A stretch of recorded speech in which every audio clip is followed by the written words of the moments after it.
Really? The neighbor's gonna start mowing the lawn right now? Mwah! Hey, everybody. What's going on?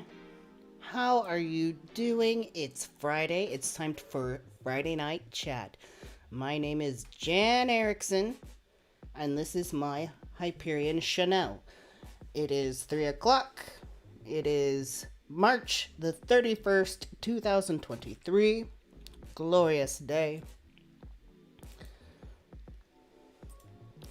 And actually, already I like starting earlier. So last week, I had a 6-hour birthday stream, but there was something about it that felt really nice. So I'm like, I'm gonna do that more. I like that.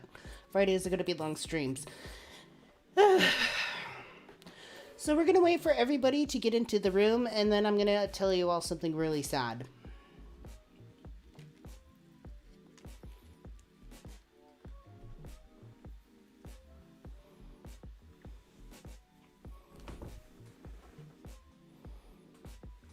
Oh no!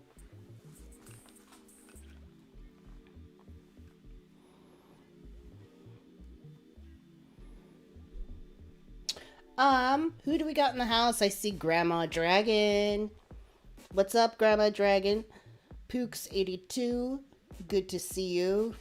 Lisa Zawacki, Stoic Jeff, Mistress Angelica, Tyler, Cassidy, our royal lurker, Morg. Oh no, I know. It's sad. We're gonna get through this though. These are really tough times. You know, it's just been a lot going on recently, and you know, there's been something that's been bugging me specifically, something that's really been bothering me.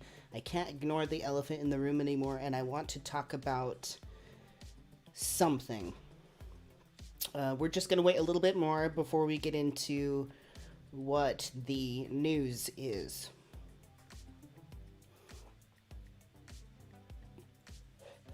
Oh, dang. My jewel pod is out of juice already. What the? I just charged you. Rebecca Blanchard, good to see you. Hope, good to see you.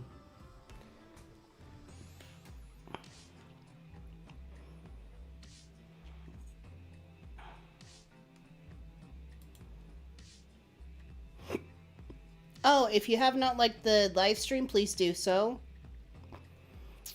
We got 13 likes. I see another one of you. Okay, let's do it. More likes. We gotta get the likes in, especially, you know, since we're coming to the end of an era.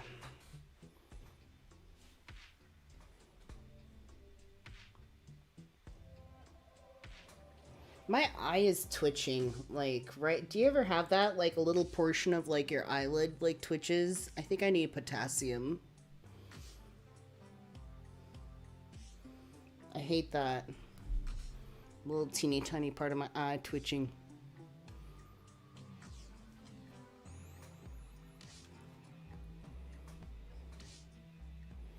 Banana.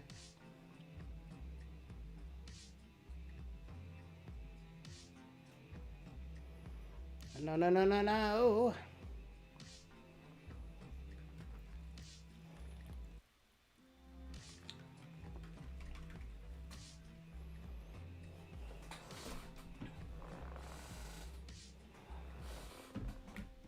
Do do do do do boo boo boo.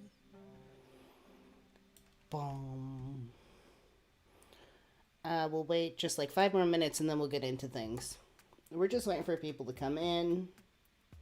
We used to do like loppy load, but now I just get on and show my face. And yes, I'm sticking this in my eyelids so it stops twitching. Stress. Oh. I need like eye drops. Eye moisturizer.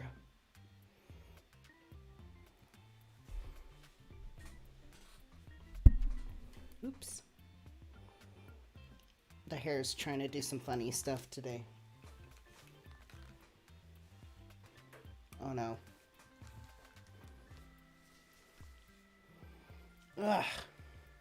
These things. Doesn't even stay on my head anymore. Oh! Such terrible news. Terrible news, my friends.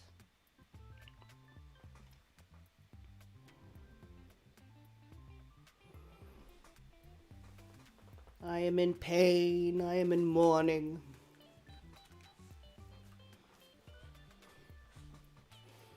But as we all know, we must eventually move on.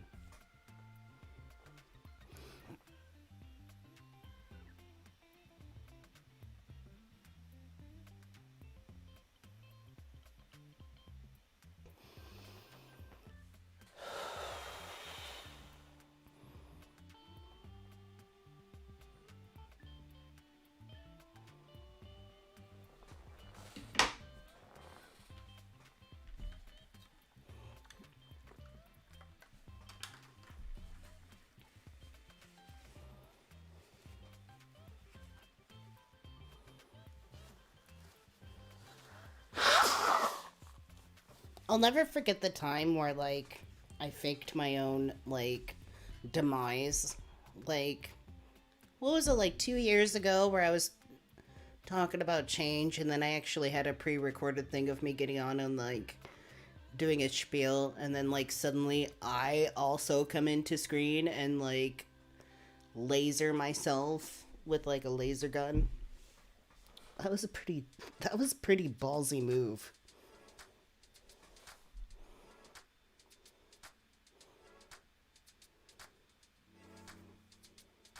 Wow, wow, wow, wow.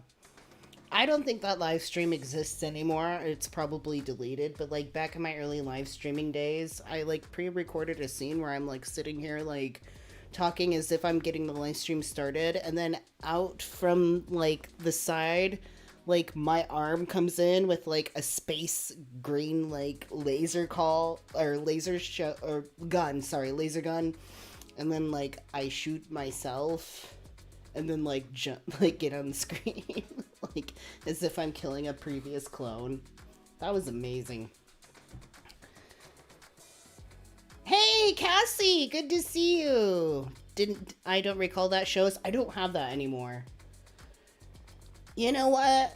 It's so sad. Like, there's so much cool art that I've made in the past that I've had like weird moments of like fit or just like I don't know, just like distress or something, and I would like go through and like delete like a bunch of art. Like this isn't me anymore, and like at this point in my life, I'm like I wish I didn't do that. I wish I didn't have that like habit of like creating something, like getting on a good like path with that and then like sabotaging it. Like I've had a history of self-sabotaging, and I'm so sorry to me that I did that to myself cuz it just hasn't worked out. Luckily I've been really good at facing that sort of shadowy part of myself, is self-sabotage.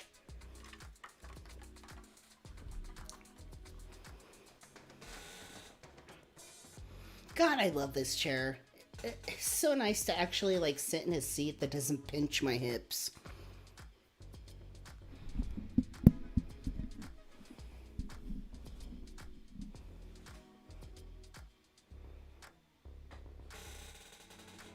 It tilts really far back, which like feels really good because then I can like prop my feet up on the wall, and I'm like I don't feel any strain on my back. It's a little creaky though. Like I can't just rock in it because it just has a lot of creak and squeaks. Because I like to rock. Like I almost need like a nice like silent, well-oiled like rocking chair. Rocking chairs feel good. I don't know if anybody else out there has like chronic pain issues where it's almost like you just can't sit still kind of like restless leg syndrome. It's like I don't have restless leg syndrome, but like I have chronic pain, and so it almost feels good to just be in a constant state of motion rather than just sitting like super stiff and like straight for the whole time. But ooh.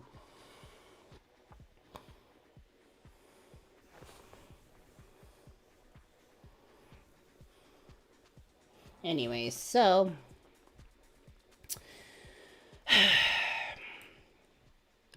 we've had a really amazing era and chapter of Mindful Monad.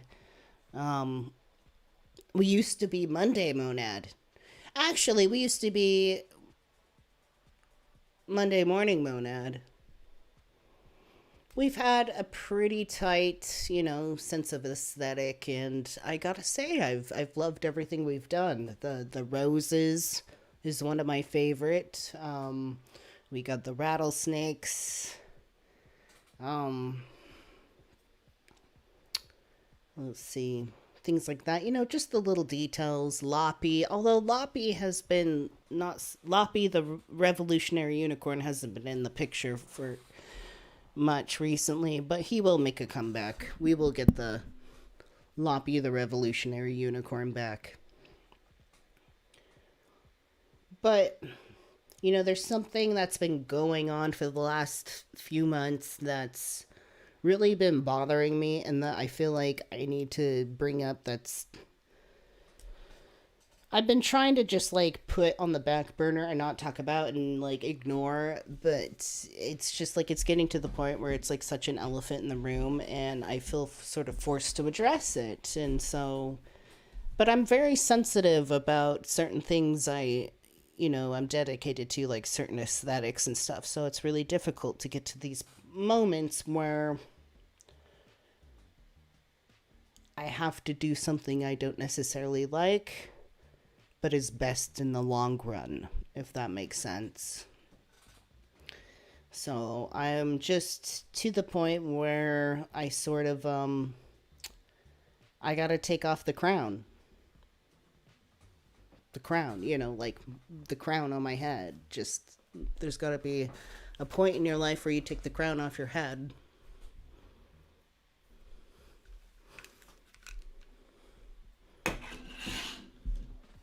And just end it.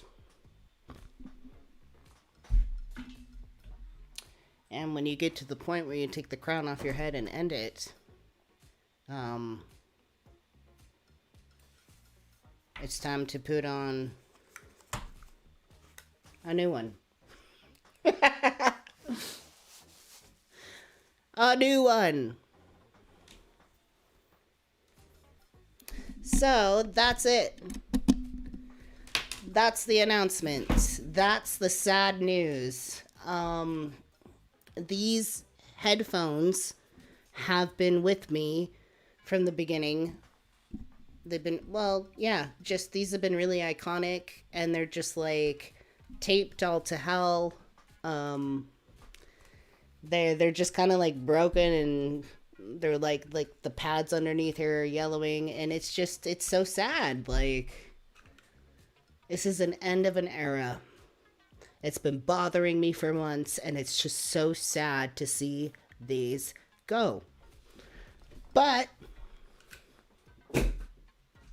we got the new ones, baby. Full acrylic, too. Check this out. Sleek, shiny, gorgeous. Fucking brand new, extra bass.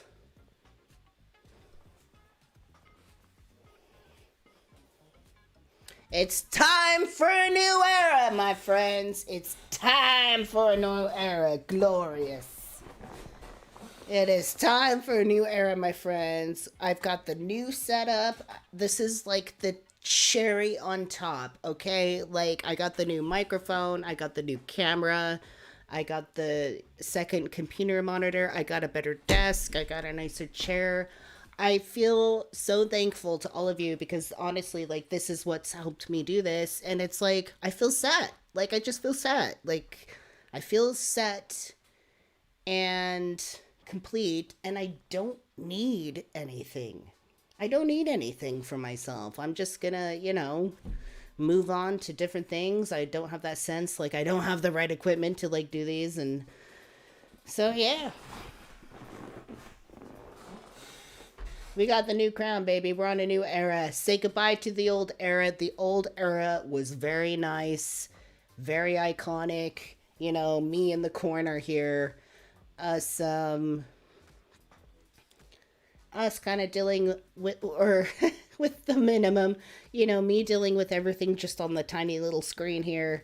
Not having much room to do stuff, not having a decent chair, like having my body here all the time, not having much room, good lighting. So now I'm just like super happy. I will miss that though. I gotta say, I will miss it.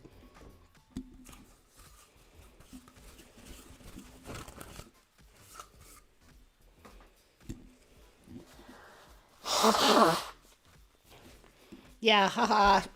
Haha, I tricked you. Haha. And more importantly, we tricked other people too. I got to annoy you. Haha. Haha, haha.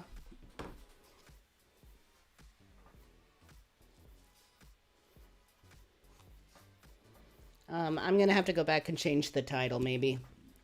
But honestly, it's getting to the point where, like, we're gonna start using Friday night chat as like sort of like a rabbit hole situation where we just like start talking and then we just like see where it goes. That's the point of a Friday night chat. Doesn't mean we are not going to have important discussions. It just means I don't necessarily have a plan, and that's for the best, honestly, because frankly, I've been just like really sick. I'm just trying to find something concrete to talk about every Wednesday and Friday, and at this point, it's like I don't care about that official thing. Like, the official, like, knowing what you're gonna make your thumbnail with and like knowing what you're gonna title your live stream. I'm getting really worn out by that detail, and it's just like it's too much fuss, and I think I'm gonna go through a phase where I just let it go. So like I'm just gonna use the same thumbnails for like Worldview Wednesday and Friday Night Chat, and I'm just gonna title things, whatever. I don't give a shit. Like, maybe I'll go back and change the thumbnail and titles later on to better suit what we actually covered, but like I'm just really tired of that shit. So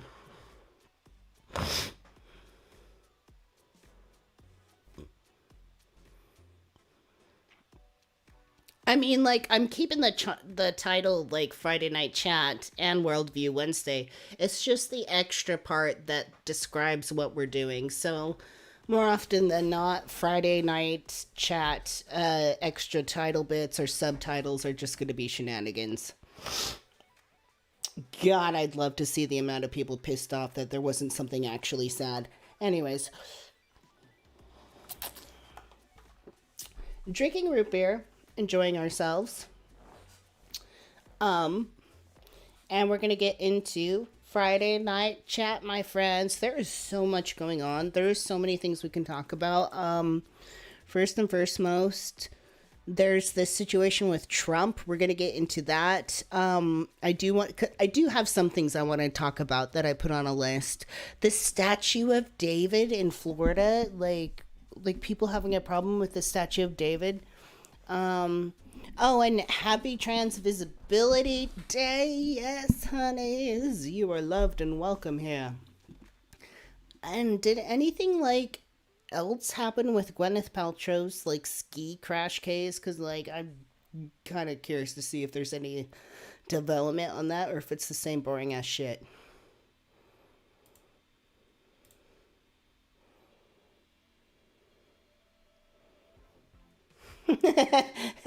Grandma Dragon says there's probably lurkers just all pissed off. I know, I feel so giddy. I'm giddy. That's funny. Suck my butt.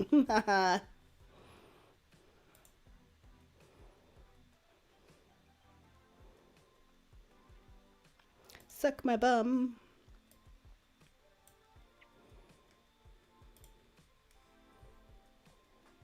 I don't know. I really enjoyed it last week when we did like the longer forum thing, and like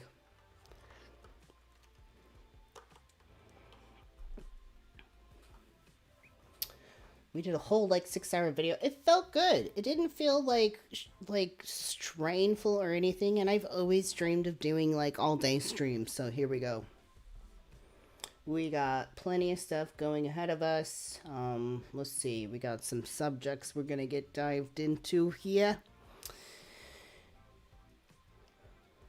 What am I gonna... Oh, shit. I forgot to plan my dinner. Oh, no, I have lumpias. Oh, I'm good. Okay, never mind.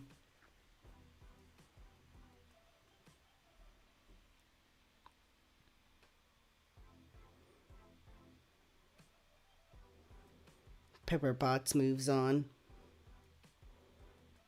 She won. That doesn't surprise me. Gwyneth. Who gives a... I mean, I know who gives a shit, but it's just like, I want to know. I hate that I want to know!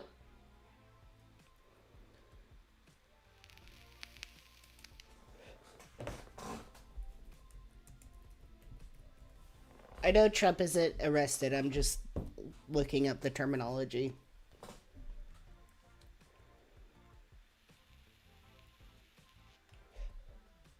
So as you know, Trump at this point has like over 30 accounts of indictment. It's not exactly what we want going on right now, but this is really funny.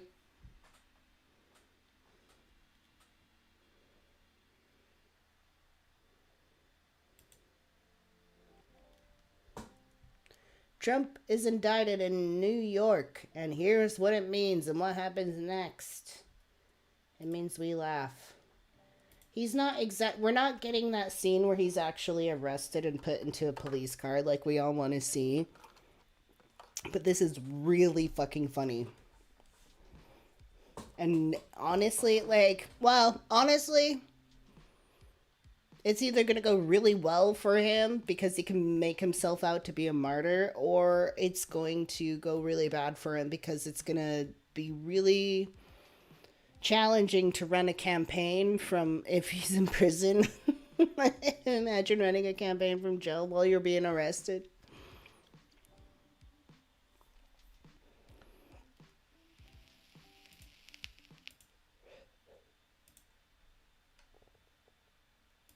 First time a Manhattan grand jury has voted to indict former president. Oh shit, I don't even have... Hello, viewing content. Thank you, Jan. Thank you, Jan, for paying attention that other people can't fucking see this shit. The first time a Manhattan grand jury has voted to indict former President Donald Trump. Hold on. There we go. A Manhattan grand jury has voted to indict former President Donald Trump, the first time a former American president has ever been charged with a crime. Manhattan District Attorney Alvin Bragg and his team were investigating a payment made by Trump to adult film actress Stormy Daniels during Trump's 2016 presidential campaign. I'm sorry, I really like the name Stormy Daniels. It's just like Stormy Daniels, like it just rolls off the tongue. It rolls off the tongue. Just like she rolls off the silence money. Allegedly paid as hush money to keep her from saying she had a sexual encounter with Trump years earlier. Was it hush money to stay silent? Yes. The story was coming out again. I was concerned for my family and their safety. Great. They made it sound like I had no choice. Trump has denied all wrongdoing and says Bragg's investigation was politically motivated. President, did you know about the $130,000 payment to Stormy Daniels? For the country, we're entering uncharted water, obviously, because no former president has been indicted. You know, we have a legal principle in this country that no one is above the law and that we have equal justice for all. Trump has spent many years escaping consequences, at least legal consequences. Now that he's been indicted, the question becomes, does he, A, get a fair trial, and B, can he be convicted? You know, if he's convicted. Why this motherfucker looking like he just woke up from a nap? Look at this. He's got straight up straight up like pillow lines, like on his face. Like he totally fucking just woke up from a nap, dude. He just rolled out of bed and started going off on this shit. Can he be convicted? You know, if he's convicted, does a former president get put in jail? What is the spectacle of this trial? Like, what does that look like? I think the legal system is under a real stress test, but also, of course, democracy is under a great test. Bragg's investigation appears to focus on a $130,000 payment to Daniels from Trump's then lawyer, Michael Cohen. This is not revenge, right? What this is about accountability. I don't want to see anyone, including Donald Trump, indicted, prosecuted, convicted, incarcerated, simply because I fundamentally disagree with them. This is all about accountability. He needs to be held accountable for his dirty deeds.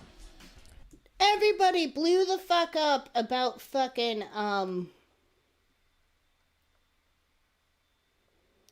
what's his face?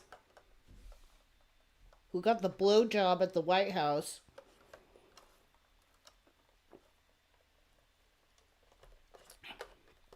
Who got straight up impeached. Bill Clinton. And this is like being like there's more question about this. Like, why was Clinton such like a cut and dry case? And this is like, well, I don't know.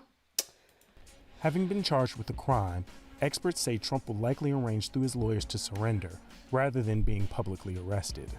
I do think it sends a signal about the country's democracy that prosecutors can Either he woke up from a nap or he has a cat. attempt at least to hold a former president criminally liable if the circumstances merit it. This is a muddied area, and there is certainly no roadmap. I think it's an important series of moments for the country, and you know, we'll just have to see how it shakes out.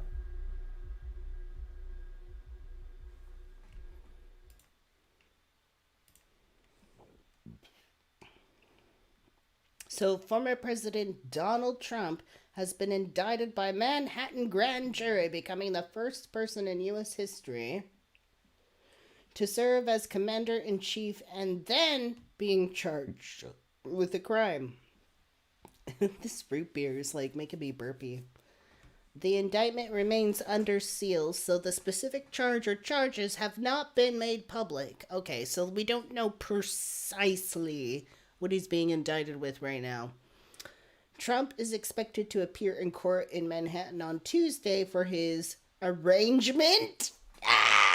Arrangement. That's a very polite way to put it. Here's what we know so far about the charging decision and the next steps in the criminal proceedings. What is an indictment? When somebody is indicted by a grand jury, it means that they are charged with one or more crimes. An indictment is just a fancy way of saying the charging document, said Anna G. Kaminsky, a professor at New York Law School. It is a piece of paper that contains the charges. The grand jury, in which New York is composed of 23 members of the public, hears evidence from witnesses presented by prosecutors over a period of days, weeks, or months. At the end of that process, prosecutors decide whether to ask the jurors to vote on indictment. A majority must vote to indict the person.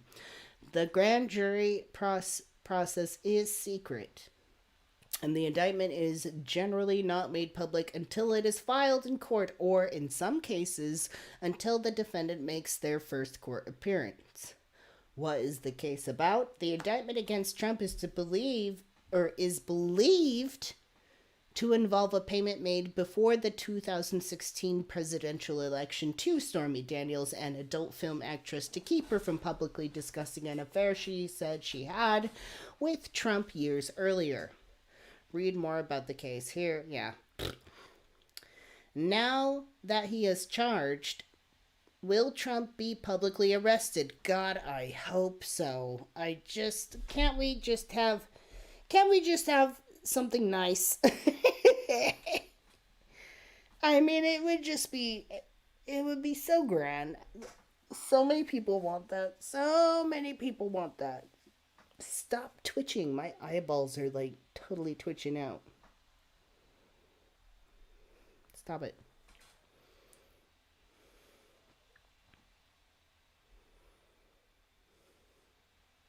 Trump posted on social media on March 18th that he would be arrested, but that won't happen if he voluntarily turns himself in.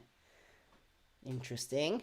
A spokesperson for the Manhattan District Attorney said Thursday evening that the office. Hold on.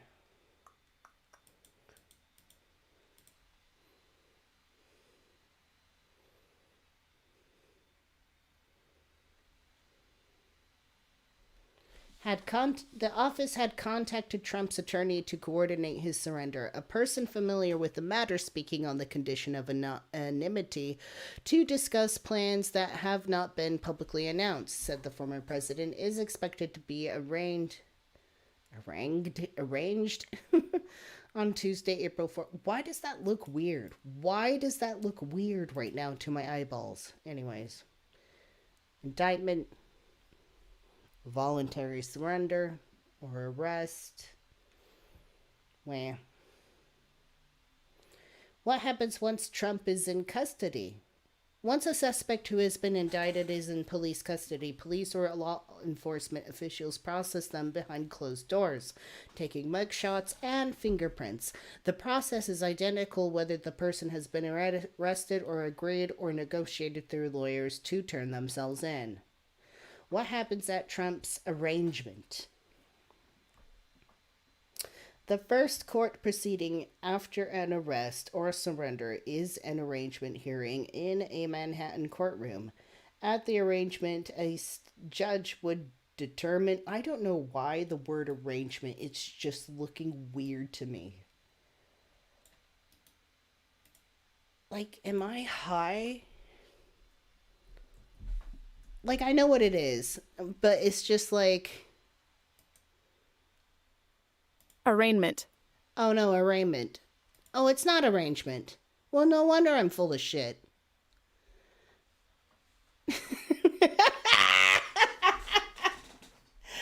No, that's good though. I sensed something was off, and I had to look into it and realize, like, that was not right. Yeah, no, that's good. Okay, hold on, I have to pee. Arraignment. Everybody, it's not arrangement!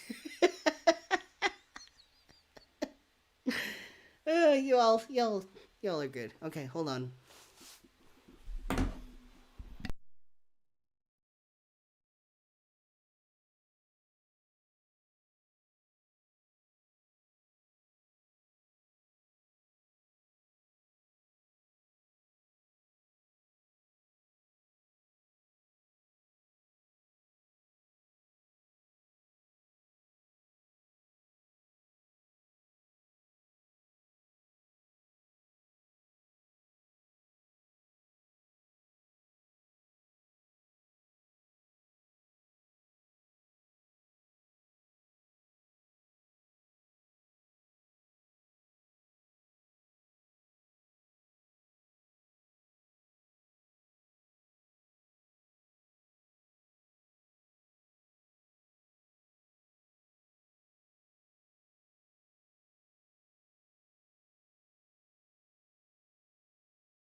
Yay, Imaginista! Thank you so much for gifting a membership, and it was given to Fachita. Congrats, Fachita. Let me write y'all names on the board. And I did have a lamp set up for my thing here, but it's like out of my room. I think my roommate stole my lamp. My roommate stole my lamp. The Noive. The motherfucking Noive.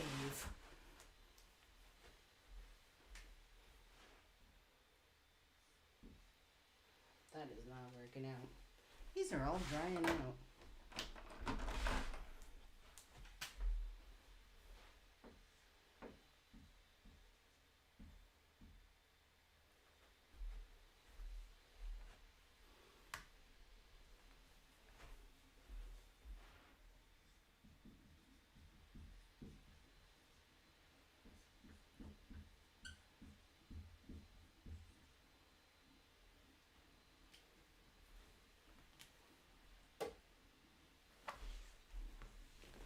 Alright, it's there on the board, but we can't see it. In fact, oh my god.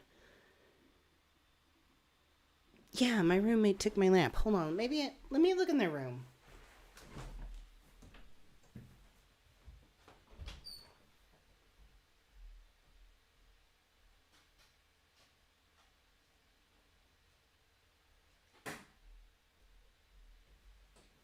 Ah, ha! Lamp thief!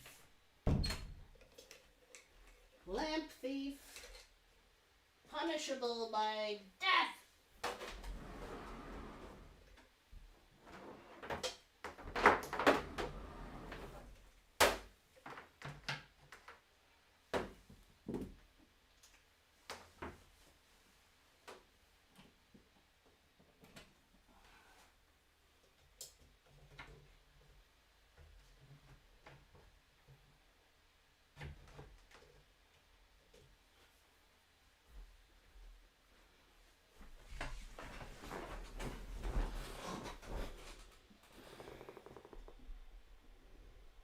Alright, it's there on the backboard now. You can see it a bunch better.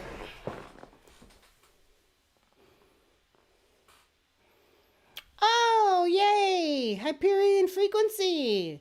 Gifted a membership and Crystal Mason got it. Fuck yeah, this is amazing. On the board, you go.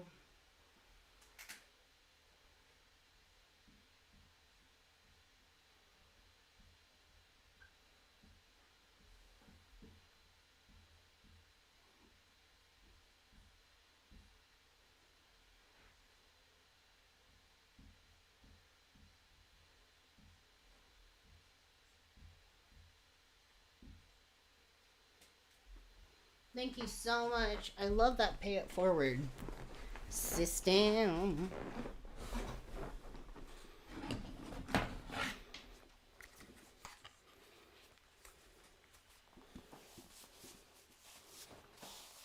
The only problem with the new headset is like it's new, so it's like squeezing my brain. It's like squeezing my pumpkin, like squeezing my head.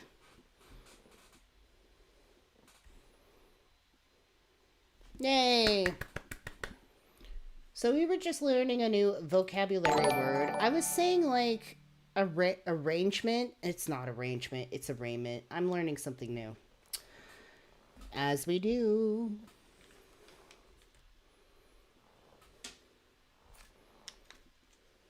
As we do. Arraignment. Arraignment. Arraignment. Arraignment. Arraignment. Arraignment. Arraignment. Arraignment. The action of arraigning someone in court. He's scheduled for an arraigning in New York on Thursday. Why does it sound naughty? The action of arraigning. Ooh, arraign me, daddy.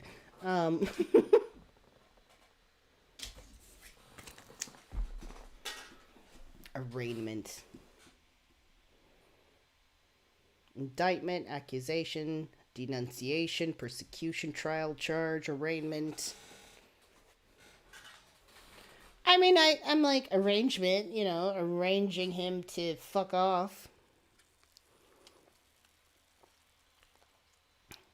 Thank you so much, Hyperion Frequency, for dropping in. Totally understand if you gotta focus on work. And we definitely welcome new people. Oh, by the way, if nobody has yet, please like the live stream. So anyways, what happens at Trump's arraignment? The first court proceeding after an arrest or surrender is an arraignment hearing in Manhattan courtroom. At the arraignment, a judge would determine whether Trump would need to pay bail or adhere to certain restrictions pending a trial, or whether he could be released with no bail or restrictions, which is known as being released on personal recognizance. Security arrangements for the brief proceeding are still being worked out. The Secret Service special agent in charge of Trump's security details, Sean Curran's deputy, is likely to personally accompany Trump when he is processed and appears in court for the arraignment. Why do I think of an orange when I think of the word arraignment? Boo, boo, boo, boo, boo. Who is the prosecutor who brought charges against Trump? Manhattan District Attorney Alvin Bragg, a Democrat, was elected. Oh no! A Democrat! This is a witch hunt by the Democrats to charge me, an innocent man. 11 million pages. Manhattan District Attorney Alvin Bragg, a Democrat, was elected in November 2021. He is a former federal prosecutor in New York Attorney General's office. Bragg inherited the Trump investigation from his predecessor, Cyrus Vance Jr. Two senior prosecutors quit his office last year, apparently in frustration that Bragg was not inclined to pursue an indictment of Trump over how he valued properties in his real estate business. That doesn't surprise me. Bragg has declined to discuss the investigation, saying only that we will continue to apply the law evenly and fairly, whatever. Where would Trump be processed once he turns himself in? Defendants are typically processed in police precincts, but it is not uncommon for them to be processed at a district attorney's office if they surrender after grand jury indictment. Could Trump go to jail? This is the question a lot of people are asking. The answer is it depends. Not only on what he is charged with, of course, but also of what, if anything, he is ultimately convicted. Bragg is believed to have been considering charges to falsifying businesses' records in the commission of another crime, possibly a campaign finance violation. That would be a low-level felony according to New York state law, punishable by up to 4 years in prison, but charges can be downgraded. Sentences vary case by case, and in general, it is unusual for a person with no criminal record to be sentenced to extensive jail for a non-violent, low-level felony violation. So even if Trump is convicted of a felony, it does not necessarily mean he will spend time in jail. Can Trump still run for president in 2024? While it has never been attempted by a candidate from a major party before, Trump is allowed to run for president while under indictment or even if he is convicted of a crime. The practical impact of a criminal case on his candidacy, whether it would help or hurt his odds of landing in the White House again, depends on whom you ask. Some of his advisors, according to a recent Washington Post article, said this is favorable terrain for Trump, back in the center of the attention as the dominant figure. Sorry. I'm like, I need to find something else to drink on live stream instead of fucking root beer. It's so carbonated. I should just drink plain water like Morg. Just plain ass water. Anyways, the practical impact of a criminal case on his candidacy, whether it would help or hurt his odds of landing in the White House again, depends on whom you ask. Some of his advisors, according to a recent Washington Post article, said this is favorable terrain for Trump. I mean, yeah, it kind of is favorable terrain in that he loves to be a martyr and he's really good at building his success off of that angle. Anyways, back in the center of his attention as the dominant figure in his party. But advisors also acknowledged the pitfalls of an indictment and said the campaign has not worked out the logistics of simultaneously mounting a presidential run and facing a criminal trial. What has been the reaction to the indictment? Well, I think it's funny. I think it's funny as fuck. It's funny as fuck. Anyways, many Republican officials, including some rivals for the Republican nomination, leaped to Trump's defense, denouncing what they called the weaponization of the criminal justice system. Ronna McDaniel, the chairwoman of the Republican Party, called the indictment a blatant abuse of power from the DA focused on political vengeance instead of keeping people safe. My God.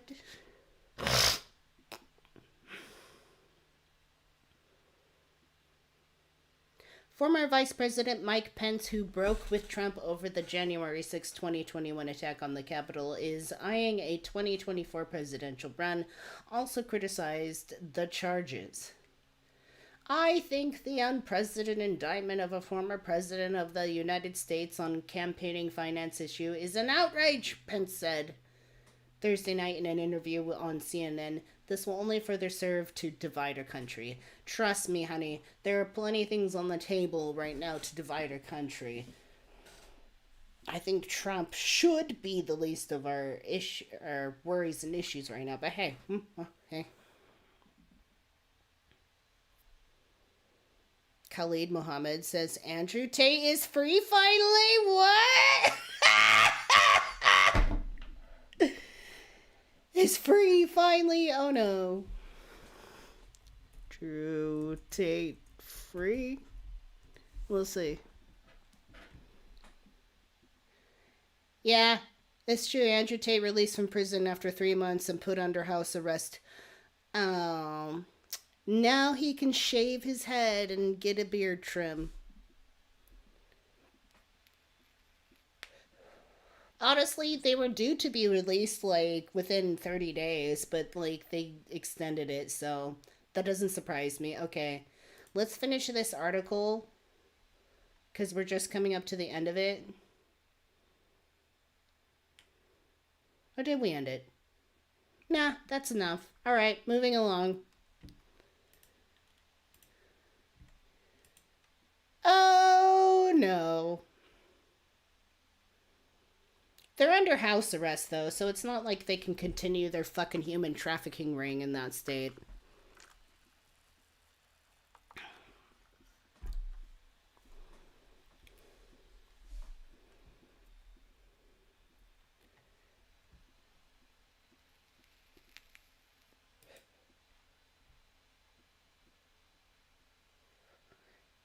Andrew.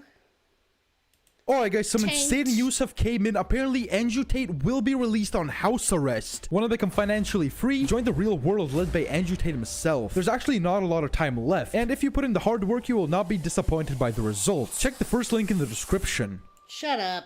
We don't want your Alright guys, so dumbass early crypto info has shit. came in and I translated it and it's some absolute insane stuff. Case number 89213-2023 based on Article 204 of the Criminal Procedure Code, referring to Article 4251, Paragraph 7.2, letter of a Criminal Procedure Code. The appeals made by the defendants Andrew Emery Tate III, Tristan Tate, and the two women against the decision of 22nd of March pronounced by the Judge of Rights and Freedoms of the Bucharest Court are admitted. The contested decision is completely annual upon retrial. Based on Article 237, Paragraph 1 of the Criminal Procedure Code, the proposal to extend the duration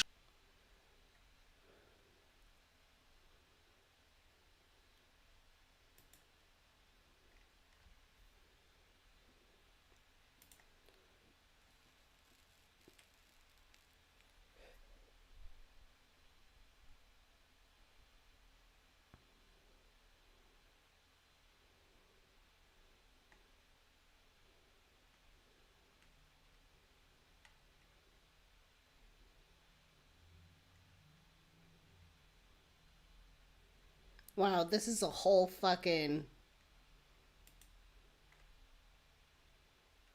This is a whole fucking, like, live stream of them being released. Look at this. We're already, like... I'm, like, skipped ahead to, like, 45 minutes.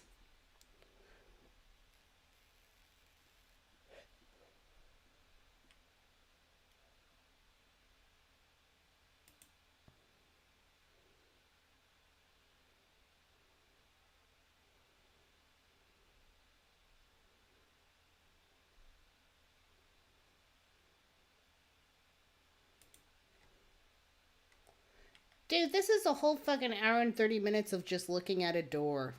Fuck this shit. Andrew Tate is free. Free Andrew's Bugattis!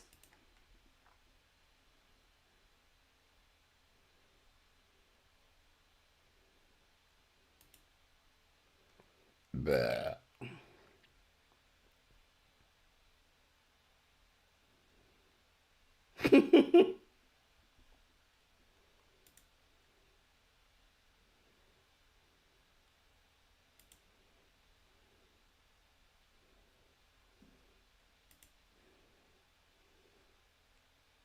Big update today. The four of them brought to court again to see whether or not this appeal will be rejected. No, this is old.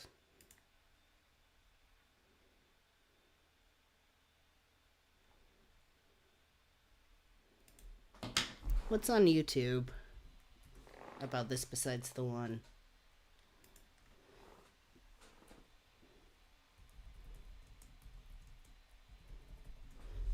He's not free, though. He's not, like, free. He's literally just, like, released from jail to, like, fucking house arrest. So guys, the real moment you and I have all been waiting for. Andrew officially walking out of jail. Not a free man just yet, but finally going back to his home where he belongs. I'm not waiting for him to be released. Woo! God damn, he looks like shit. Andrew Tate looks like the way he should look, which is a fucking goat herder in the goddamn mountains. Like, the kind of views he has on about life and everything, like, that man just belongs fucking herding fucking goats and sheep. Like, he looks the part. Why does his brother looks way better raggedy than he does?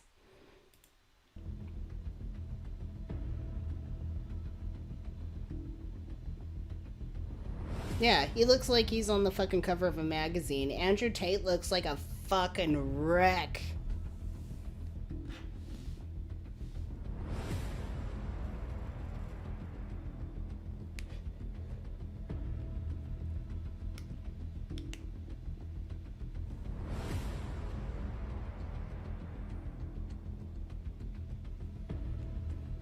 Really? It's just like a pure minute of like intense music and just looking at him scowl. You've gotta be kidding me. Alright guys, so first video stuff came out of Andrew and Tristan Tate leaving jail. And let me tell you that, they look really not in the best shape. Want to become financially free? Join the real world led by Andrew Tate himself. There's actually not a lot of time left. And if you put in the hard work, you will not be disappointed regarding the Tate brothers. But yeah, just check out this video. That's some Tristan. Good luck, Tristan. Good luck, Andrew. I love you, Andrew. I love you, Andrew. Did you hear that guy say that in this fucking video? He's like, I love you, Andrew. I love you, Andrew. Andrew, I love you. Andrew. I love you, Andrew. Okay.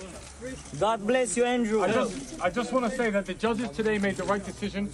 I respect what they've done for me, and they will be vindicated in their decision because I'm an innocent man and I can't wait to prove it. Love you, Andrew. Love you guys. Love you. Top G. Love you. Top G! He actually said Top G!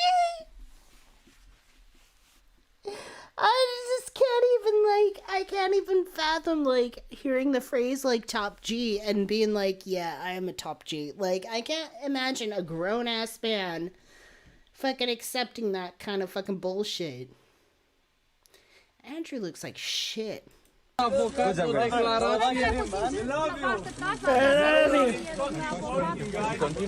fucking top G, and I love you. Put your top G in me. Put your top G between my cheeks. Și ne-am rugat pentru această decizie. Mi se pare o decizie legală, temeinică și corectă. Cam atât avem de spus la acest moment. Exact ce au voie și ce nu au voie să facă băieții în perioada. Deocamdată ca interdicție este să ia legătura cu celelalte părți din dosar, cu martorii din dosar și să nu părăsească domiciliul fără încuvințarea organelor judiciare. Cam atât. Nu avem motivarea deciziei, motiv pentru care nu știm dacă există și alte interdicții. Potrivit unor surse, domnule avocat, vor urma și alte audieri în perioada imediat următoare. Nu vorbim despre asta. Mergem acasă.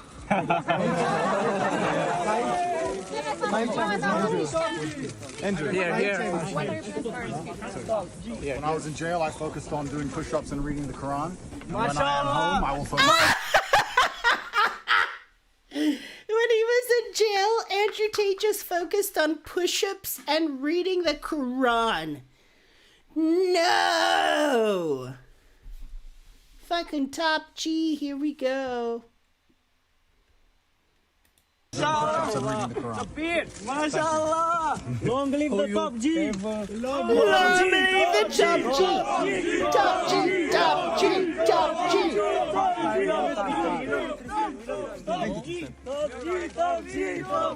Top G! Top G! Top G! Andrew, let me shake your hand, please. Hands are full, my friend. Oh, sorry. I respect you. Thanks. Thank you very much, man. I wish all the best for you.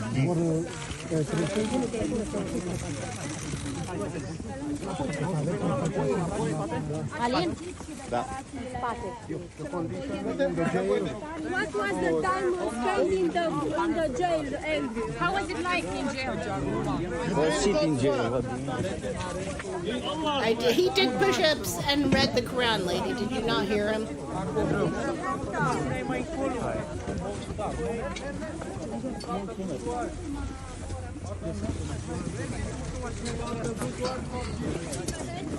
He's got plenty of hair on him now. Why the fuck does he need to be bald?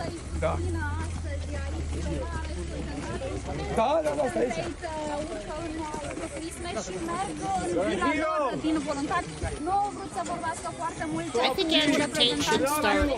I think Andrew Tate should start his hair arc now. Like, he needs hair. Everybody loves you! I love you so. You're innocent! Everybody loves you! Everybody loves you, top G.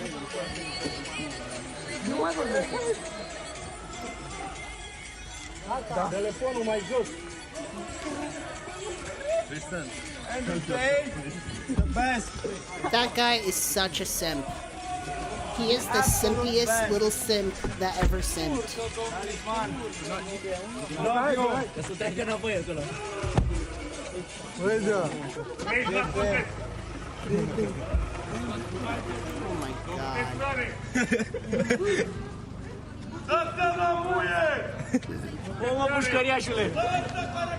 What's he saying? What's he saying? What are they saying? What are they saying? Love you. Love you. You're the best. Thanks for inspiring us to work hard. Thanks for inspiring us to work hard. Keep inspiring. Okay, I have to use the bathroom again. We're gonna I'm gonna pee a lot, sorry. I really don't have a very big bladder. It's like the size of a pea. So we're gonna take a break. We're gonna watch more of this shit. We're gonna get into this more. Yeah, so if you guys are just coming in, just so you know, the announcement is that I just have like a new pair of headphones. My old ones are here on the floor. They can go fuck themselves. Anyways.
Hey, Renaissance Fairy, good to see you. I'm so sorry for your loss, honey. I know that's really hard when you lose a pet.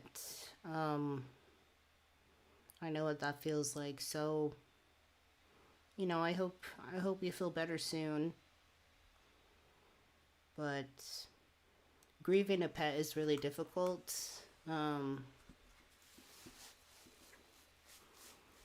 And take time to grieve. I don't know, I think some people get the weird misconception that Hyperions, because we understand that, life isn't necessarily destroyed, it just, reincarnates in another form. That doesn't mean, you can't miss somebody or a pet or a loved one. Doesn't mean you can't miss them and grieve that and feel sad, I want them back, and this, that, and the other. So it's perfectly fine to grieve. Take your time. Allow yourself to feel the feels.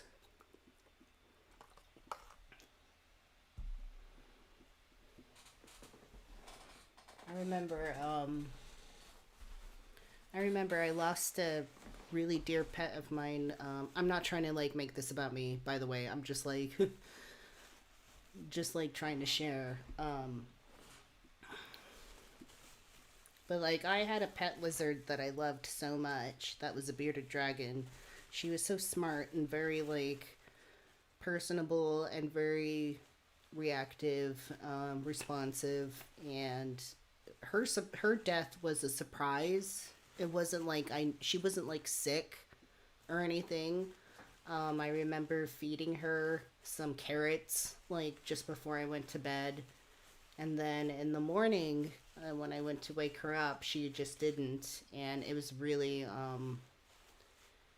hard. I mean, I felt in my mind, if she was acting like she was sick or degrading or something, that would be one thing, but she didn't. She was just very spry up until the very end, so it was very much a surprise. And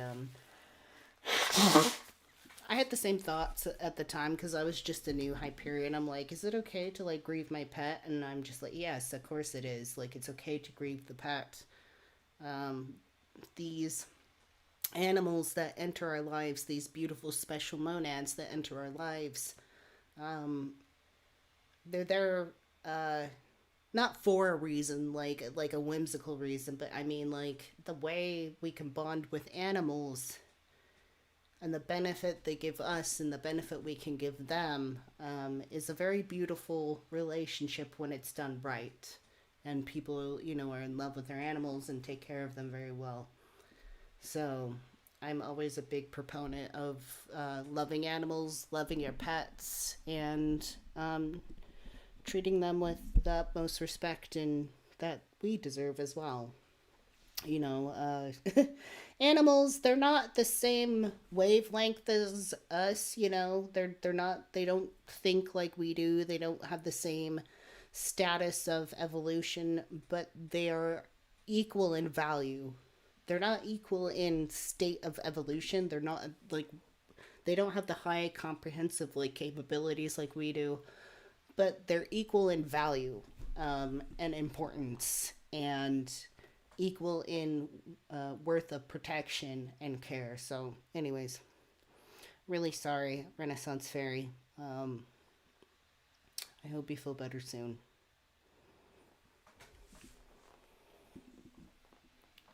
Shout out to Boo, the name of Renaissance Fairy's cat, Boo.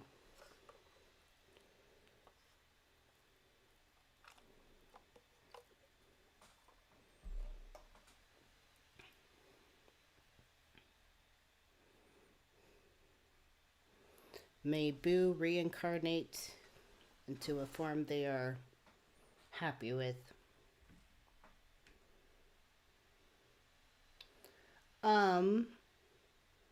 So my heart goes out to you, but I'm anyways, moving along. I don't mean that we love you, Ren Fairy. We hope you're doing, we hope you feel better anyways. But let's move on. I want to know what's going on with Andrew Tate. What is going on? Welcome back to a brand new video.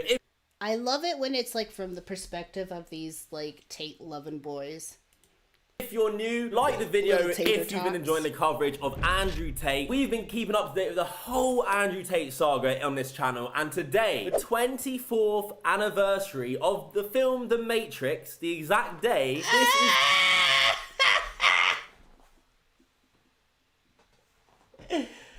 No! Let's not associate it with the film The Matrix. It's a movie. It's a movie. It's a movie. Does it have interesting philosophical ideas? Yes, it does. Is there a lot of good starting points from The Matrix to start, a discussion? Yes, there is. But it's a fucking movie. It's a movie. It's a movie. It's just a movie. It's just a movie. Stop it. It's not a documentary. It's a movie. Stop it. Stop it. Stop it. Get help. The day Andrew Tate gets released from Romanian prison. First of all, that's just insane. All he talks about is The Matrix, and the Romanian authorities release him the anniversary of the film The Matrix. Can't make that shit up. But yeah, Andrew Tate has been released. Let's actually have a look into this. So, Andrew Tate and brother to be released into house arrest. So they finally get to leave Romanian prison where they were being detained. They'll continually get their sentence extended by a month all the time, and now controversial social media influencer Andrew Tate and his brother Tristan are to be moved from custody to house arrest with immediate effect, a Romanian judge has ruled. The ruling by Court of Appeal in Bucharest replaces the latest period of custody, which was to end on 29th of April. Two associates, Georgiana Nagel and Luana Radu, are also being released. All four have been ordered to stay in the building where they live unless they have judicial permission to leave. The brothers have been detained since December and are being investigated on allegations of people trafficking and forming an organised crime group. Both have denied wrongdoing. So they're getting released, going back to their house, going back to the Tate mansion, I assume, which, it seems pretty comfy there. I'm sure they're not complaining compared to the Romanian prison they're in, where Andrew Tate described, like, fending off the insects and stuff to eat and all this, so it sounded f***ing horrible. What? Andrew Tate describes fending off insects, so he swatted at some flies, and he's acting like it's fucking hell. Stop it. Stop it. All he did was push-ups and read the Quran and swat at flies. And we're gonna pretend like he was in fucking hell? Like, whatever. Bro is fine.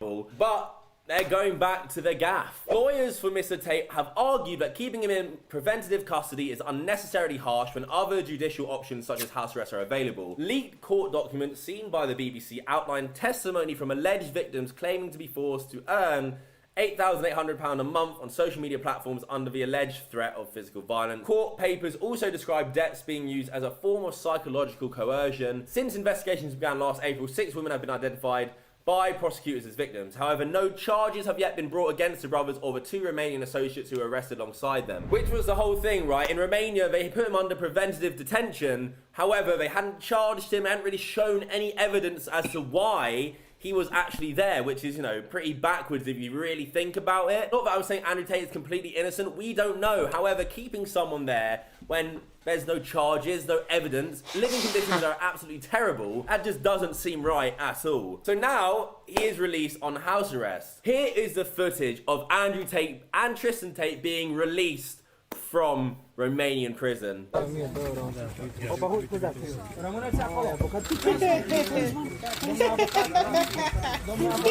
so grumpy in the back there. Raggedy ass bitch.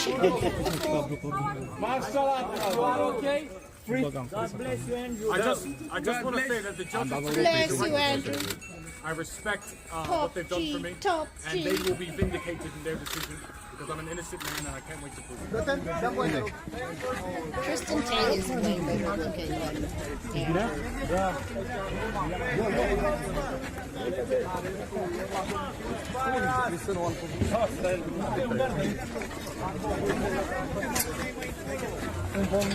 Why do I have a headache? Gee, I don't know. Maybe because I don't have my fucking glasses on.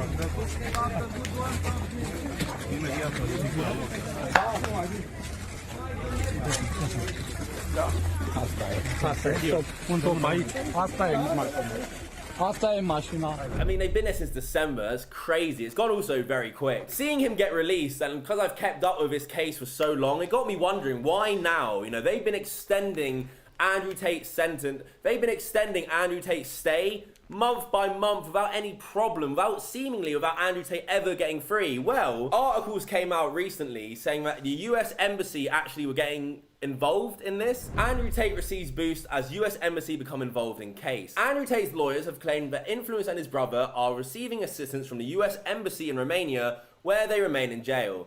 Tate, who was born in the US and mostly raised in England, was arrested with his brother in December. Now, the Tate's attorney, Tina Glandian, has claimed the US Embassy in Bucharest has taken an interest in their case and invoked the recent government involvement in WNBA star Brittany Griner and Navy veteran Taylor Dudley's return home after being jailed in Russia. Glandian appeared in a video posted to Twitter in which she reads a prepared statement. I wanted to respond to recent news accounts about a legal letter sent on behalf of the Tate brothers, which has wrongfully been interpreted by some people as an effort to intimidate witnesses in the criminal investigation pending in Romania. In April of last year, 2 women, including an American woman, made allegations that the Tate brothers were holding them against their will. When police raided the Tate brothers' residence in Romania, they saw there was no evidence of these claims and the Tate brothers were not arrested.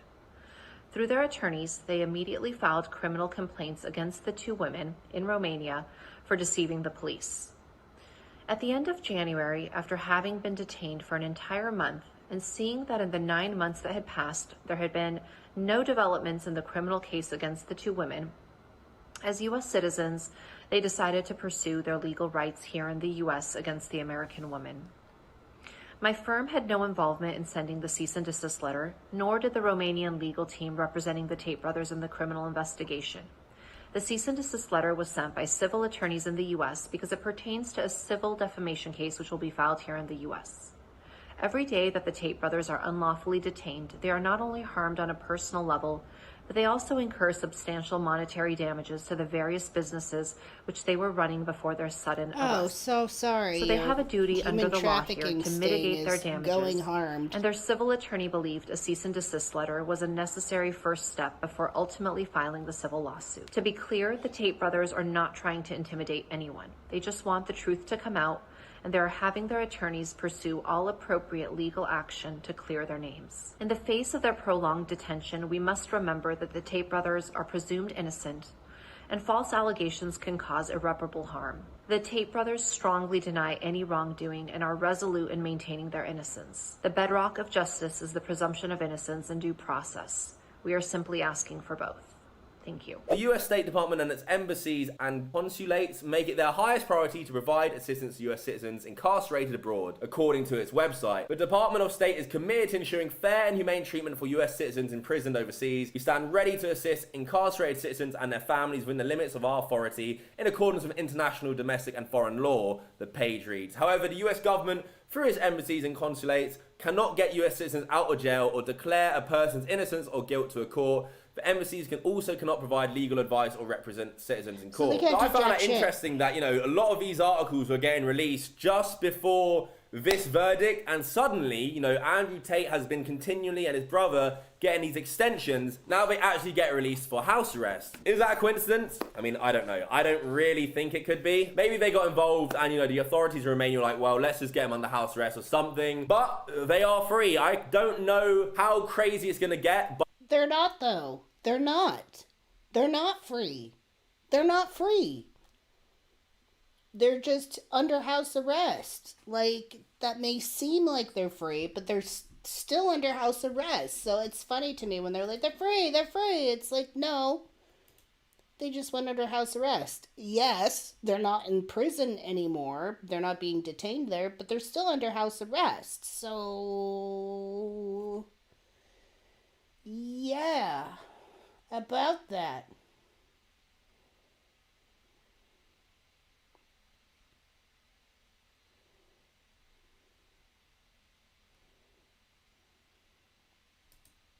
Controversial influencer Andrew Tate is released from custody in Romania months after his human trafficking arrest. As Law and Crime Network reported, Tate was arrested back in December, along with his brother Tristan and 2 others, on counts of organized crime, human trafficking, and rape.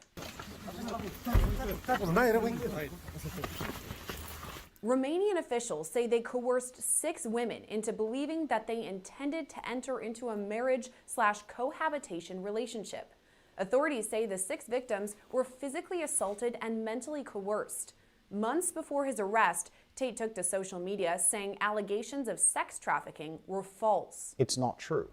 And I was swatted just like anyone else was. And if I had actually hurt anybody, the Romanian police would have me in jail. Known for his... If it's not true, then why is there the footage of Andrew Tate literally describing grooming women into sex work? Like, what? I just, like, how? Why? Misogynistic social media posts, Andrew Tate boasts millions of followers on Twitter where he frequently discusses The Matrix. His account has remained active in the months. He's an adult. He's an adult. This man is an adult and he's talking about The Matrix. Stop it. That's so silly. That's so fucking silly. Since his arrest. He's also been outspoken to the media, claiming he was arrested on false accusations. They know we've done nothing wrong. The Andrew, case file is completely is the empty. Matrix affecting you? Andrew, what happened in prison? The case file is completely empty. Of course it's unjust. There's no justice in Romania, unfortunately. Did you hurt any girl? Of course not. Multiple videos show Tate and his brother maintaining their innocence. You're getting closer to the Quran. Stop it. Like, the Quran helps you in your case against, like, innocence against harming women. Like, the Quran's, like, the worst fucking book you can hold up for yourself that's, like, totally against, like, women in any sort of way. Ask the politicians, ask the judges, you're getting closer to the truth. The story you should be covering is what evidence is there against Tristan Tate? There is none. That should be the story on the news. The police have fabricated the evidence. There's no evidence. The police have fabricated the evidence. I'm making fun of Tristan Tate right now. Tristan Tate. They fabricated the evidence. They fabricated the evidence. On the news. The police have fabricated the evidence. There's no evidence. Please cover that story. There's no victim. Upon his release, Tate has been ordered to stay in the building where... Did you see the hand, like, duck his head down, like, right at the end there? That was funny. I have to rewind it. Please cover that story. There's no victim. Upon his release, Tate has been ordered to stay in the building where he lives unless he receives judicial permission to leave. So far, no charges have been brought against the Tate I would love to brothers be that or their hand, just 2 pushing the head Romanian down like... associates. This is a developing story that Law and Crime Network will continue to follow, bringing you the latest Andrew Tate developments as they come in. Reporting for Law and Crime Network, I'm Sierra Gillespie.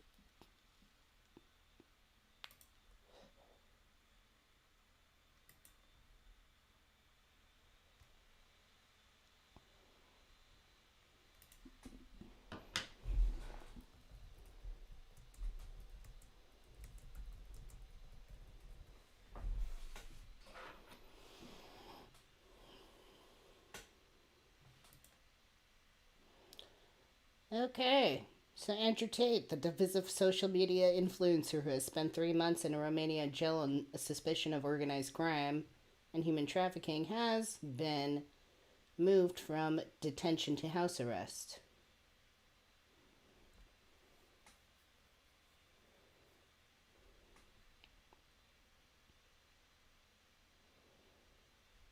Love it. Something that's also funny. It's kind of like the Trump situation. It's like, Andrew Tate isn't exactly free, but he's just on house arrest. This is funny. And Donald Trump isn't exactly being arrested yet, but he's under indictment, and that's really funny.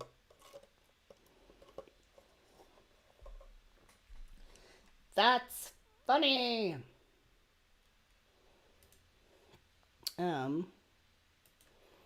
What's on my list? Oh, have any of you heard about the fuss that's going on with the statue of David right now?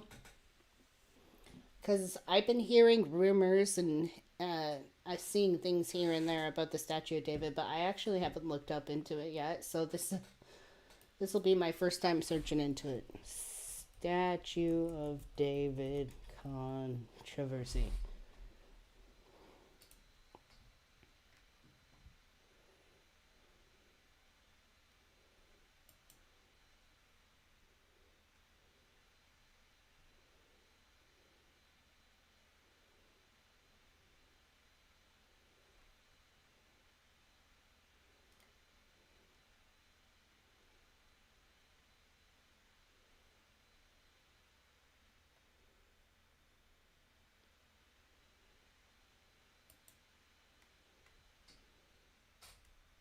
Controversy in a Florida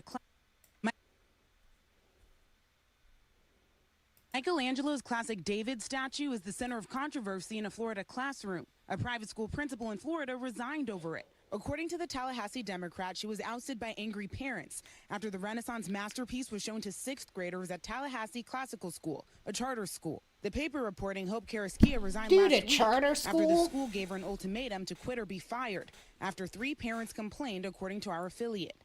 The school told the paper that other factors were involved in her departure as well. The move even catching the attention of the mayor of Florence, Italy, tweeting, "Mistaking art for pornography is just ridiculous," Yes, and it invited is. the former principal to the city for recognition. Florida has had a wave of similar incidents, banning books and censoring teachers' curriculum since the state's Stop Woke law passed last year, restricting discussions of race, gender, and inequality. Oh, no. We will fight the woke in the legislature. We will fight the woke. The woke. They don't even know what woke is. It's like whatever they think is annoying. Woke in education. We will fight the woke in the businesses. We will never, ever surrender to the woke mob. Although the law only applies to public schools and universities, the state's largest teachers union worries the law has repercussions for private schools too.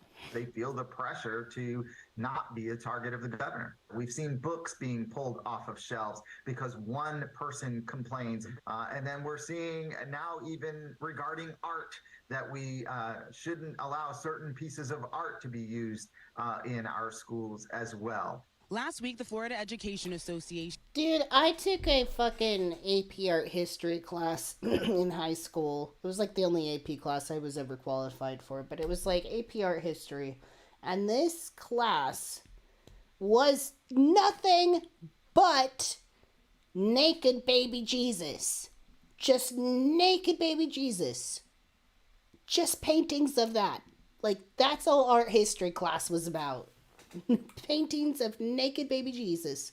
There was no uproar about that. That's child nudity. Like, I mean, what the fuck? Like, if we're gonna, like, split hairs, let's split them all the way, babe. Filed a petition against Florida's Department of Education about a law that requires certified district employees to review all school books, arguing it upends Florida's public education system. Books about Ruby Bridges have been banned. Books about Roberto Clemente have been taken off the shelves. Those are kinds of stories that kids need to have to relate to. We did reach out to the school and the former principal, but didn't hear back. Meanwhile, nationwide, teachers unions polling says voters are more concerned with issues like mental health and teacher shortages than critical race theory. Kate, Savannah? Thanks for watching our YouTube channel. Follow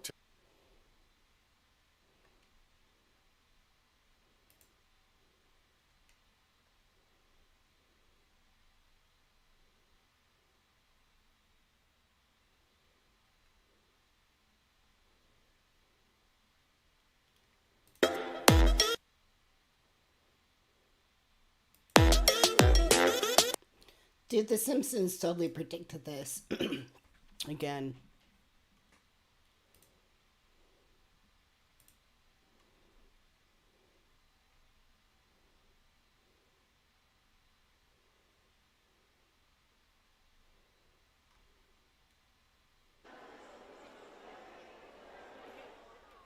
Tourists are flocking to see Michelangelo's David in Florence following an uproar in the U.S. after a principal was forced to resign over complaints about a lesson featuring the statue. One parent in Florida called it pornography. 2 others said that they should have been notified before it was shown. That's a big-ass While in Italy, statue. where the statue is housed, people expressed surprise over the controversy. Like, that's a big fucking ass statue. This is so strange that the icon of the Renaissance could be called pornographic. You know, you have to distinguish between nudity and pornography, and this is absolutely not the same. American tourists are also lining up to see the statue, expressing disappointment that the dispute happened in the first place. I feel incredibly sorry for the children that don't get to see it from the principal's point of view. I think it's just sad, and I'm very I'm glad I don't live there. So I actually just saw the article about this, and it's part of history. I don't understand how you can, like, say that it's porn, like pornographic. Over the weekend, both the mayor of Florence and the museum director where the statue is shown invited the principal and the school's community to come and see the famous artwork for themselves.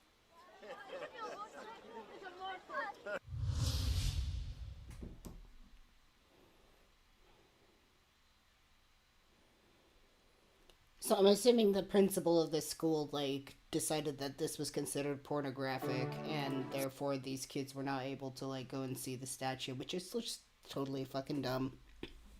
Of all the things to be mad at in the world, of all the stupid things to be mad at,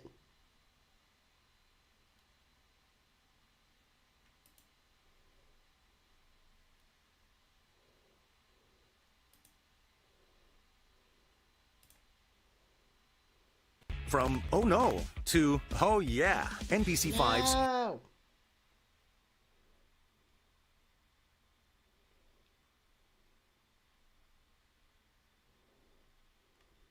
Stupid ads. No, oh my god, stop it.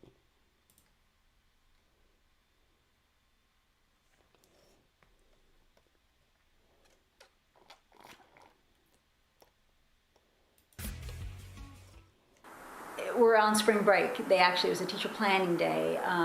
So it wasn't in a way that was really publicly known. And so they were upset because it's like, why is this happening? Why is it happening in this way? Why does it need to happen right now? It's the last 9 weeks of school. And those are the questions that haven't been answered.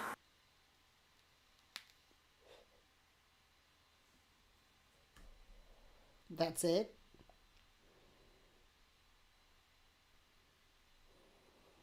Well, Vermont will open its first recreational marijuana shops next year, but before... Oh, great.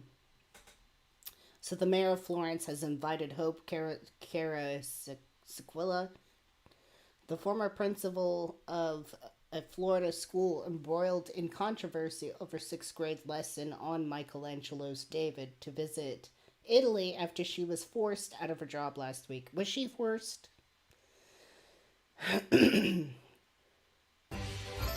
Wait. That... Stop it. happens. The cannabis control... I'm confused. Did the principal resign because...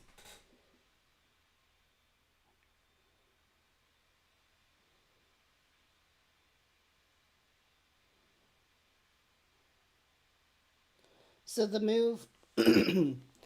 The move comes after Cara Sequilla resigned from her position at Tallahassee Classical School following complaints over a lesson that featured Michelangelo's famous nude sculpture of the biblical figure David. Although the former principal told a local media outlet that one parent had complained the lesson was pornographic, the school insisted she was reprimanded for failing to show for failing to follow procedure alongside other specific disagreements, and not because the 500-year-old statue was considered indecent. In a recent interview, chair of the school's board, Barney Bishop III, told CNN that she was given a choice between resigning or being terminated from her position because she had neglected to inform parents about the lessons consent beforehand. Oh. She was not let go because of Michelangelo. Okay, so the principal actually resigned because she just wanted to go ahead and teach kids about Michelangelo's David. And some parents got upset that they considered it, pornographic.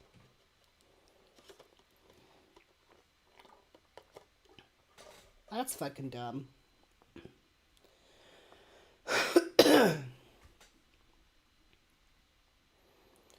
We aren't trying to ban the picture, he said. We think it's beautiful, but we are going to make sure the concept of parental rights is supreme in Florida and at our charter school.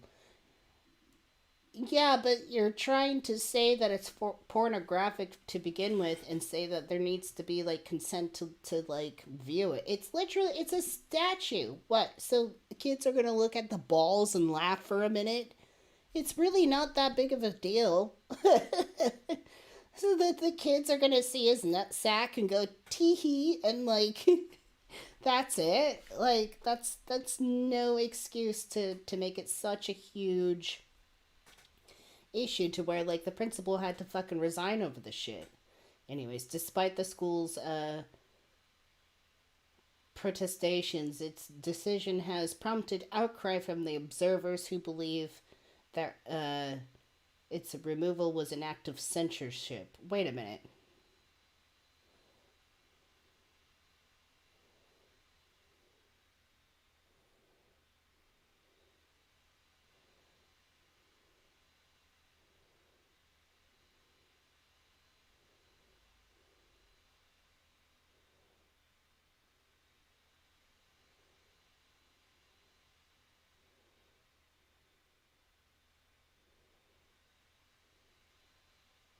I'm still confused. Mark says, hey, y'all, it looks like I'm here just in time for the South not being so smart again. Hey, Mark. Thank you so much for coming. The board has a lot of decisions to make.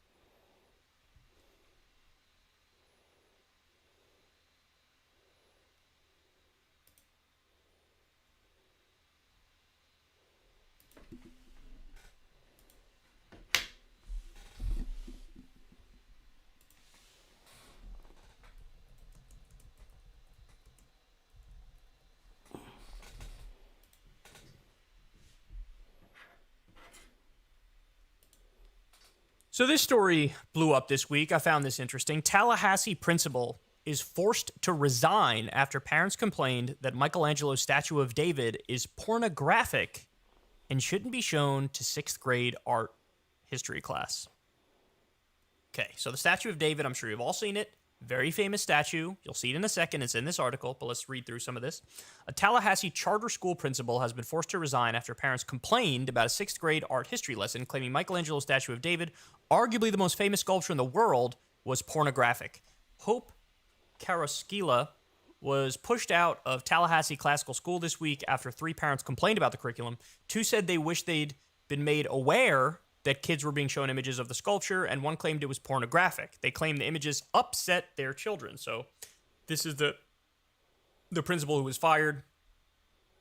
Here's the statue. World famous statue. I'm sure all you guys have seen it.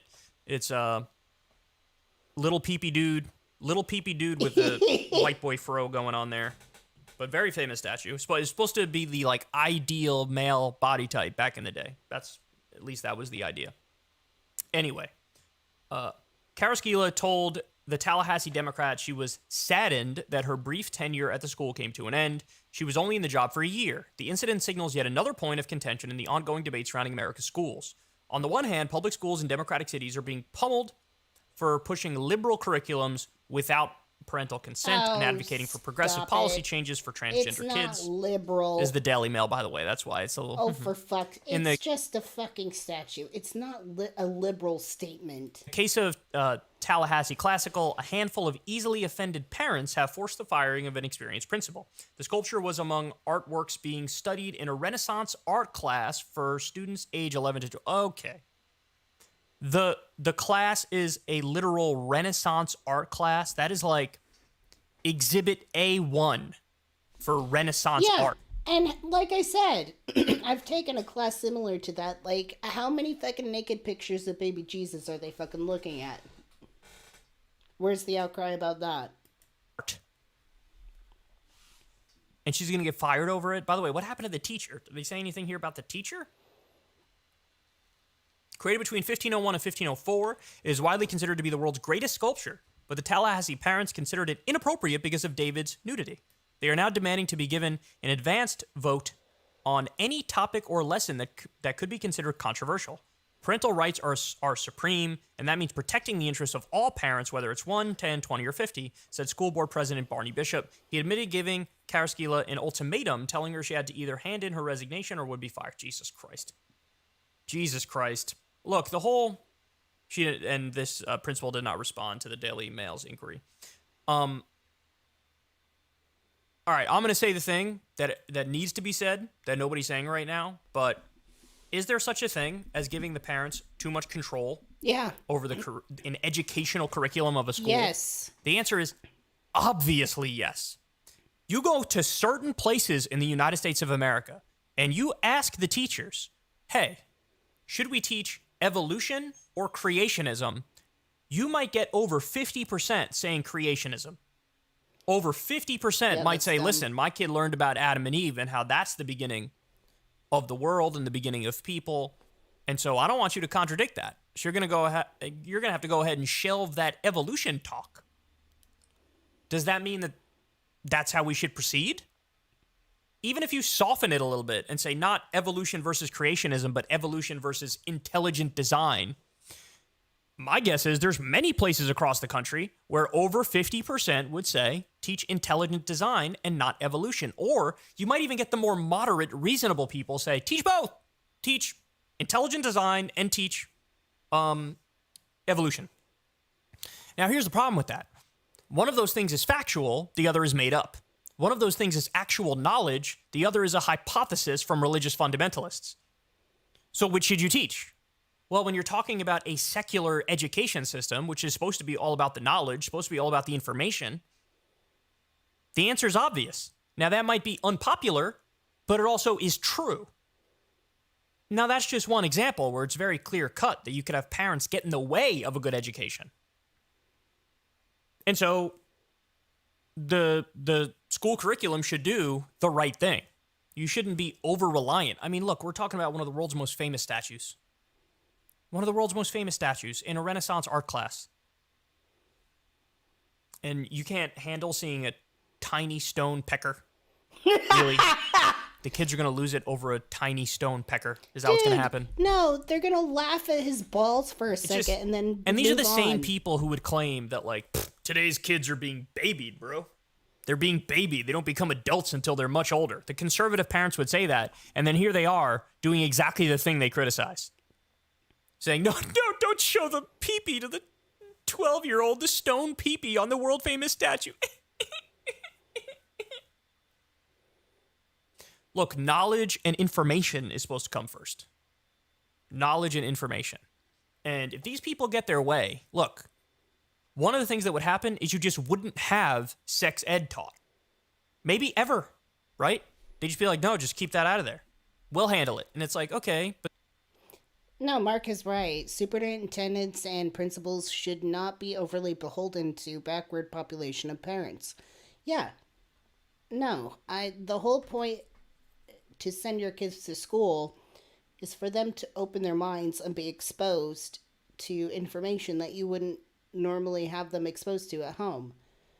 So if you're going to constantly try to oversee and make, the teachers and educators beholden to like what you want to be done, you just as well do homeschooling at that point. but then they wouldn't say anything to their kids about it, and they learn about it the same way everybody learns about it these days, which is probably online, right? So putting too much power in the hands of the parents, and this is what you get. This is what you get. Now, am I saying they should have zero input? No, of course not. But a place for everything and everything in its place. And there are going to be times where they are clearly wrong, and they are the ones who are brainwashed by ideology, and the more straightforward, correct interpretation is the one that's less popular. On that front, you got to go with the straightforward, correct thing. You have to. And so anyway, this is a great example of what is this? Say it with me, right-wing cancel culture. This is right-wing cancel culture. Straight up. And the same people who posture like they're the most anti-authoritarian when the left goes too far, all of a sudden they become petty little authoritarians. And it's a phenomenal example of it right here. I'm sure there's many, many more coming. This is right in line with the whole, Ron DeSantis book banning thing. And so at the end of the day, being anti-authoritarian should be paramount, right? Be anti-authoritarian, and in the schools, teach that which is true as much as possible. And to try to hide a world-famous Renaissance statue in a Renaissance art class doesn't get any more ridiculous than that. All right, guys. That's the show, y'all. I love you very much. Everybody do me a big favor. Click the like and the subscribe button. I'd really appreciate it. This guy. We just got over... I don't really watch his stuff, but, that was a pretty good take. Sit tight. Hold on, I'll be back.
Okay, well, for fuck's sakes.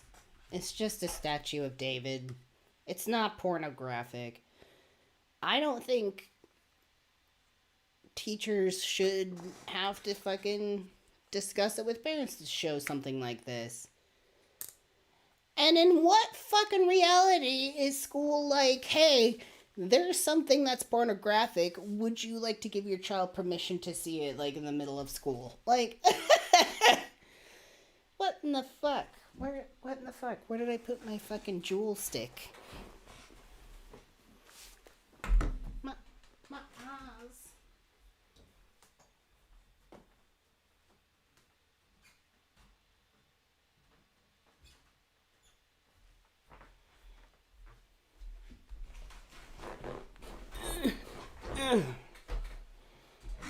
I love love my new headset. It's so great. It's so like sharp and like sleek.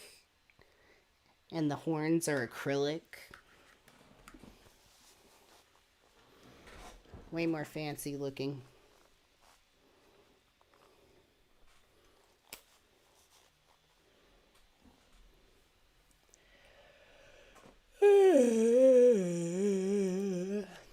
I'm not tired. I'm just like, I don't know. I just feel relaxed. So let's see. We've covered Trump. We've covered Andrew Tate. We've covered Statue of David. I think maybe I want to catch up real quick on the Gwyneth Paltrow situation.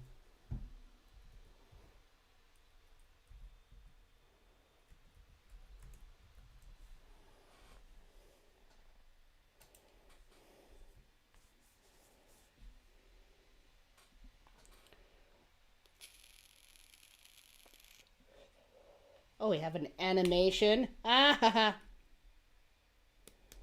let's see the animation. To the animations or cartoons, they lack foundation, distort the reality, and are incomplete. So animation number 5 is received for demonstrative purposes only to help this witness explain his testimony. Thank you, Your Honor.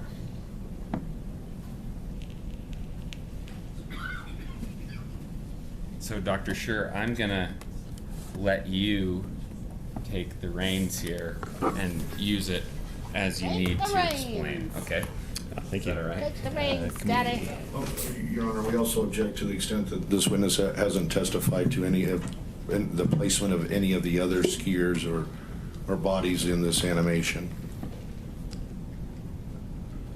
Mr. Egan, is that relevant to this witness's testimony, the other skiers? No, he's going to talk about the collision itself.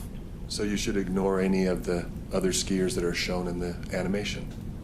Okay, so you can reverse it, Dr. Scher, to just before the collision, so we can focus on that and explain what you mean to show by this animation. Maybe I can't. How do you?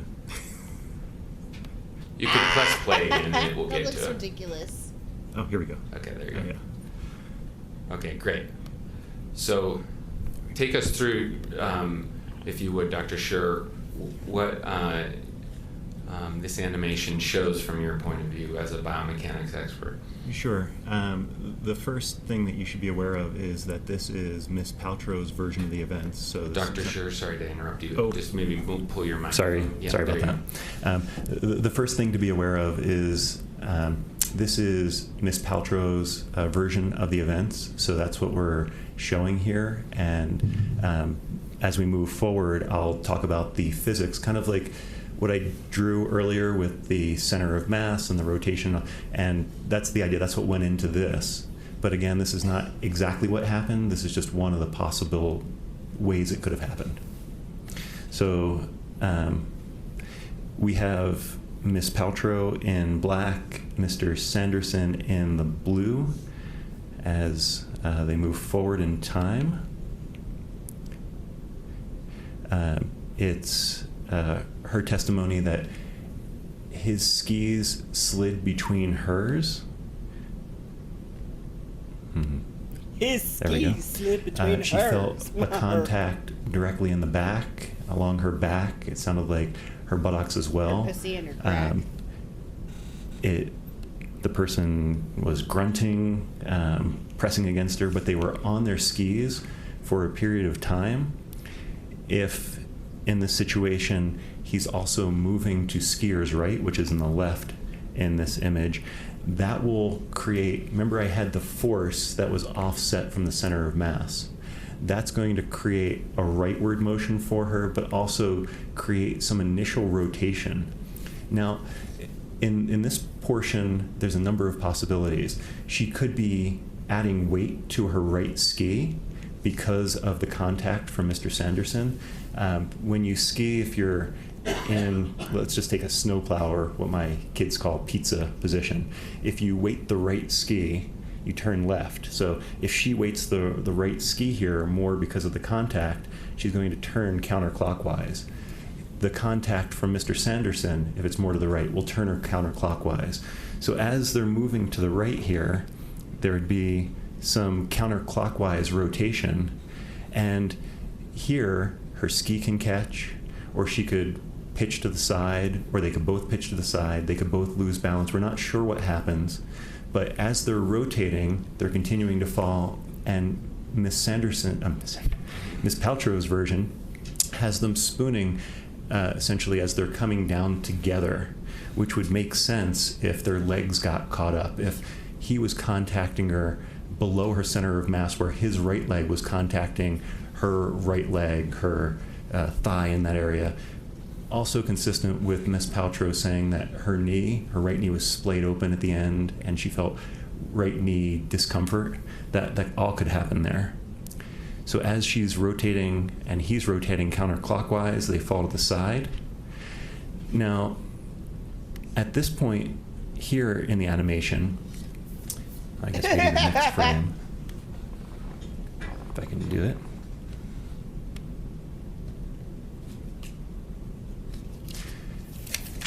Mr. Sanderson lands on his right side, or maybe the right back. It's hard to say. If he lands on his right side, kind of like Dr. Boehm said, he needs to land on the elbow, that can happen. That can create lateral rib fractures. But that's not the only way. His arm could be out. He could land on the side and create lateral rib fractures. He could land on his side and a little bit towards the back, and Miss Paltrow could land on him. She could be fully on him, maybe with her buttocks or her back or some portion of her mass compresses his chest front to back, and that can create his rib fractures. There's a lot of different ways this could happen. I can't tell which one of those is right, but all of those are consistent with her version of the events. As they hit the snow, they would continue to move forward until friction slows them down. And it's also important to note, we haven't talked about the head injury, but hitting the back of the head or the side of the head, he could have his head turned. All of those are possibilities for him to contact his head on the snow. So that's not inconsistent as well. Would it be helpful to show it in real time? You've been doing it kind of slow motion, which has also been very helpful. Maybe start from the beginning and just play it. Objection, lacks foundation for trajectory, speed, and direction. Overruled. It's a demonstrative of this witness's testimony only. All right, thank you.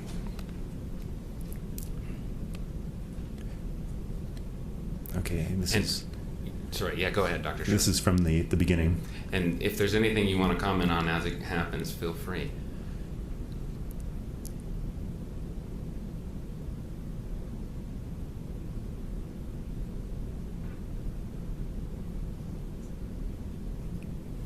I think that accurately reflects the version that Ms. Paltrow testified to that matches the laws of physics and biomechanics, as I understand it. And would it be helpful to show, there's one other animation that has a little zoom in from the other angle. Would that also be helpful? I think, it can't hurt. Let's show that then. Permission to approach, Your Honor, for that. Okay.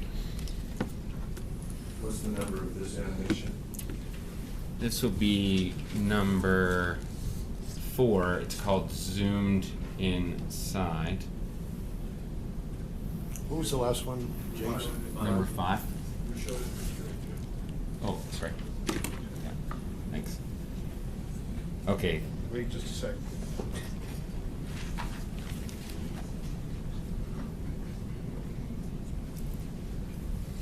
Okay, Dr. Schur, so I'm playing you number 4, the zoomed in from the side version. Were you a part of creating this version as well? Yes, this is the same animation, but from a different camera view. Got it. And will this animation also help you explain the same things you've been going over with the jury? It's the same thing, sure. Yeah, I think it also visualizes, it illustrates my opinion. Okay. Your Honor, permission to show this animation. Subject to the same objections by the plaintiffs, the animation 4 zoomed inside is received for demonstrative purposes only. 4. Okay, thank you, Your Honor. So, Dr. Scher, maybe since we've already gone through this slow motion, let's just play this one from the start, and then you can add anything that you can provide to the jury from this angle. Sure. Here, let's play first, and then there we go. I'll wait until the contact point. So it's coming up. Here we go. So she did end up winning There's the court contact. case. Fall to the right. This one.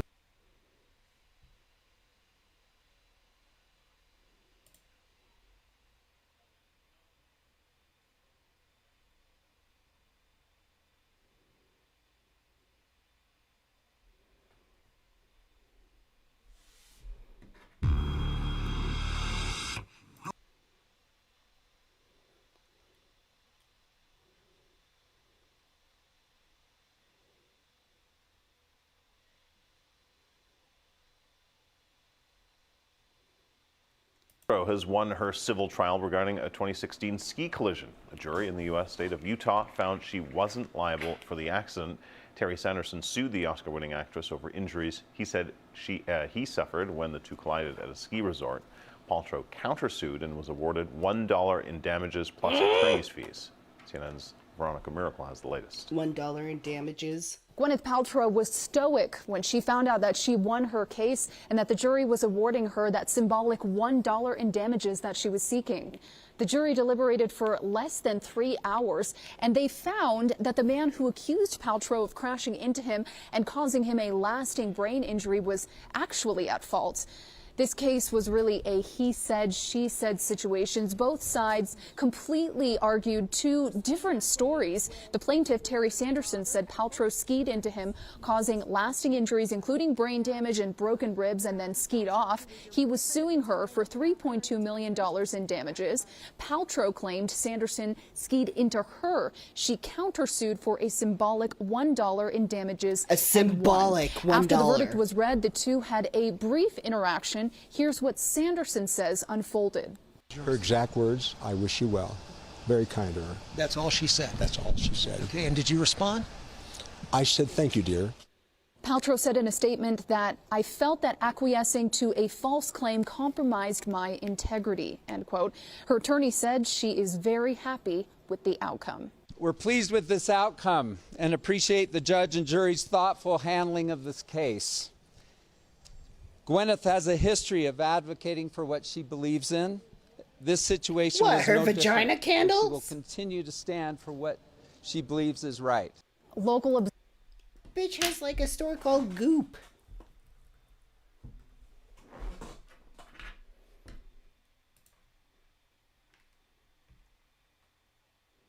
This is her fucking, like, her lifestyle store.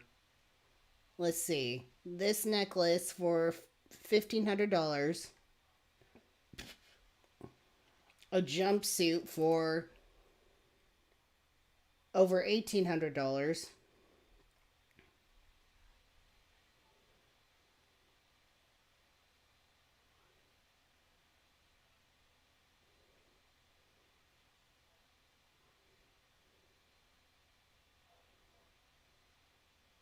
Candles. Her vagina candle, hands off my vagina, for $75.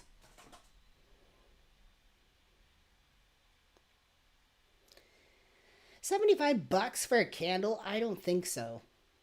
That better smell like fish, or I'm not gonna believe it's like smelling like your vagina.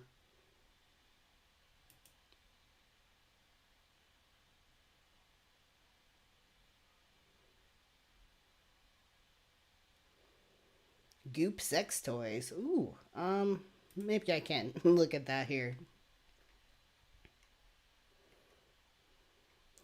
God damn, this shit is expensive. $570 for a tank top.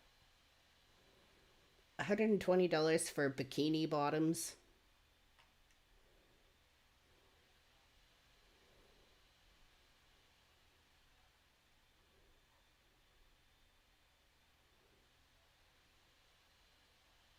$450 for a shirt.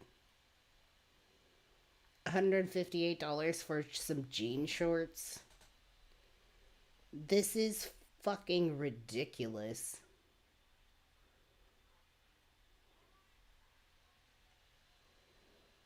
There's no way in hell. Like, I'm not buying any of this shit.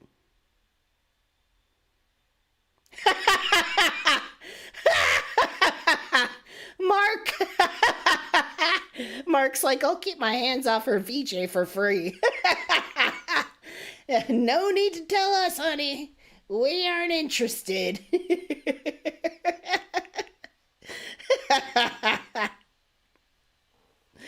Yeah, time to head to the thrift store and build a brand off of whatever you find.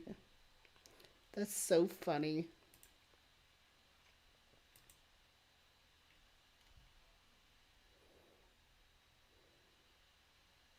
A butt candle for $60.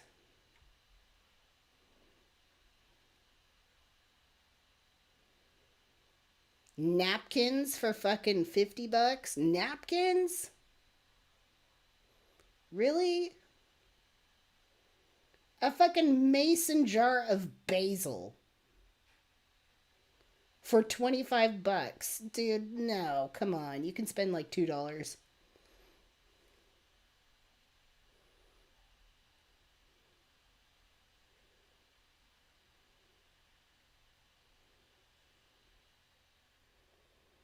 Alchemy candle for $150. My God. A fucking vacuum?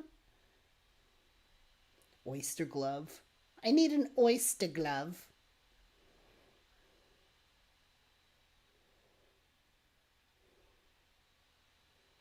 Cocktail mixer for $20. I just had an old fashioned for my first time like last week.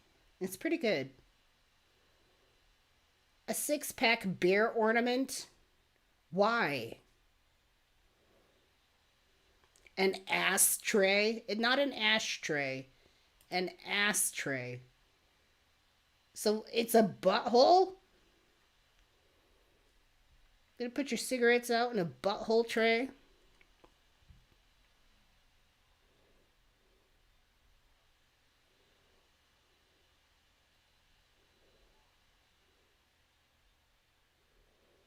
This is ridiculous.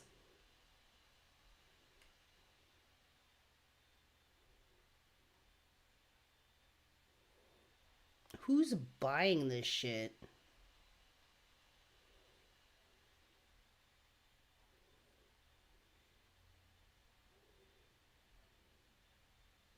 A picnic basket for $100. Great.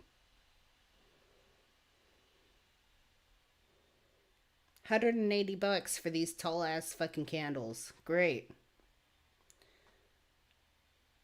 Some triangle marble to put on your wall for $86. Great. $300 for a throw pillow? This is driving me nuts. This is driving me bananas. Goop. A cake plate for $250. Look, I love cake more than anybody, but like, there's no way I'm putting cake on a $250 plate. You can't ever make a fucking cake that's like worth more than that fucking plate. Yep, hands off my vagina. Here we go again. Hands off my vagina candle. We don't want to touch your vagina, honey. We do not want to touch your vagina.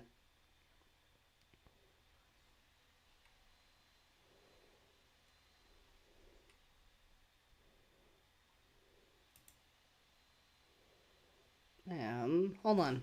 I'll be right back.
Sorry, my roommate's home.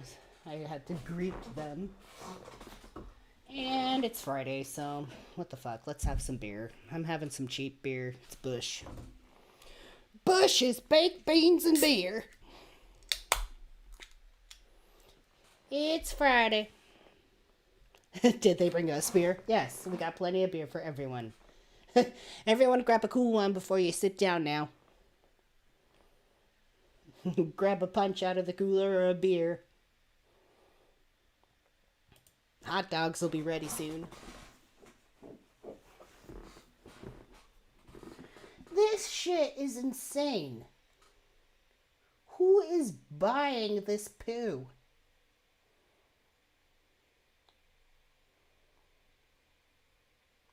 A $40 cable? What in the fuck? You can get something like a quarter of that price on Amazon. This is ridiculous. All right. We need some redemption. What's going on? What should we look at? We got all night.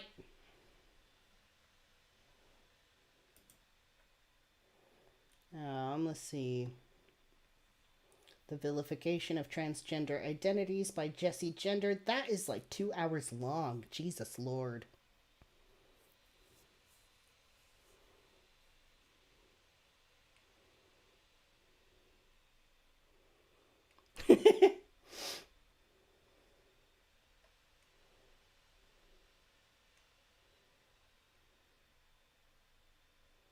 Tornadoes. Oh shit. Is there some serious tornadoes going on?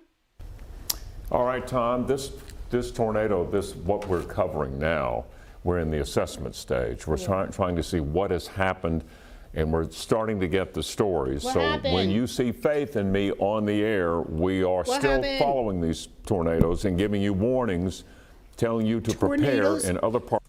Tornadoes are fucking scary. They're scary. Like, they scare the crap out of me. Parts of the state, but now we kind of start to shift to see just what these Hey, Lucifer. Oh my God. Who says, Jan, I gotta go. My friend's being harassed by some Christians. Get him. Get him. storms did in central Arkansas. Yeah, you can see a little bit of the devastation right behind us. You can see a lot of these homes just completely devastated. You see so many trees. Cassie says, can we watch something more lighthearted? I don't, like, what do we want to do? Because usually this is like when I like kind of go into I don't know, like religious stuff. But I guess there's like tornadoes recently. Let's see, what's the recent tornado vid? Tornadoes on camera.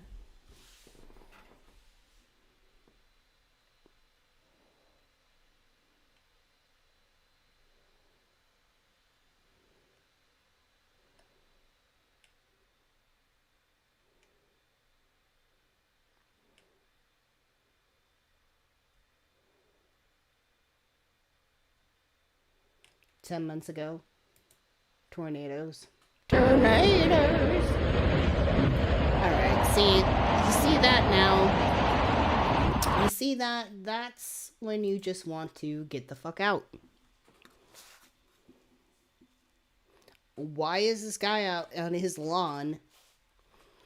I don't know. I kind of imagine it though, like people who live around areas where there's tornadoes, they've seen like them plenty enough, like kind of come forward and then like scoop away. But I don't know, if you see a tornado and it's not going to the side, it's just getting bigger, it means it's coming at you. It means you should move.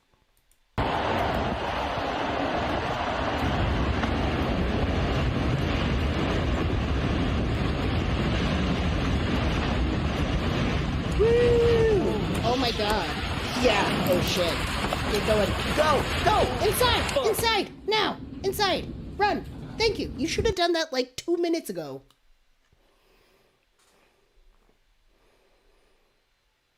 I think I've seen this one. This one's actually really profound.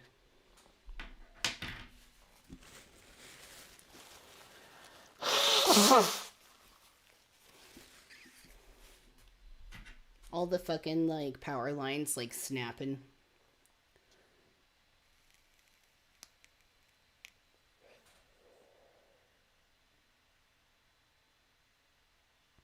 So, I used to think, that the measurements, like when they do F1, F2, F3, I used to think that was like how big the tornado is, but it's not about how big it is. It's about how fast it's going. So you can have like a really fast tornado that's super small, and then like a super big tornado that's like really slow. And that's not the same thing. The big tornado can be like an F1, and then like the faster, smaller one can be like an F4, 3 or 4, So it's all about like the speed the wind is going.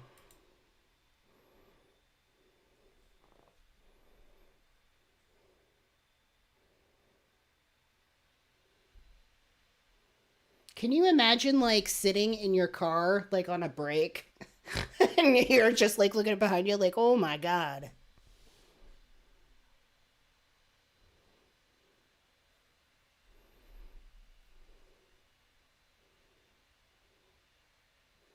Oh my God.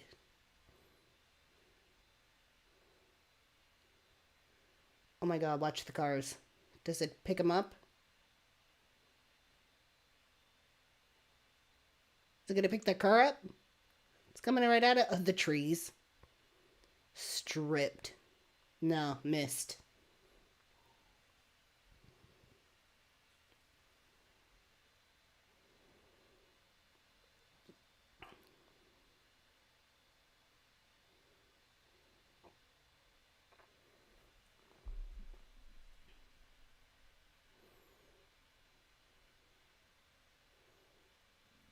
Here we go from this side.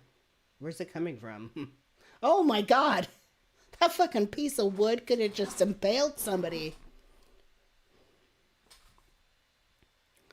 That's the scariest thing about tornadoes. To me, it's not necessarily like the wind, it's the debris that kicks up and you can just like fucking get poked in the eye by a fucking 2x4. Yeah, Cassie's like 95% of what I know about tornadoes comes from the 90s movies Twister, which was iconic. That was a really iconic movie. It was done really well, and I think I watched it not too long ago. It aged really well. That's a movie that aged really well. Like, it's still really good. It's good looking.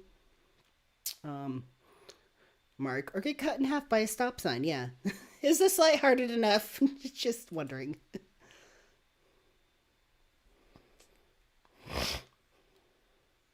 I love Twister with Bill Paxton.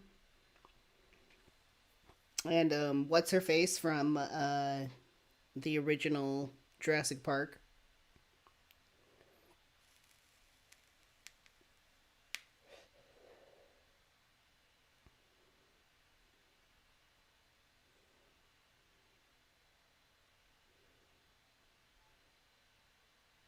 We got cows. Moo.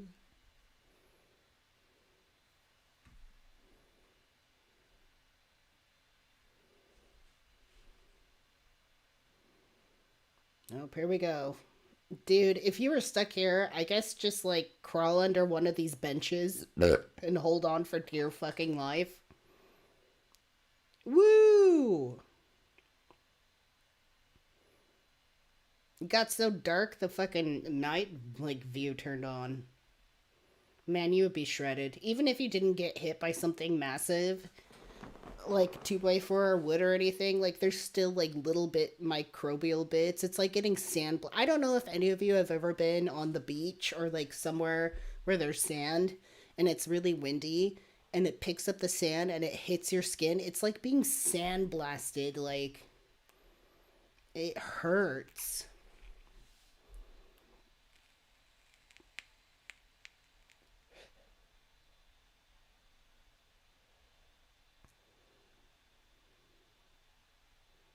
Shit, it just blew out a window. Oh my God. Cars getting tossed. Trees getting stripped. No, not the playground. I'm trying to imagine like being stuck out there and like caught with your panties down.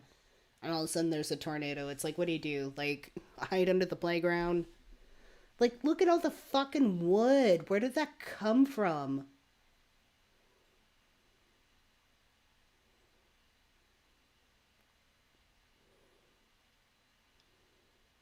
Whoa!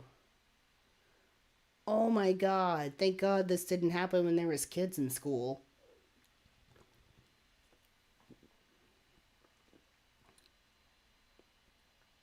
Why are my panties down on the playground? What? Cassie! What the fuck? Don't make it sound gross. What the hell? What the fuck, Cassie? That's not what I meant and you know it. My panties are not down at the playground. Thank you very much. That would be highly illegal.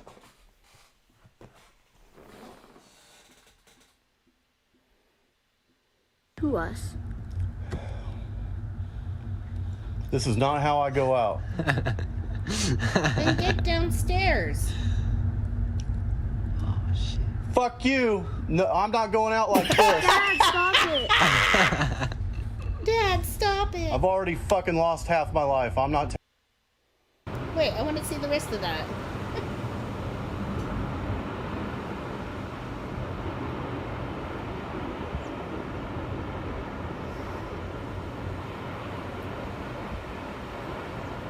That's so fucking insane looking. That is so insane looking. Like, it doesn't even look real.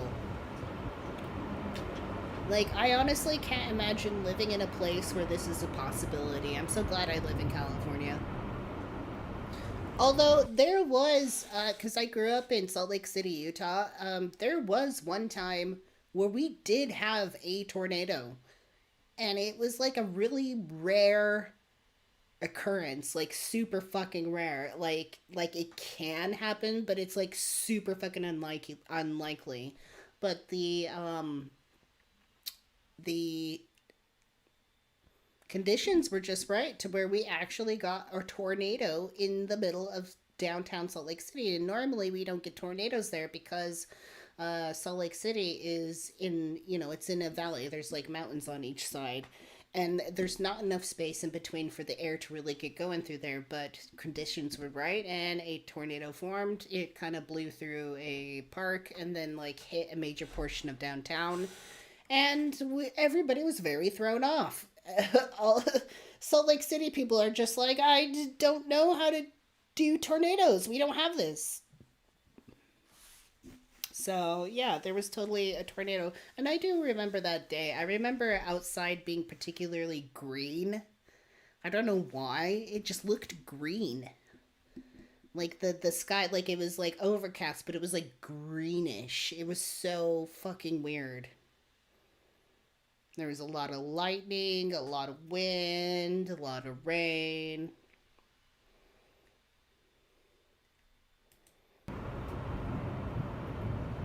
Mark says, yeah, tornado skies look green. Yeah, I had no idea. We're just like, and it's funny too, is like as kids, we're all standing outside like, wow, this is weird. We didn't ever think like, hey, maybe we should go inside.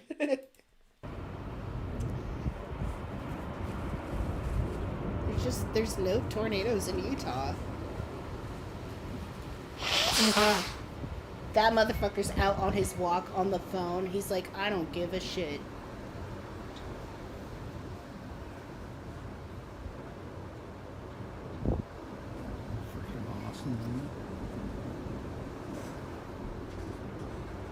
Tornadoes. Tornadoes. Help us from the tornadoes.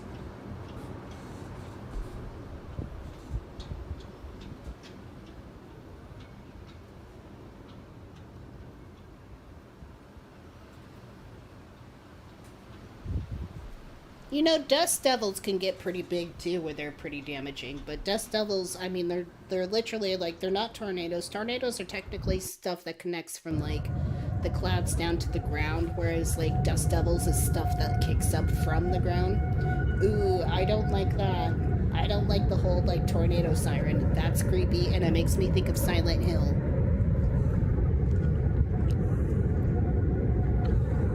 That is scary. Go inside. Go inside. Yeah. Oh my God. Go inside. Oh my God. Go inside. I'm in such distress over this man not going inside. Go to the field.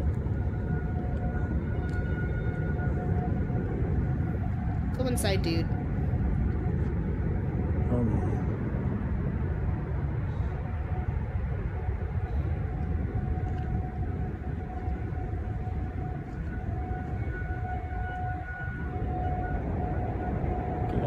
Go. What are you telling the tornado to get on, get? Get on, get! Stay off my lawn!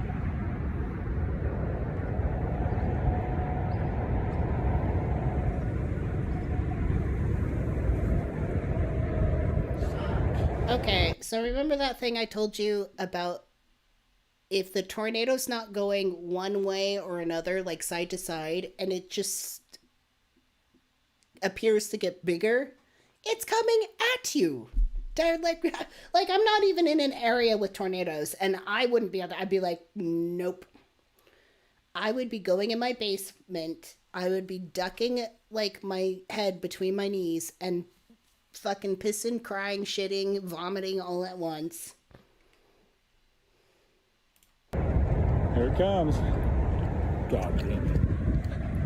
Yeah, get in, get in, get in, go in. Get your ass inside.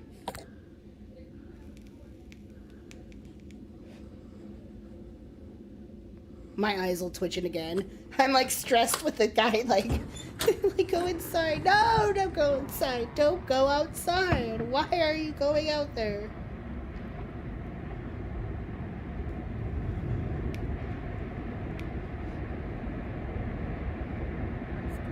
Holy yeah. crap. Yeah. Yeah. Get in the room. Yeah. Thank you. Get the fuck out. I love the expression, holy crap.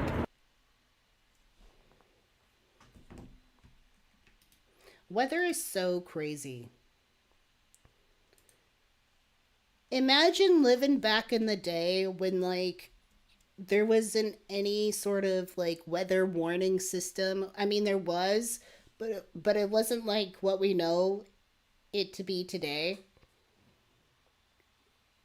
Like through television and stuff, like there were motherfuckers that had to sit up on the top of hills, like during stormy times, with binoculars and look out over the land and be like, I see a tornado. And they were pretty smart about it too. Like there's people that can read weather really well. And so, yeah, back in the day, tornado warnings were just people just, like, sitting on top of hills and shit, looking at the sky, like, way back in the day, you know? And then it, like, they didn't really have much they could do. They just kind of had to take the brunt of it.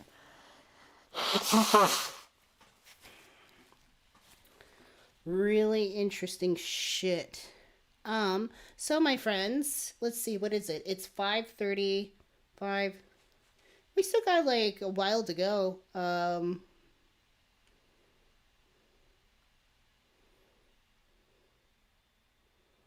We're just checking in with the weather.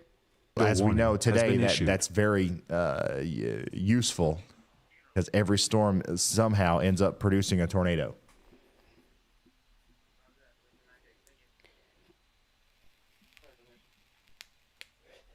Yeah, so the big line of storms is getting ready to move through. Dang. We are just starting to see some damage come in after a tornado swept through Little Rock, Arkansas. We want to show you some of it here. There was a funnel cloud, obviously, that formed over the city. This is part of an extremely dangerous storm system. Shit. You can see some of the damage there. The city has just put a shelter-in-place order in because guess what? They think more could be on the way. Look at that. Look at that car absolutely flipped over. You see in the background there more damage. Oh, my God. Homes in California aren't built like homes like out here, you know, in Arkansas and things like that. For one, California homes typically don't have basements. I mean, we have like crawl spaces and stuff, but the reasoning for that is because in California there's less worry about tornadoes, obviously, because we don't have them here. And things like that. And it's more so about earthquakes. So, yeah. And actually, there was a pretty major earthquake that caused damage to the building that I'm living in now. It's been repaired since then, but like my unit used to have a fireplace in it, but because of a major earthquake, it was cracked out, and it was just way cheaper to like seal it up than try to repair it. But I can see like there's some like things here and there where there's like cracks and then like repairs, so I can tell that there was earthquake damage repaired for that. So, and also earthquakes were kind of a little bit more of an issue in Utah, more so than tornadoes or wind or anything, but I've experienced earthquakes in Utah, and I've also experienced earthquakes here in California. They're different. They're like way different. Earthquakes in Utah are more bouncy. They go like up and down. And then the earthquakes here in California, they go from like side to side. So you're just like standing on some like lava or something. It's really interesting. It just kind of like rumbles and like sways in a wave. But the earthquakes I've experienced here are definitely more, not like super dangerous, but they're more significant than any earthquakes I experienced in Utah, which was just kind of a little bit of a bouncing. The governor of Arkansas is just tweeting out, in maybe the last couple of seconds here, that there is significant damage. You're looking at it here. At this point, we know that there are millions more who are in the path of this potentially deadly storm. Again, this is all happening as this is unfolding. I want you to listen to what it sounded like when some of the sirens started going off not too long ago. That looks scary. Yeah, that's something you definitely do not want to hear. About 13 million people are under a tornado watch, and it's something the National Weather Service calls a particularly dangerous situation. That is a siren, metaphorically, in addition to that literal siren there. Memphis, Des Moines, St. Louis. I want to bring in now Blaine Alexander, who is live for us here, along with meteorologist Bill Cairns. Blaine, I want to start with you, and I want to explain why we're going to you here. You're in Memphis, Tennessee. We have a team in Arkansas. Boo, we cannot bring them to you live right now because of how dangerous this situation is. The first priority for us here at NBC News is to make sure our people are safe. They are in a safe...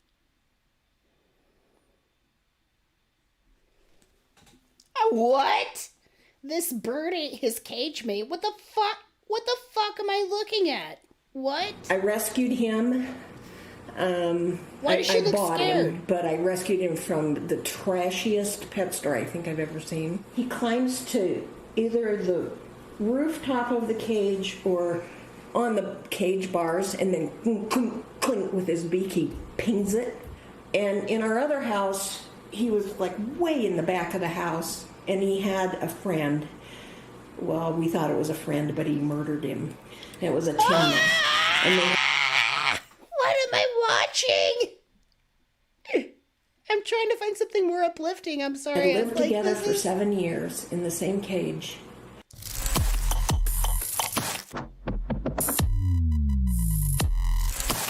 I mean, I have really tried hard to follow the whole feeding. He is not a pellet eater. So this is in his cage all the time. In 1 cup, I give him usually 3 tablespoons of seasonal feeding system. Okay. So then this one, so my focus when he's out has to be there's 100%, the murder parent. Like I can't have a conversation with you and do something with him. Right. Okay.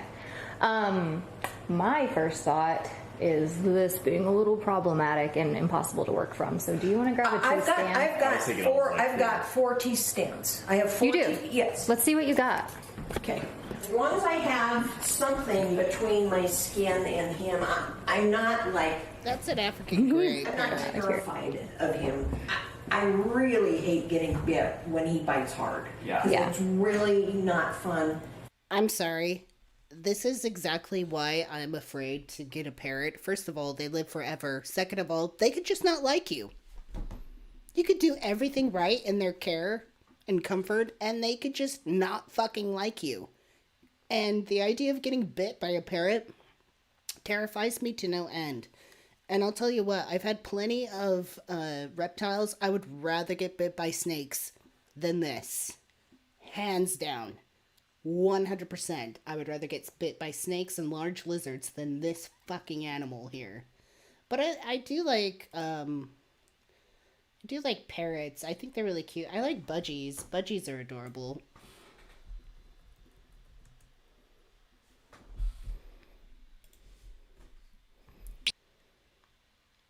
Cute.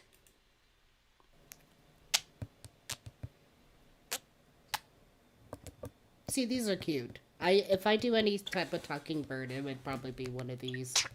They live about, I think, like 10 to 15 years. The only thing, though, is, like, with these kind of pets, it's like they really like to be around you all the time. And that's something I don't know I could deal with because, like, I love pets. But, like, one of the things I love most about reptiles is they don't really give a shit about you. So you can just leave them alone and they're fine. But, like, with birds like this, they're very social. So they want to be around you constantly. Like that, or you got to get them some friends. Like, you got to get, like, 2 budgies. So it's a lot of commitment, like, socially. They're so fucking cute, though.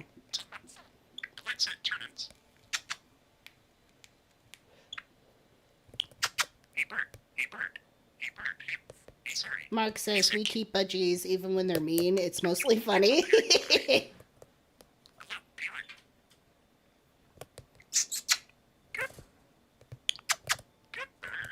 probably having a good time with Amir there.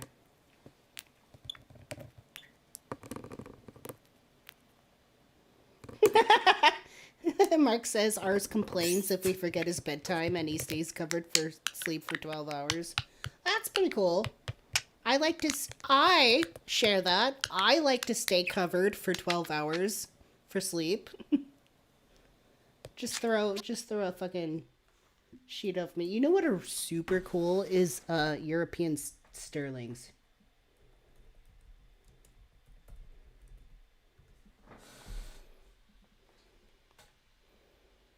Like, these things, these are weird. Gonna give him a kiss. Gonna give him a kiss. Gonna give him a kiss. Gonna give him a kiss. My sweet turd. My sweet turd bird.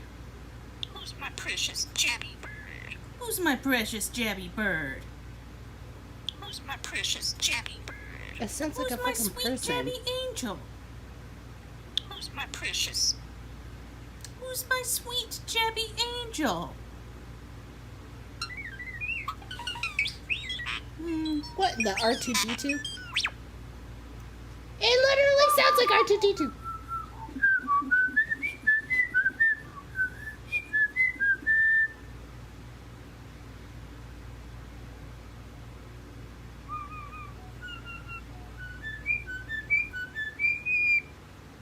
He's so sweet. Could you imagine, like, being back in, like, the olden days and you're, like, going out in the forest and you just hear, like, voices like, fish for sale, fish for sale. And you're just like, it's a ghost. It's a spirit. It's a spirit.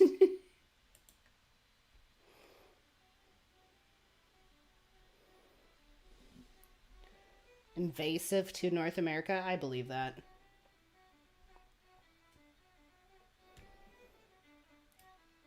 That'd be amazing that you can, like, tell that there's an invasive species of birds.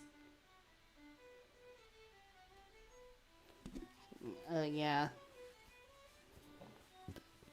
Oh, that's sad. That makes sense. There's, you know, when it comes to invasive species and stuff, wildlife rehabilitators will most likely be like, destroy it. Like, just destroy it. Hey, Ontology Dragon.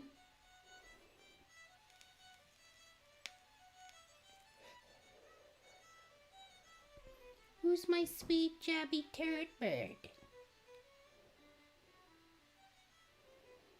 If I had a talking bird, it would say, like, total obscenities. Like, it would totally just... It would just sit here and swear.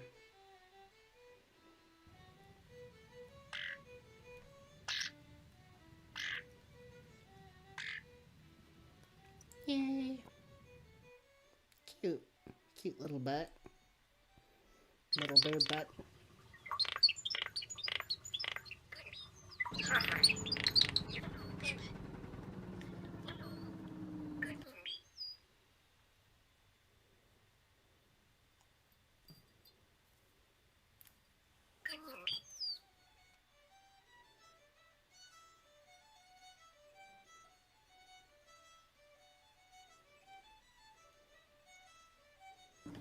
European starling.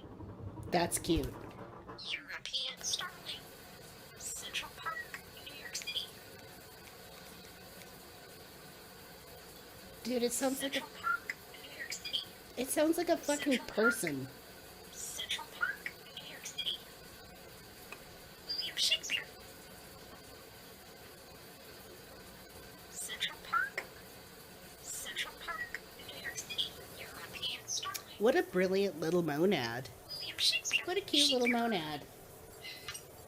I feel like the way to help it self-actualize is to just keep teaching it, like, more things to say. Shakespeare. European starling. Cute.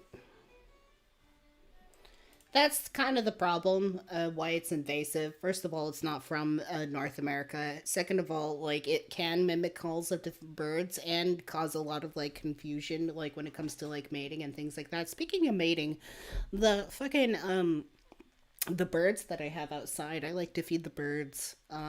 I have been having to fill up their food bowl, seriously, like, 3 times a day, at least. When usually I just fill it up like maybe once every other day. But they have been eating like crazy, and I can only imagine it's because they're getting ready to get gravid and mate and have babies. Oh. What?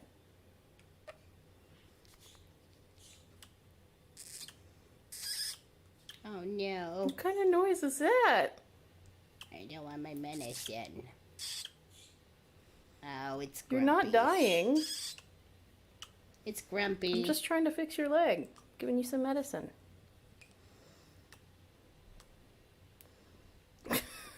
Upset. What? Grumpy little butt. Birds are so cool. Did you know that, like, ravens can speak, like, words too? Like, they can actually,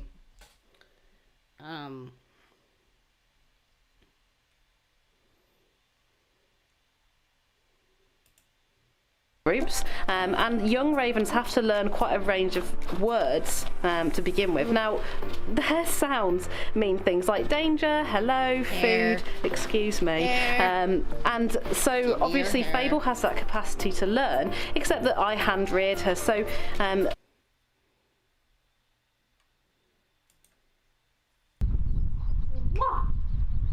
Wah.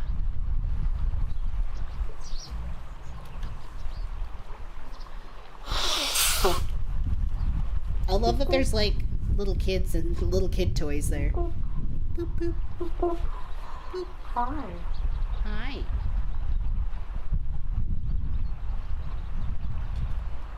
Hello. Hello.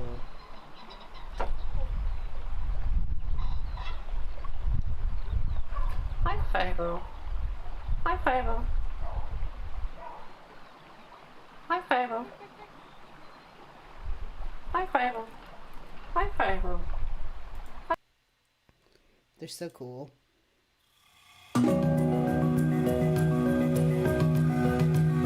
Nevermore. Quote the raven. Nevermore. Nevermore. That's one of my favorite, like, stories.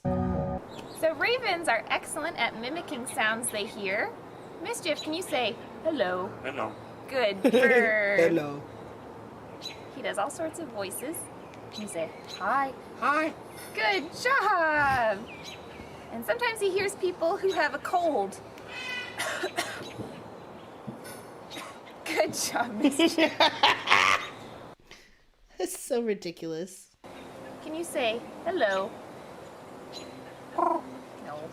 Hello. He's all excited. About hi. Hi. Good. He just wants the boy. treat. He just wants the treat. Hello. Give me the treat. Hi. Hi. Hi. Hello. Hi. Hi. This isn't working out, Daniel. Good bird. That's funny. Cute.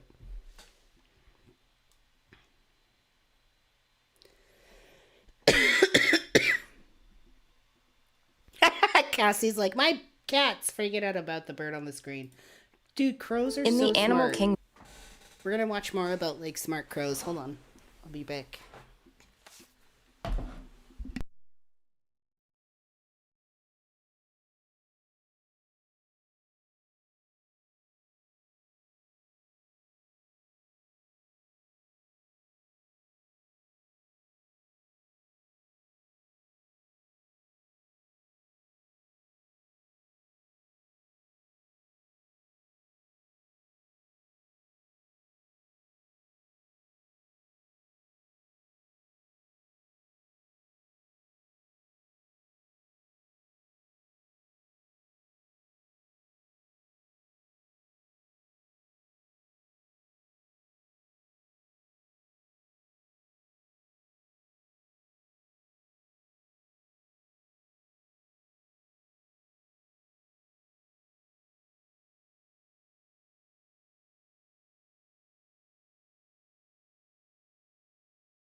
I love this setup so much. This setup is so nice. It's like easier to like sit here for long periods of time and chat with you all. By the way, I want to thank you all for like exploring the option of longer streams. And I've been seeing people kind of come in and come out and come back in. Like that's the way it should be.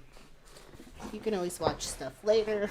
And hopefully in the future I can start clipping things out individually by like individual topics.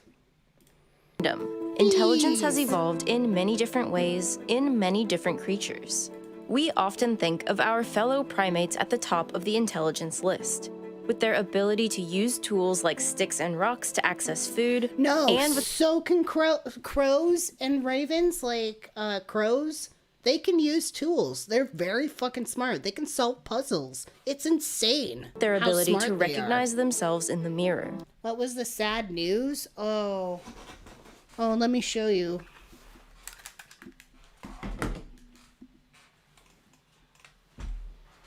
So the sad news is the old headphones. Here, let me go to big screen. Here's the sad news. Here's my old headphones that I usually wear. These are retired. It's the end of an era. And we have the new headphones here, as you can see, much more sleek. Who the fuck is calling me right now? Anyways, these headphones are much more sleek. They're acrylic, they're shiny. These are old, so fuck them. End of an era.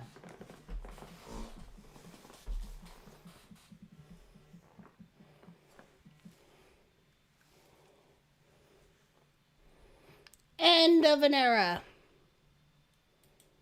Orcas. But I love these. Look how like nice and like shiny and pointy these are. They're acrylic. It's not just like styrofoam wrapped in tape. Buckdo, hi Buckdo, says those horns look much stabbier. They are. I've even been like scratching like my palm on them. Like they're very itchy and scritchy. Like I feel like I'm gonna stab myself or like gouge myself, like flailing my arms around like bleh. But I like them. So that's the news. Sad news. The old headphones just ain't cutting it out anymore. But now it's a time for a new era. A new era of awesome upgrades. I got my desk upgrade. I got my new microphone and camera and lighting. And I am just all set, honey. I am good to go. Let us shed the skin of our past selves and move forward. Now let's learn about crows. Among the most intelligent, with their unique language skills and orchestrated hunting techniques. And anyone with a dog is constantly surprised at complex feats of social intelligence and emotional sensitivity. Intelligence seems to thrive in animals like this. Mammals, often carnivorous ones, that live in tight social groups. But if we survey the world of animals, one of the smartest is one that is perhaps unexpected. An animal that isn't a mammal at all, but a bird, crows, or more generally, corvids. Corvids are mischievous, playful, and extremely intelligent. So they use tools to forage and to solve Interesting fact, in North America, or in America, you cannot keep wild native species of birds. It's illegal. You can't just capture birds outside and keep them as pets, even crows. American corvids are not available for people to keep as pets, but you can keep an African corvid, which is similar to a crow. It's got some white in it and stuff like that. You can have an African corvid, but you can't just have a pet crow. Mark says, 3 crows followed my lady everywhere she walked when she lived on the coast. That's cute. Yeah, no, see, because technically you're not supposed to have pet birds, but I feed the wild birds in my area so much that I feel like they're pet birds. So, you know, I got a couple of scrub jays, which are very frequent. I got like a barrage of tiny birds. And then I have some crows that come around, but the crows are very timid, and I kind of get mad at them because in the past like 2 years that I've been feeding the birds, they still act super skittish, like I'm going to try and eat them. Like they actually look inside my house and see if I'm like in my home, and they can see my eyes look over at them, and as soon as I look over at them, and I can do it with my eyes and not move my head, they'll just fly off, and I get so angry with them. Like, stop it, you dumbasses. Like, I'm not gonna eat you. When have I ever tried to eat you? And I've even gone as far as to like literally make them scrambled eggs for a while. Like there was like 3 weeks where I made them a couple of scrambled eggs like every morning, and then I think I stopped because I just kind of got tired of it. But oh yeah, see, I heard that like crows will bring you like gifts and things. The crows don't do that for me. I think they're just kind of dumb butts, you know. But I live in an area where I'm like of California where I'm like, I try to like tell the crows like, find me Spanish coins, like find me ancient Spanish coins. Bring me Spanish coins, because there's like a lot of like old Spanish shipwrecks like off the coast of like the California like Central Coast. So it's like I'm like, find me Spanish coins, old car keys, chandeliers, things like that. I would love that, like the little like pop tabs of like soda cans and things like that. Little shiny bits. Complex problems. They even drop nuts on a road for cars to crack and then pick them up with the safety of pedestrian lights.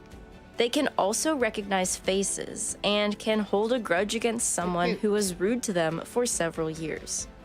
They can mimic sounds that they hear and scientists have found that their problem-solving skills rival that of a 7-year-old human. How is it that crows are so profoundly intelligent? And how is it that we even measure their intelligence in the first place? Is bird By intelligence problem-solving. wired in the same way as I think a lot of studies about intelligence in animals, first of all, like, what are we trying to define by intelligence? That's something that has to be defined first. But I think for the most part, scientists are trying to look for, one, self-awareness in animals, like the ability that they can recognize what they are, and then 2, problem-solving skills, and not just like a problem-solving skill where it just takes one step, but multiple steps in order to solve a specific problem. In which case, when they deal with crows, they create several steps for them to get a piece of food. So they have to go through several steps to get a piece of food, but they have to look at the situation and gauge and judge what it is they should be doing. And crows have the ability to take several steps to accomplish their goal, whereas like other animals might be smart in some ways. They might be self-aware, but they cannot take several steps to solve a situation. They can only do like 1 or 2. as mammal intelligence? Or is it something different altogether? The corvid family is also known as the crow family, and includes crows, jays, ravens, rooks, and magpies. The level of intelligence varies between the species, but scientists have found that the New Caledonian crow is the most intelligent. I love the way crows walk around on the ground. Like, they look like tough teenagers with their collars popped out. Like they're about to cause a ruckus.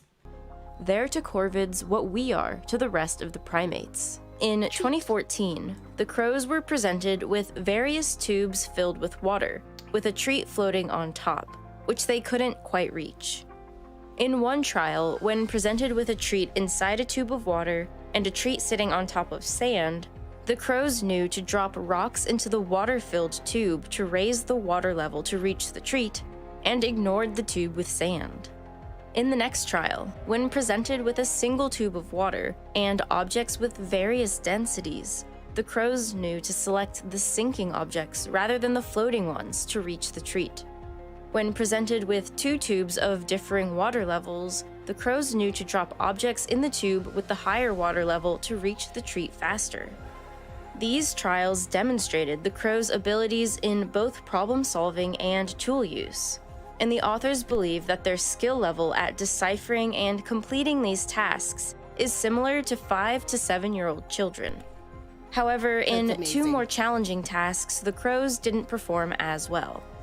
One required understanding the difference in a wide tube versus a narrow tube, and another was a counterintuitive task, where the tube with the reward was connected to another tube via a hidden U-bend. The crows didn't fully grasp these setups, but in comparison, during tests with human children, only kids around 8 years old were able to consistently solve such tests. And in addition to using tools, New Caledonian crows can build tools. And not just simple ones, but ones with multiple parts. When given objects that were too short to retrieve food from a puzzle box, the crows combined elements by inserting one stick into the hollowed opening of another to make a tool long enough to reach the food. That's fucking One crow incredible. even made 3- and 4-part tools. Compound tool construction like this has only been observed outside humans in a few captive great apes. Crows can take tools and combine them together to create an ultimate tool to accomplish what they want. That's so fucking mind-blowing cool. It's so fucking cool that there's an animal that can have that capability, and they're not even in a human body. Like, I love it. Birds are so neat. It's usually only associated with human intelligence. And in addition to this, we now think crows might be better than we ever could have imagined at making plans for the future. Yeah. The ability to take actions now that will give a benefit later is not something that most animals are good at. Delayed gratification and planning are high-order skills. Human children can't do this, and neither can many of the adults that I know. That's amazing. So it's pretty much hypothesized and observed that they can think long term. Crows can think in the long run. They can think, maybe I should save this food now and eat it later, even though I'm really hungry right now, type of things, which is just incredible. Mark says they have executive function. Yeah, that's amazing. It requires our memory of animals are so cool, the past, and foresight for future events. Can crows, of all animals, really possess this ability? In a study published in 2020, New Caledonian crows were first shown one of 3 puzzle boxes that they already knew how to open, each requiring a specific tool. They were then removed from the test area for 5 minutes before being presented with 5 different objects. 1 tool for each of the boxes and 2 distraction objects. After selecting an object... Oh, interesting. Distraction objects. Putting down stuff that they don't necessarily need, so they have to sit and decipher like what's useful and not. This is amazing. I love it. And waiting 10 minutes, they were allowed back into the test area. The researchers discovered that not only did the birds choose the correct tool that would open the corresponding... Wait, I'm sorry. I gotta go back because this is even more phenomenal. So they let the birds look at the puzzles they had set out, but then they took them away from that puzzle for 10 minutes and then brought them back, and then immediately the birds took to the solution that would actually work, which means they have ability to remember and plan for the future. That's amazing! This is amazing. Puzzle box. But they would remember to bring the tool with them into the test area. In another study, researchers presented the birds with a locked box with a treat in a similar manner. But this time, the birds were then presented with an assortment of items, including the correct tool, a few distractor tools, and an immediate food reward, but one that was less appealing than the one in the locked box. And most of the time, the birds took the risk and delayed their gratification, kept the correct tool, and later opened the box with the better treat. This might seem easy to us, but it isn't. Only once human children reach 5 years old does this ability arise. And even then, it doesn't in all of them. For some, it takes a few more years. These mental skills certainly set crows apart from other animals, with their actions and abilities more in line with the smartest of the primates. How does this bird give the most intelligent primates a run for their money? Why does a bird need to be this smart? Even though crows may have a similar intelligence to... I mean, as a Hyperion, I would argue that all animals are striving to actualize, even if we don't understand it. So, I mean, I would say that this is the natural path of any monad in any avatar, is to constantly improve and evolve and progress. So I think the crow's doing a bang-up job of doing that. It's just so fascinating, how intelligent they are. Many primates, bird brains and primate brains are not at all the same. Birds and mammals split on the evolutionary tree 320 million years ago. And since then, their brains have become quite distinct from one another, making scientists question exactly why corvids are so smart. In vertebrates, the pallium is the gray and white matter that covers the brain. Before the evolutionary split, both birds and mammals evolved a large pallium. But after their lineages split, the mammalian pallium evolved into a layered structure known as the cerebral cortex. This is the most complex structure of the mammalian brain. Each layer contains nerve fibers running horizontally and vertically that process and transmit information. Here is where many important functions take place, including learning, memory, sensory perception, and conceptual thinking. Birds don't have a cerebral cortex, but a study published in 2020 found that the fibers in circuitry in the bird pallium are organized very similarly to a mammalia neocortex, with fibers running both horizontally and vertically. The authors believe this explains where bird intelligence comes from. Another reason why birds were initially thought to be incapable of this level of intelligence was due to the small size of their brains. But it's not the absolute size of an animal's brain that matters, but the brain-to-body ratio. Crows tend to have big brains compared to their body size. In mammals, the bigger-brained individuals are humans and dolphins. In birds, it's parrots and crows. However, as scientists' understanding of the brain grew, they discovered it wasn't just size that mattered, or even brain size relative to body size. A big proponent of an animal's intelligence is the density of neurons. This is because having tightly packed neurons leads to better communication between them. And it turns out that certain bird species have very densely packed neurons. In a 2016 study, researchers measured the number of neurons in various bird and primate species. They found that some birds, like corvids, have twice as many neurons as primates with similar-sized brains, with numbers closer to that of larger primates. While these findings tell us how crows are so smart, the question remains as to why. Plenty of birds... So Mark says our budgie disparages the dogs. He can't teach bird sense to them. I remember my friend having a parrot, and the parrot would get really upset at the dog because when you talk to the parrot, you put your hand out and you say up, like up, like uppies, and the parrot would jump up on your hand. But then the parrot would get upset with the dog because the parrot kept telling the dog, like, up, and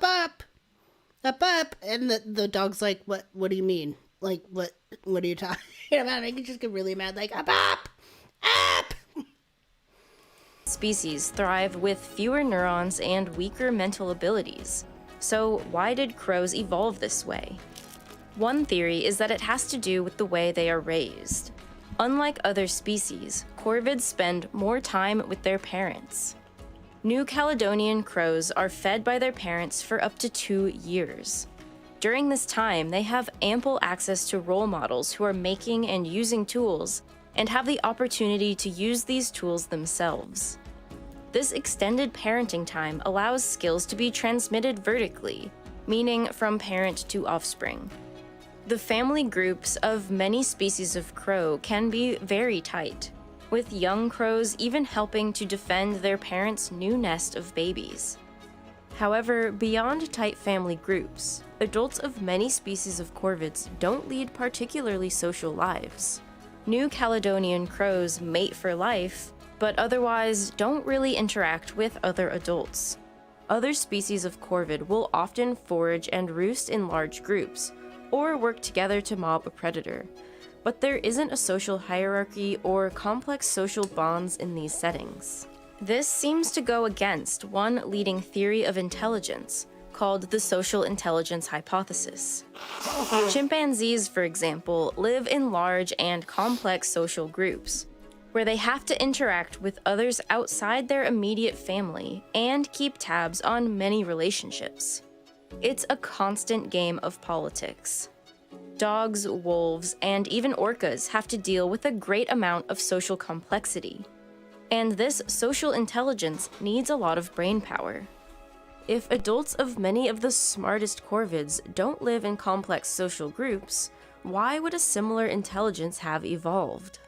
Adult corvids may rarely live in wide social groups, but often juveniles do. Before pairing up with a mating partner, during their teenage years, some species of corvids live in larger flocks, aptly called juvenile gangs. And these gangs work exactly like they sound.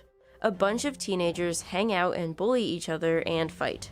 In these angsty years, corvids, like ravens for example, form the many relationships that they have to keep tabs on. And intriguingly, corvids may need social intelligence to interact with other species. Outside of Yellowstone National Park, certain ravens have been seen interacting with wolves, especially wolf pups.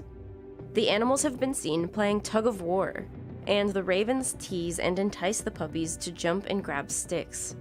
Sometimes the ravens will even pull the wolves' tails. By all accounts, it looks like the animals are playing.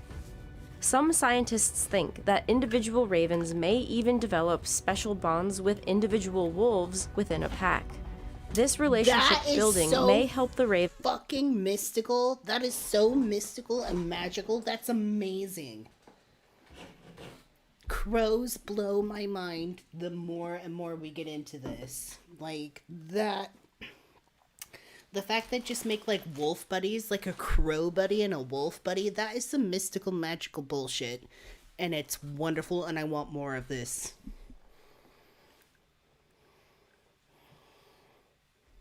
Like, that's so fucking cool. Ravens more readily scavenge the wolves' kills. This propensity to interact with other species has some groups wondering how we may be able to. It looks like the animals are playing. Some scientists think that individual ravens may even develop special bonds with individual wolves within a pack.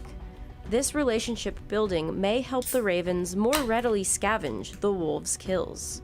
This propensity to interact with other species has some groups wondering how we may be able to cooperate with corvids.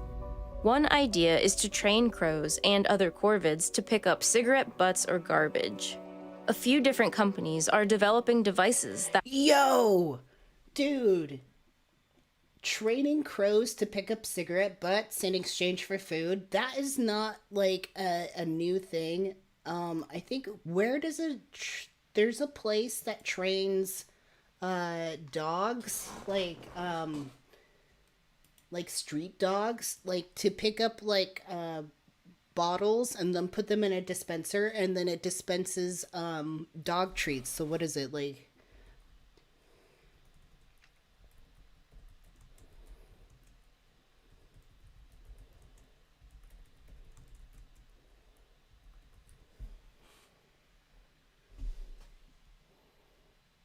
Wait, hello.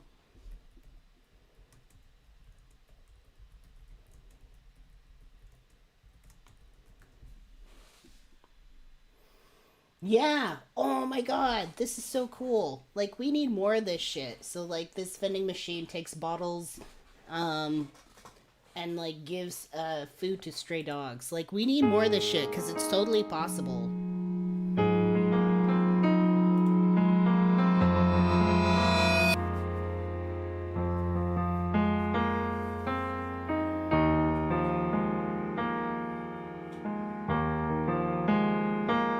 Assuming they have this dog to test this, but, like, it's totally a possible thing, because I'll tell you what, there's a lot of stray dogs and stuff. They're smart enough, they actually remember, like, train schedules and bus schedules, and they'll literally, like, hop onto them and, like, know their exact stop and what times the trains are coming by and everything. It's really phenomenal.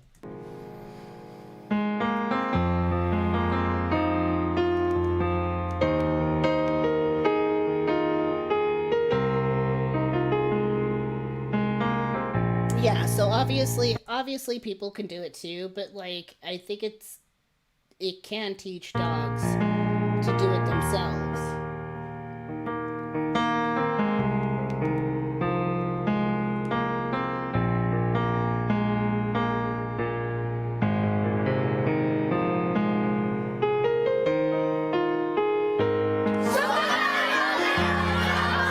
That's not the one I'm thinking of. Or this.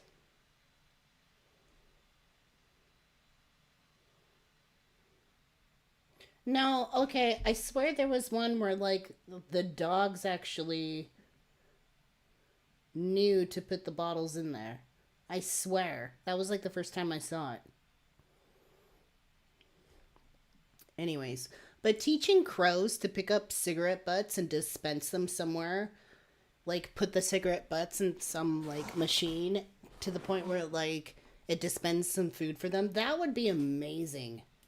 Like, not only would the crows enjoy it because they get food, but like the crows do enjoy jobs and problem solving, so like that would be great. I mean, ultimately people shouldn't be throwing their cigarette butts and shit around, but if we can teach crows to like throw garbage away, I mean, they shouldn't be expected to pick up after us, okay? I don't think they're being exploited when they just dispense some garbage and receive some food.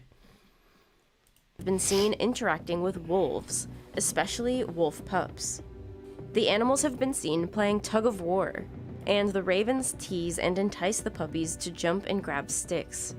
Sometimes the ravens will even pull the wolves' tails. By all accounts, it looks like the animals are playing. Some scientists think that individual ravens may even develop special bonds with individual wolves within a pack. This relationship building may help the ravens more readily scavenge the wolves' kills. This propensity to interact with other species has some groups wondering how we may be able to cooperate with corvids. One idea is to train crows and other corvids to pick up cigarette butts or garbage.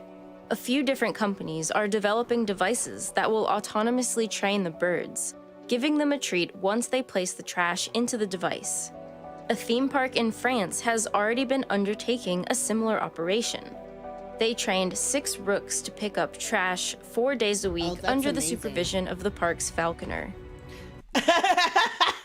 Then we're going to be exploiting the labor of the crows. Then they're going to need checks cut and like benefits, dental benefits, all that shit. While it may seem like we're taking advantage of these birds and their intelligence by having them do something we should already be doing ourselves. No, because they would be doing that shit anyways. Crows would be flying around trying to figure out how to get food anyway. So, I mean, we would literally be stepping in and providing them with a way to get food in an easy way that benefits both us as humans and the crows. But I don't know about crows constantly touching dirty cigarette butts. Like, I don't know about that, you know, because they're still saturated with nicotine and chemicals and stuff, so I don't know how that would do for birds in the long run. But yeah, Mark says could be carcinogenic. That's where my worry is, but overall I think it's a good idea, frankly. I think it's a really good idea. Those involved seem to have good intentions. It helps the environment, teaches humans to cooperate with another species, and teaches the public about these intelligent creatures. By studying other intelligent species and what made them that way, scientists have gained a better understanding of the brain and its development. And for all we know, we could be overlooking other small-brained species that could harbor a higher intelligence. Other animals that can help us unlock the many. I mean, like, the area I'm in, I see crows all over, and I look at them, and I think, you know, they really got something going on for them. I remember for a while I was walking back and forth to class in a community college for photography, and on my way walking to class, there would be a group of crows in a specific tree with nuts in it, and I didn't catch on to this for like the first few times that I walked by, but I noticed that the crows were grabbing nuts and dropping them like as rapidly as they could and as fast as they could before I'd step over them, and then it took me a while to realize that they were dropping nuts on the ground so that I would step on them and it would open them up, you know, they would split open and they could get the food inside. So from then on, whenever I walked under that tree full of crows, I would purposefully step on as many nuts as I could along the way, and they seemed pretty appreciative of that, because whenever I would look back, you know, they would swoop in and eat some food. Secrets of the brain. I love talking about animal intelligence on this channel because I love the way the brain works. I love its mysteries and its unbelievable power. And because of this, I love the feeling of learning, of grasping new concepts, of those moments of sudden understanding washing over you. When physics and math and chemistry and biology start to click together, feeling like one beautiful interconnected machine that explains our universe. And I'd like to think that crows feel this too when they get their treat out of the tube. And to engage myself in STEM learning, I use Brilliant. Brilliant is an amazing tool for learning STEM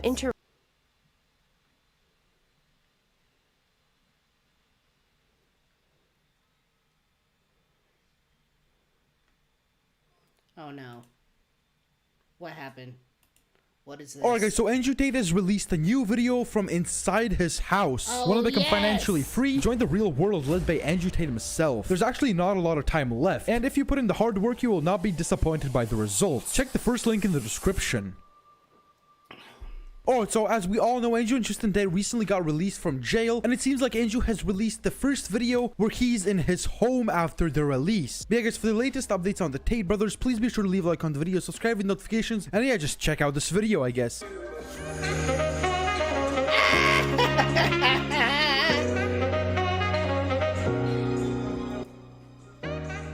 Oh no.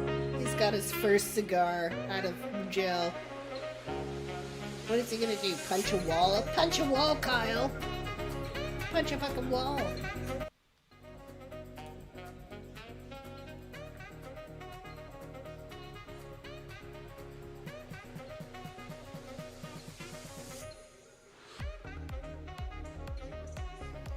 This is it? So he's just pacing back and forth in his house? And for what? Like, looking like an angry fucking tiger bitch, like... That's it? That's all we have?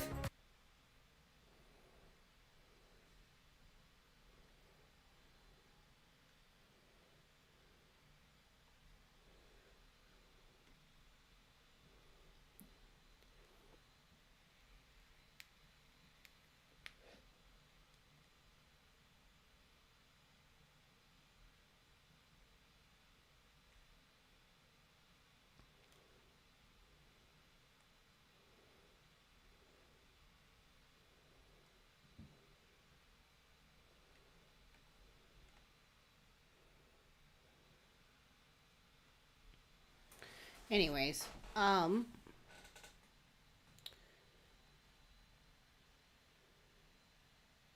yeah, I do, I know. This isn't even my best YouTube feed. Like, I have, like, another channel where it's just dedicated to what I watch, and it's got, like, a lot going on there.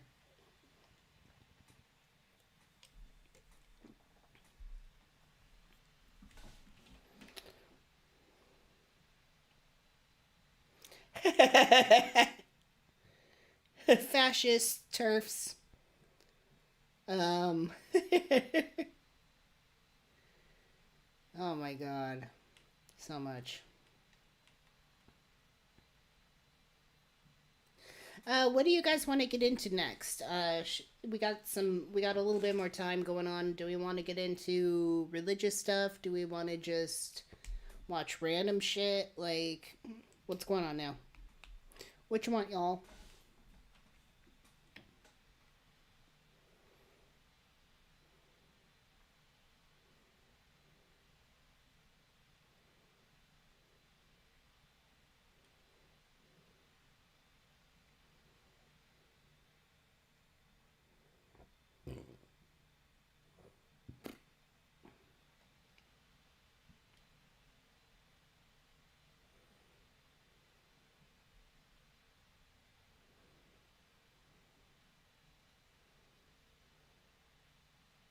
Random shit, random shit. I don't know what, well, I mean...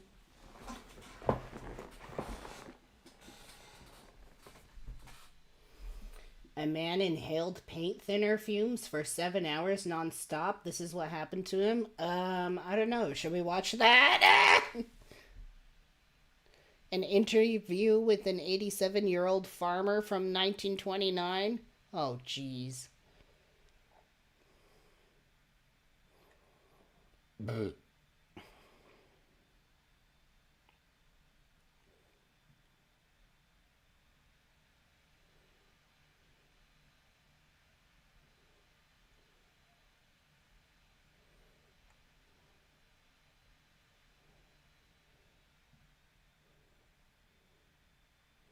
Bizarre government documents reveal America's darkest secrets. That could be interesting.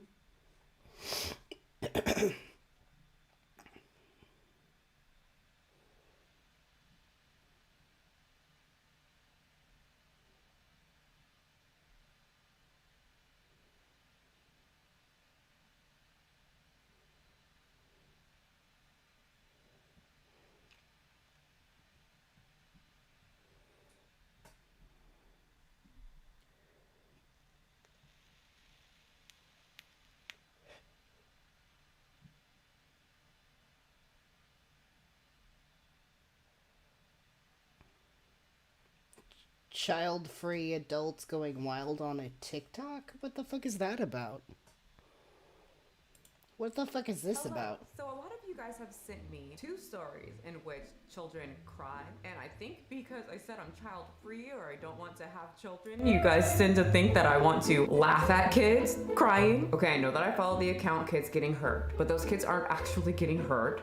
It's just funny to see kids fall sometimes. But I'm trying to think that if a woman or anyone says that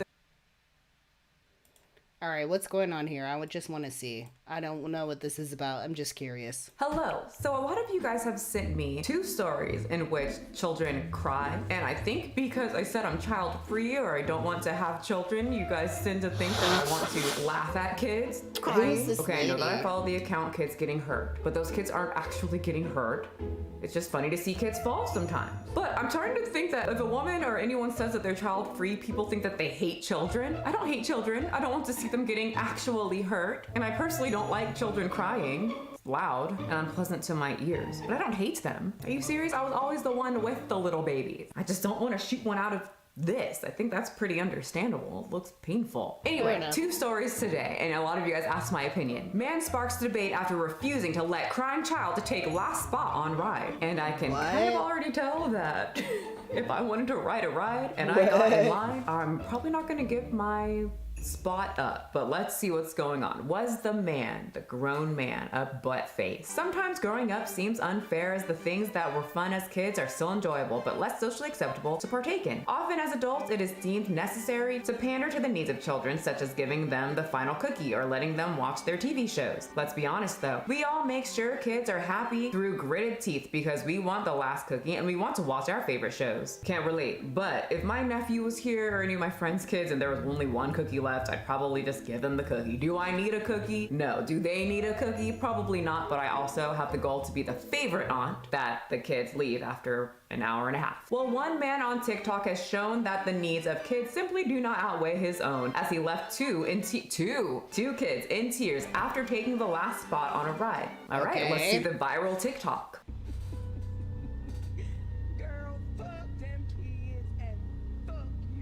So apparently he was already in line. He got in line on time. And there is a sign there that says the ride closes at 4:45 p.m., which there's absolutely no exceptions. Doesn't matter if you're a child, the elderly, it closes at 4:45, so get there on time. These little minions walked up after 4:45. So the caption says, when they say you're the last one able to ride today and you deny the little kids behind you asking to trade places. First of all, wait a minute. I'm calling those little kids out because they knew that the ride closed and they seemed No, to they think didn't. No, they didn't. No, they didn't. They're children. What? They're kids. What? They're kids. They're kids. They're kids. They don't have any conceptualization of that. All kids know is that they're in line for a ride and then some asshole is telling them they can't fucking ride on it anymore. well, you're little and cute, and this is an old ass man. We deserve that spot. We are children.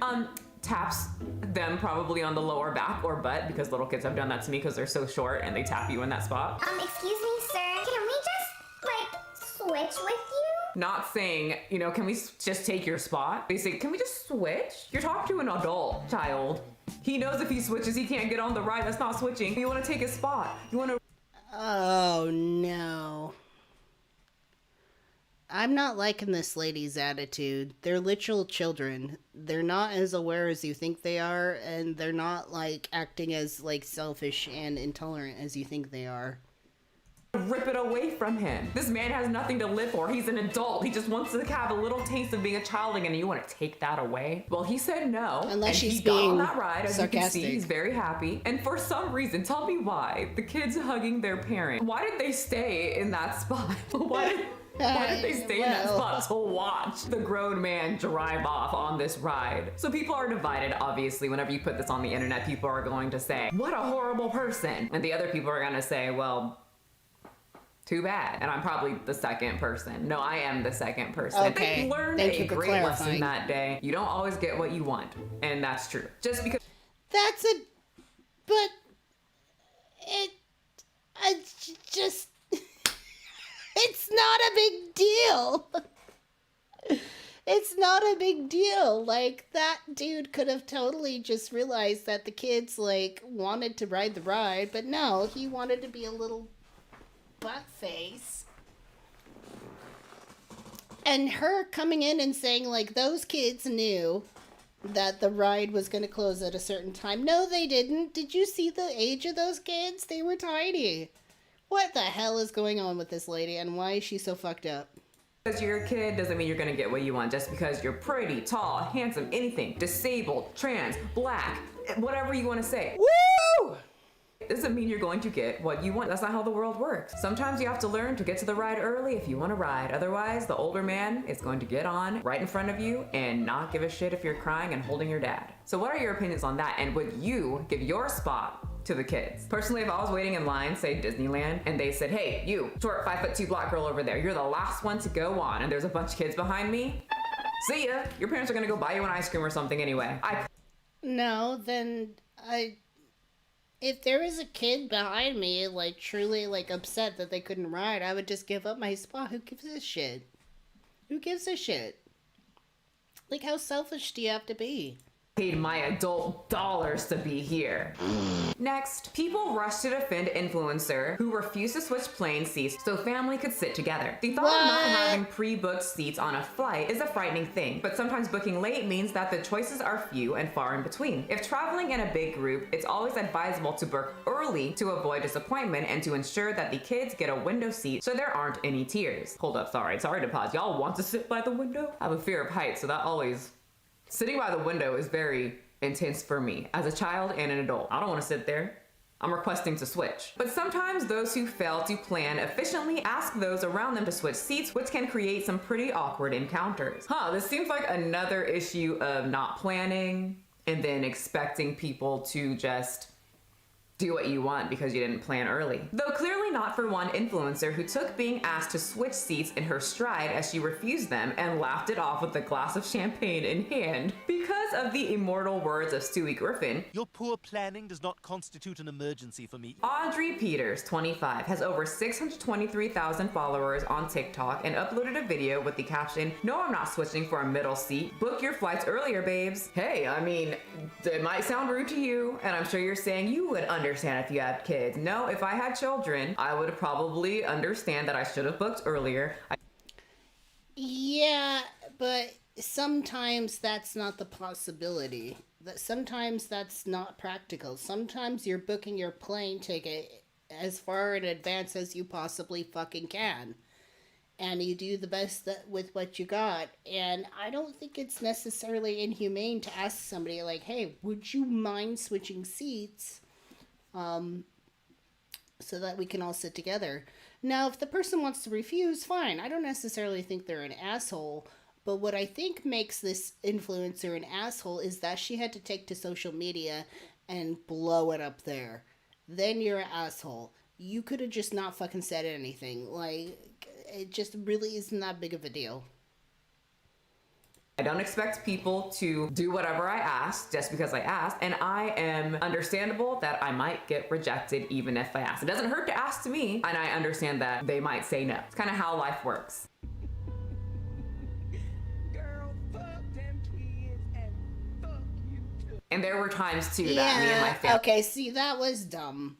Like, I get refusing, like, just saying, like, no, I'm not comfortable with that, I want my seat, but, like, you don't need to take to social media like it's a big fucking deal and, like, you got harassed for it, which you didn't, obviously, clearly. We booked a flight after the fact, you know, like, we all couldn't sit together, which I was fine with that. My family and I love you, but you're terrible. You're all terrible. Clearly unfazed by being asked to switch, Peters happily sips on her champagne while text over the video reads, "When a family asks me to switch seats on a plane so they can sit together." The video has been viewed over 1 million times, and what could normally be a divisive topic appears to have brought people together in harmony, as there is a large consensus that Peters did the right thing. One person commented, "I'm so sick of people thinking it's okay to disrupt someone for their lack of planning." Honestly, same. It wouldn't. I don't think that's fair. I don't think it's a lack of planning. I mean, you don't know what these people are traveling for, and you don't know, like, how far in advance they actually plan to travel. Like, if they were planning a well in advance trip, I mean, sure, fine. Whatever, like, for your family vacation. But where are these people? That's the information I'm missing here. Where were these people booked to go? Like, to say solely that this was due to a lack of planning doesn't really make sense to me when I know, like, I don't have children myself, but I grew up in a large family, and I know what it's like to plan things when you can plan them. And it's like, there's none of this, like, well, this should have been done yesterday shit. Annoy me if they asked. You might as well ask. Some people don't care, but it would annoy me the facial expression or that just smug look of them being, you know, "Oh, how dare you not switch with me, a mother or a father. We're a family. We have to stick together. If it's that important to you, plan or don't go on a plane." A second person added, "Lady, you're full of shit. If you're asking to switch seats, my new seat has to be equal or better than what I have now. Otherwise, no dice." While a third said, "I wouldn't have moved either. That's the whole reason I pick my seats and my flight months in advance." True, I always pick my stuff. I'm just a huge planner. I want what I want, and if I got what I want, why would I switch? Others pointed out. So that's the problem. That's the problem. You feel like you planned in advance because you can. Because when you're single, you can plan in advance. You can plan better than you can if you have a family with little kids. It doesn't work that way. And even if the people were upset that they can't, like, trade seats with you, like, who gives a shit? So what, they looked at you funny? They looked at you funny like, "Gee, you're a bitch," and then, like, fucked off?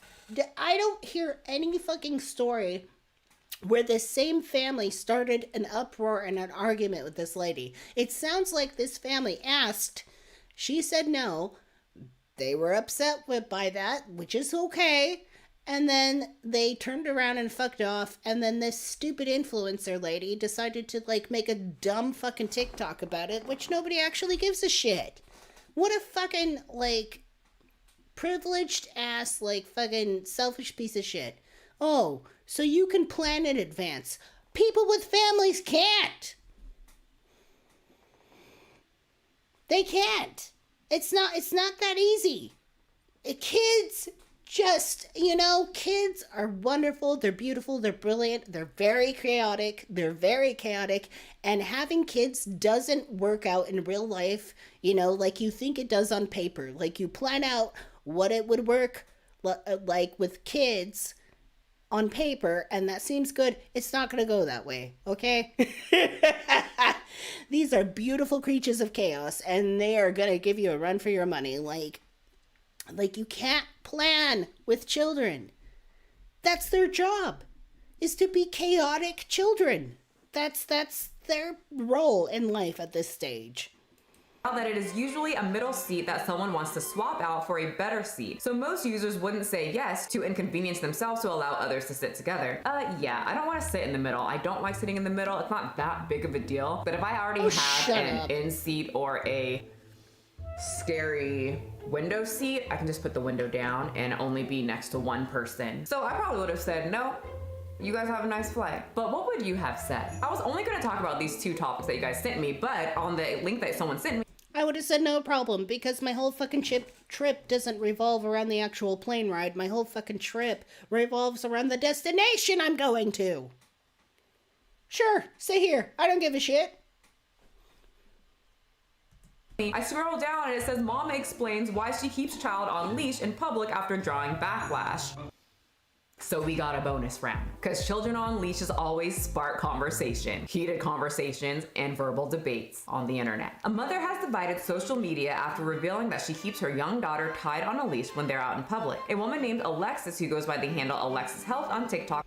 So, you know, they make those leashes for kids where it's like when the kid wears the portion of the leash, it's like a little backpack. And, like, there's, like, a long monkey tail or something. Like, the backpack looks like a monkey, and there's a long tail, and then, like, parents have kids on a leash.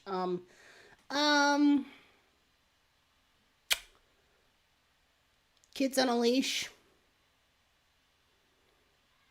9 out of 10. I'll give it 9 out of 10. Because I just, like, you know, sometimes you're just like, fuck, I gotta keep my kid tethered to me. I don't think that's an indication that parents can't parent or they can't have the capability of watching their kids. I just think sometimes you need to stick your fucking kid on a leash. It seems bad, but it's like, whatever works, you know? Just do you, boo. Shared a video. It's either that, it's like, what? Would you rather a parent put their kid on a tether, or would you rather that kid run off and get, like, kidnapped? Which one? At least when it's on a tether and, like, some guy tries to take off with your kid, you're like, hey! You feel like a tug on your, like, your end of the leash. Like, hey! That's my kid! Put him down! Put my kid down! Fuck you!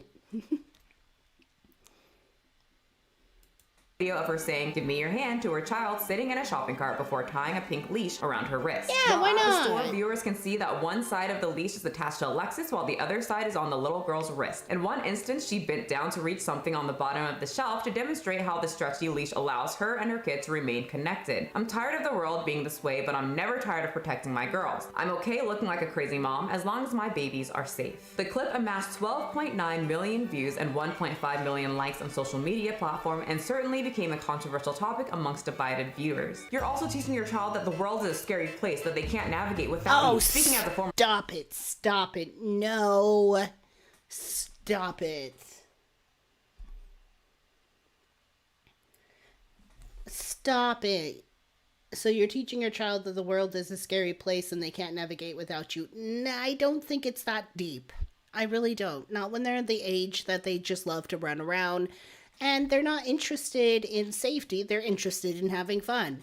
I think there's definitely an age where that's not, like, acceptable or appropriate to, like, do anymore. Like, you don't want your fucking 16-year-old on a leash. Although I have to say, you probably do want to put your teenager on a leash. I don't think this is that deep. This lady, okay, so she doesn't have children. I don't have children either. She's giving all these, like, judgments about parents with children and, like, decisions about children. I guess, like, I'm not saying, like, I'm better than her, but, like, I feel like I'm definitely more charitable towards children and, like, how children behave and, like, how people are, you know, when they have kids. Like, she's being really fucking uncharitable, I think. It's just like, oh, you have your kids on a leash? Well, don't do that. You're a fuck off. And then it's like, oh, like, the children want, like, to ride on a ride? Well, fuck them. Like, it's just like this isn't reading to me like somebody with genuine opinions about kids, like, from a perspective of not having them. And this more just reads to me that she just does not like children. And it's so funny because in the beginning of this video, she put this big disclaimer about, like, how she's like, I like kids. I don't hate them. I don't hate kids.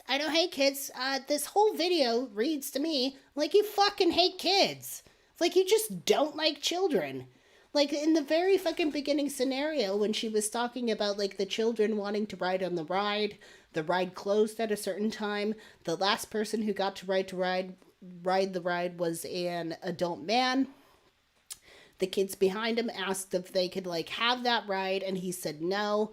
And she's just like, well, that's his adult money. And those children knew that the ride was going to close at a certain time. It's like, no, they didn't. They don't have any of that comprehension. Like, you're trying to treat children as if they should be thinking like adults, and they're not because they're children.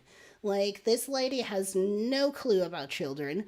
It kind of makes me mad because it's like, I don't have children either, but I can understand that you're being a fucking bint about it. Ugh. All right, hold on. I gotta pee again, and then we're gonna continue this. What is with this lady? Oh, she's irritating me. My God!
Hey, yeah, no, shadow therapy, thank you for coming. Please don't look at the chat while driving. Please, nobody look at the chat while you're driving. Please don't. Please don't. Actually, no, not please don't. Just don't fucking do that! Do not chat and drive. That's dangerous. Don't do it.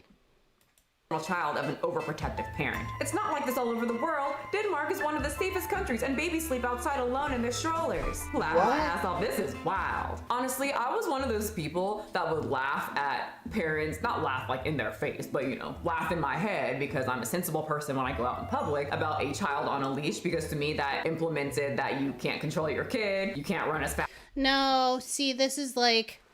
So when you put a kid on a tether or a leash, it's like this lady saying, like, well, it implies that parents can't control them. That's what I used to think until, like, I met a lady who, like, had a small child. And she definitely agreed for the most part. But then, like, she was in several incidences where that really proved to be, like, an important thing for her. And it wasn't that she couldn't watch it. It's like, here's the thing about kids, okay? You can watch them every fucking second of the day. To your best. And within one fucking millisecond of glancing away from them, they're gone. They're gone. They're just like, they're busy. They're busy. They have an agenda. Kids have an agenda. They're busy. Like, they are fucking gone so fucking fast. Like, I've in my experience, even though, like, I'm not a parent and I've never had kids myself, I've definitely been in the presence of children and babysitting children, like small children. And here's the thing about kids that I learned. Tiny kids. Two things. One, they are gone within a fraction of a second. And two, wait, what was the two? I forgot to. I forgot to.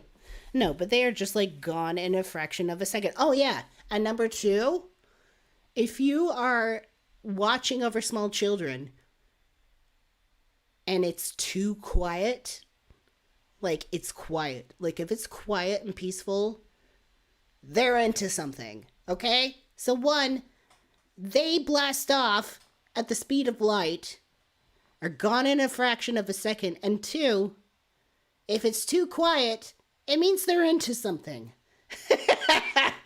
Like, it's just... Those are the two things you need to know about little kids. But the fact that people are like, oh, if your kids get away from you, then you're not watching them. Yeah, you can watch them, and you can literally blink, and they're gone. And you're like, how the fuck? Where did you go? How did you disappear from my sight? They do. They just fucking do.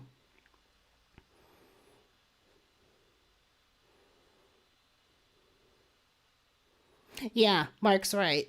Their safety cannot depend on them minding you perfectly, because they don't. They're kids. They're children. They're children, and they just want to have fun. They're not thinking about safety. They're thinking, this world is exciting, and I have to run around, and I have to put things in my mouth. Or in my nose. Asks a little 2-year-old with their little legs, running around. Like, how slow are you? And you just can't control a little small human being. They're just always running around, and your kids are crazy. No. She just mentioned a 2-year-old, like, running. She's like, how fast can they run with their little 2-year-old legs? Dude, toddlers are fast as hell. Like, you can sprint after their asses, and they got, like, tiny little legs, and they will outrun you, like a little mole. Like, they're gone, honey. Like, they're gone, and you're like, oh my God! Like, little kids, like... Oh, Cassie. And number 3, they're always sticky for some reason. Yes, they're always sticky. I don't know why. Kids are always so fucking sticky. But they do run fast. I'm sorry, they do run fast. You think you're fast? Kids, like, yeah, they got tiny little legs, but they fucking book it, dude. They are close to the ground, and they're fucking hands off. Crazy, and you just are not doing any parenting. I have changed my opinion as I grew up, especially as you nanny, and especially seeing certain things and kids get snatched. I keep my dogs on a leash. I don't want anyone coming up and getting my dogs. I keep my dogs on a leash to protect them. The reason you put your dogs on a leash is not so other people, to prevent other people from grabbing them. The reason you put your dogs on a leash is because they run off. Can some of them walk off leash? No, I don't trust any of them enough to walk off leash. But if I trained them to walk off leash, then they could. But would I still do it? No. Because I want to try to protect them as much as possible, keep them with me.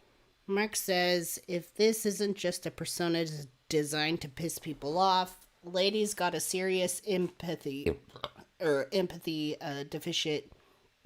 Lots of judgment on things she has no experience with, but maybe she's coming around. I think I've seen, actually, now that I've watched her for a while, I think I've seen her before, and I think she's pretty right-winged, consumable. Right-winged, consumable.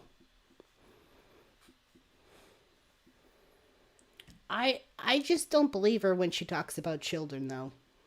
Sometimes people snatch little dogs, and having a leash will just give them a little bit more of an added effect of me hanging on to them. There seems to be an increase of parents keeping their children on some type of thing that holds them near them. A 31-year-old dad from Kentucky causing a big discussion over he handles taking his 5-year-old quintuplets out in public.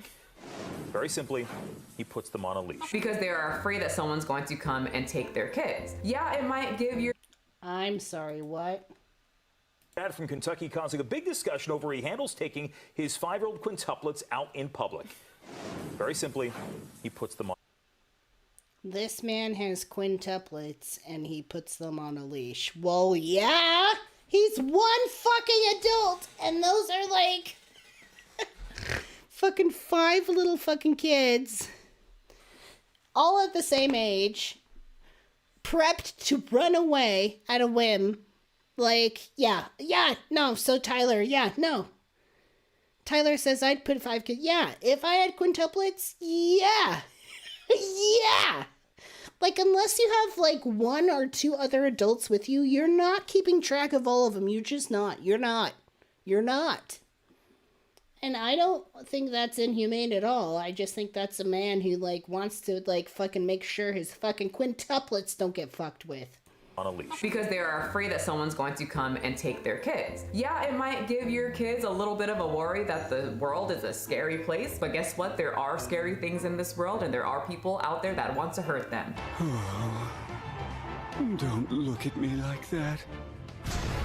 It's really turning me on. Not all strangers give actual candy. Some give you candy and send you off into human trafficking. That doesn't sound fun. You don't have to tell your kids that, but I can see where parents are coming from that have a leash on their kids. If you're a parent and you think it's crazy and you don't want to leash your kid, then don't do it. But she has a great reason as to why she wants to. I just saw a video of okay, so she is in support of the leashing grandma had kids. 3 of the children and they were all holding hands, and someone comes up and grabs one of the kids and just starts to try to run off.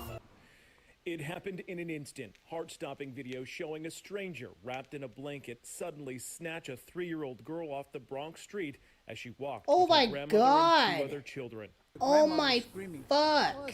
He's taking my little girl, the little girl. If the kid was leashed, maybe that person would have thought, those kids might be a little bit harder to take, because, you know, the stigma with leashes, usually the crazy kids wear them. And also, it's gonna be a lot harder to take those kids because they're on a leash. I'm all for it. If I decide to change my mind and adopt a kid, I might be leashing their ass up. Everybody's on a leash. All 3 dogs, all kids. And people can look at me however they want to look. If you Okay, so she's kind of turning around on the leash issue. Honestly, I think leash is 9 out of 10.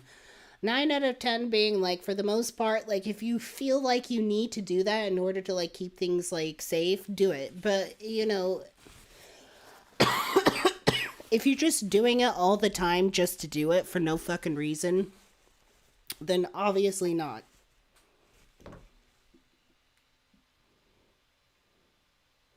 Yeah, Mark says my daughter doesn't so much as walk through a grocery store without holding my hand. Yeah.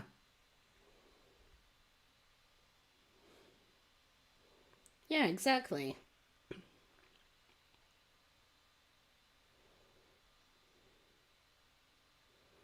I would do that too, honestly, because it really, like, it take, like, no matter, like, okay, so even if you don't have a kid that likes to run off, people are weird.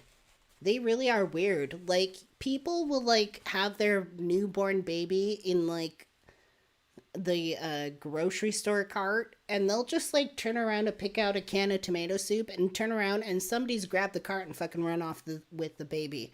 Like, there's still weirdos out there that do that. Like, straight up. Hyperion Frequency says other countries leave their kids outside. Yeah, no, the other countries don't have, like, such an issue with baby stealing so much. It's really kind of sad.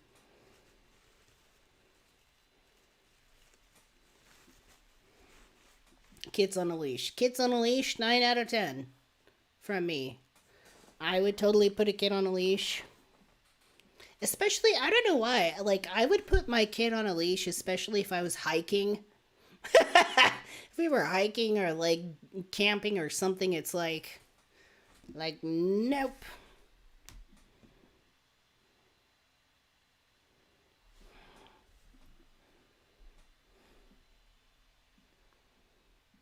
you don't like it, don't do it. That's my motto, but what is yours? Let me know in the comment section. And little children, if you see me in front of you at Disneyland or at some amusement park and they say that I'm the last person to ride, you can ask me to switch, but the answer is most likely no. But maybe I'll get you an ice cream after I get done with that amazing ride that you didn't get to go on. Okay? Yeah, great, good for you. I don't really care for that lady. I think she's consumable enough for right-wing conservatives.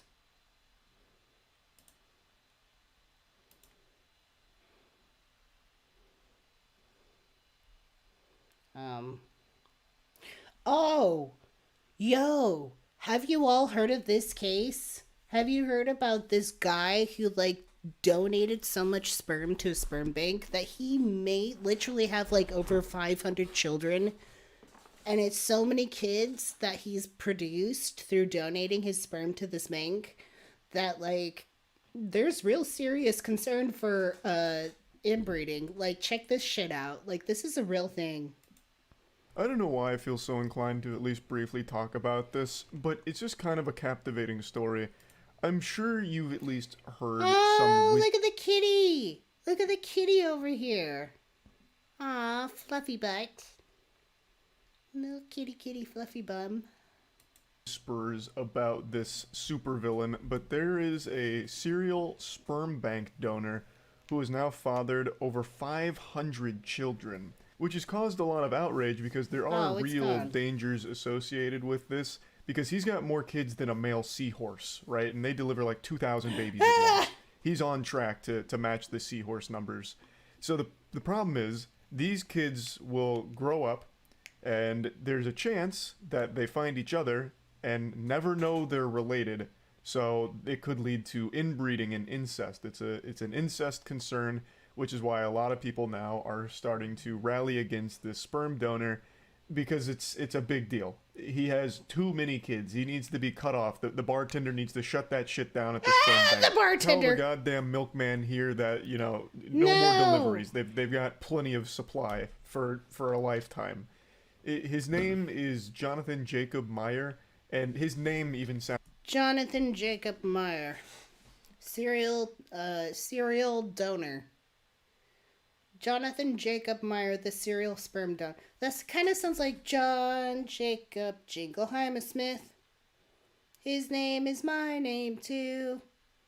Whenever we go out, the people always shout, John Jacob Jingleheimer Smith.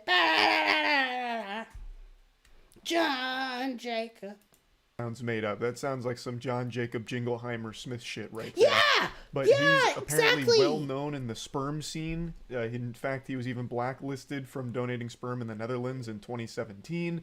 It is just a legitimate problem. I went over it a bit more on stream, so I'll show you some clips from that before getting back into it. Did you hear of the serial sperm donor with 500 plus children who's being sued for increased incest risk? Yeah, what's his name? Caleb. John Jacob Jingleheimer Smith. His name is my name too. Why is that a song? Next to me, it's like a John like an NPC name. It's like John Jacob Madison or something. Jingleheimer Smith. Well, it's probably not John Madison. That's one of the fucking founding fathers. But when I was a kid, I used to sing it like really obnoxiously. I used to sing a lot of things obnoxiously as a kid. Let's just be clear about that. Oh, it's James Madison. What's the guy's name? His name is the name of a whole Jonathan generation of inbreds coming up. Jonathan Jacob Meyer. Mark, you give the best comments, I swear. Jonathan Jacob Meyer has donated sperm to at least 13 clinics, including 11 in the Netherlands, where he was blacklisted in 2017 for fathering 102 children. Man's out here trying to be the next Genghis Khan. Be the dad to half the population. The group alleges that the serial donor... no, look at him. No, look at this guy. No, please tell me that 500 people out there in the world are not sharing this fucking, like, these looks. Please. Those poor children. Why? They are cursed. They are forever cursed.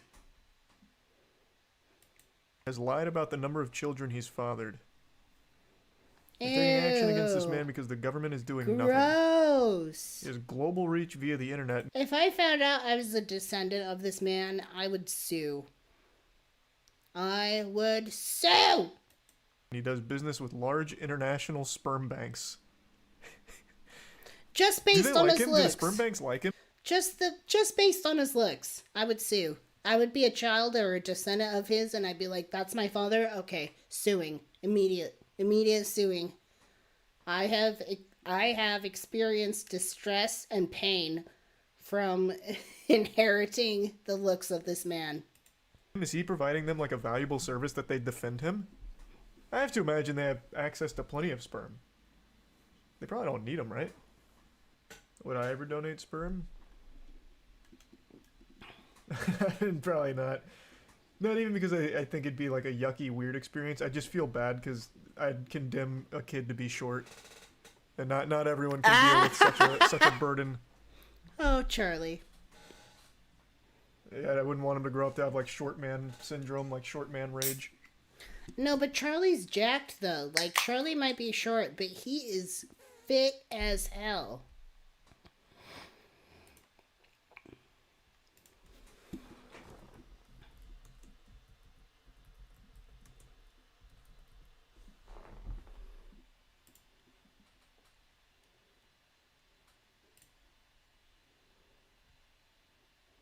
Yeah, this shit.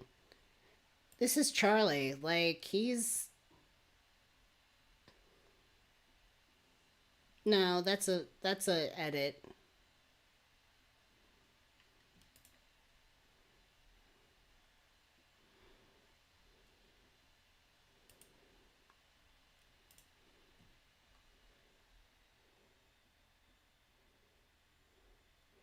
Like, Charlie is jacked. Like, he might be like a little dude, but like, he is fucking dense as hell.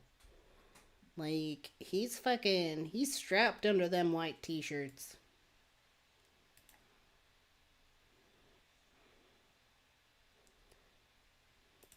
If I had known he had already fathered more than 100 children, I would have never chosen this donor.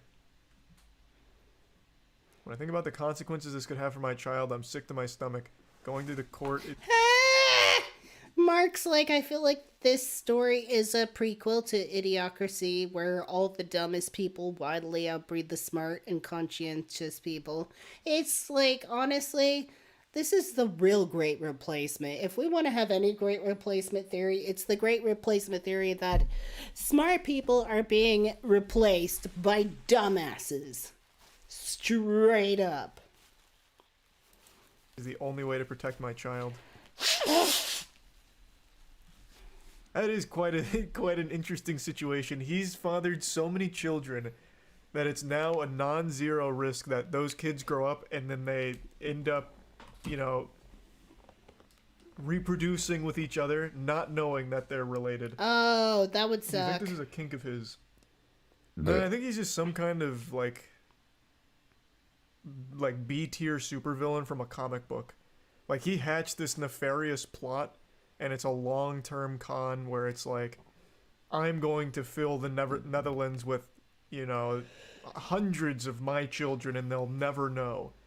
And then the inbreeding will commence and lead to generations of brain decline. Oh, I'll yeah, destroy no, the that's Netherlands not good. from the inside out. That kind of thing. Inbreeding is not good. It just really isn't. Holy shit. Unfortunately, because of my descendants from Mormons, I'm like 5th generation Mormon, from the original, like, travelers from, I think,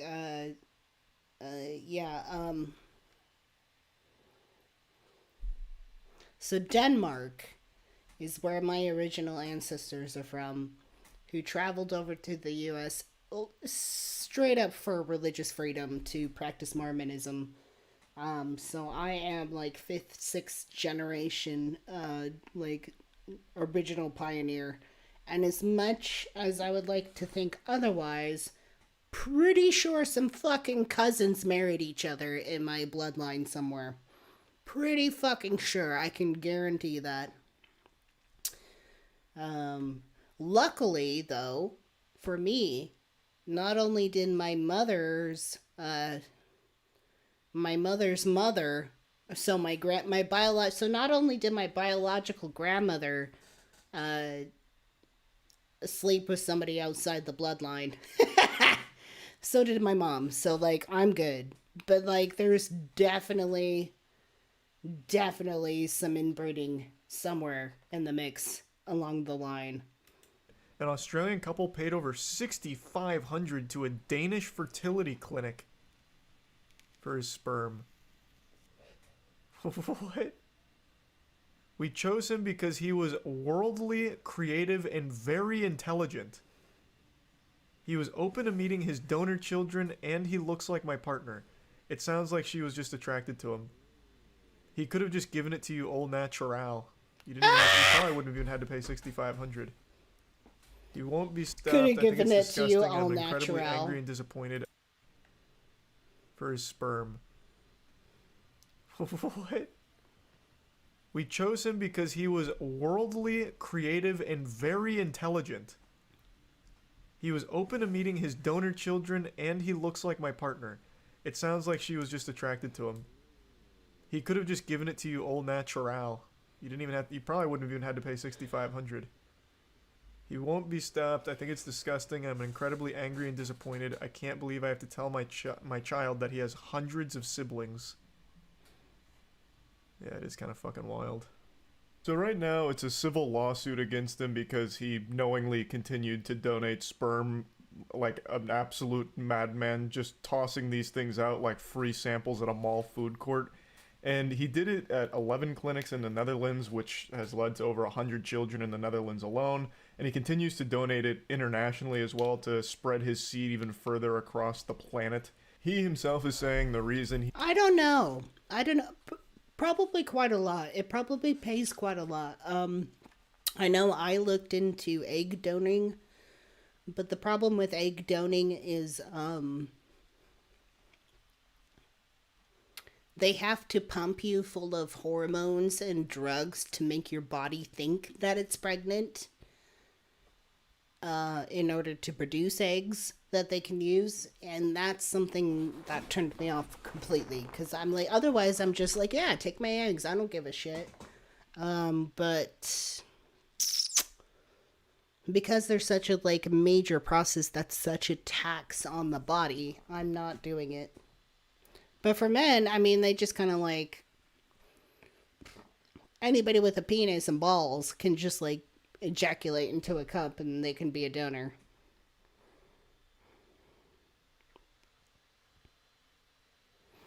Like $5,000. Yeah. I mean, who wouldn't want to jerk off into a cup, into a paper cup for fucking $5,000 a pop? I mean, that's easy booze and drug money. he keeps donating so much sperm here, like gallons upon gallons of it, is because he just wants to make sure everyone can have the joy of having a child, and he's doing his part to give them the tools necessary for it, I suppose. I don't think he realizes just how big of an issue it is to father more than 500 kids like that. I mean, it's not, again, it's not like a small thing, right? You would hate for those kids to end up meeting each other, not knowing that they're related, and then leading to fucking inbreeding, right? That's terrible. That's awful. I'm hoping they do win the lawsuit against this guy, and I'm hoping the sperm banks $25 do a their cup. due diligence to ensure. $25 to jack off in a Dixie cup. I would rather donate plasma.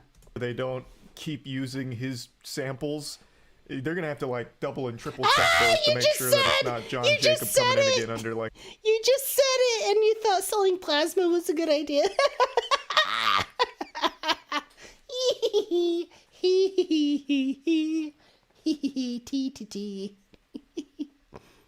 Like another pseudonym or anything like that. Going into disguise, he's got like a fucking fake mustache and glasses on, and goes to jerk off into their facilities.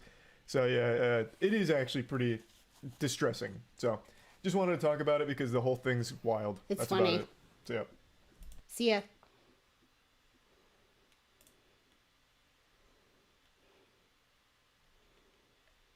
Oh, you know what? I don't know why I feel so inclined.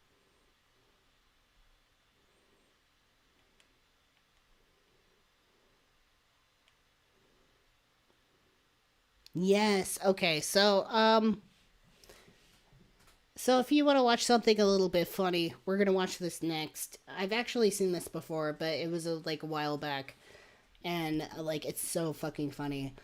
Well, it's kind of not funny because it's the premise of like, so there's this guy who was catching on to this other man messaging his little brother and offering to sell him meth or heroin or something, pretty much just to meet up with the kid who was underage, to like hook up with him and sell him drugs and give him drugs. So this guy confronts him, and this is a really fucking funny situation. Like, I mean, the premise of it isn't so much, but like, this is really funny. But I want to pee first.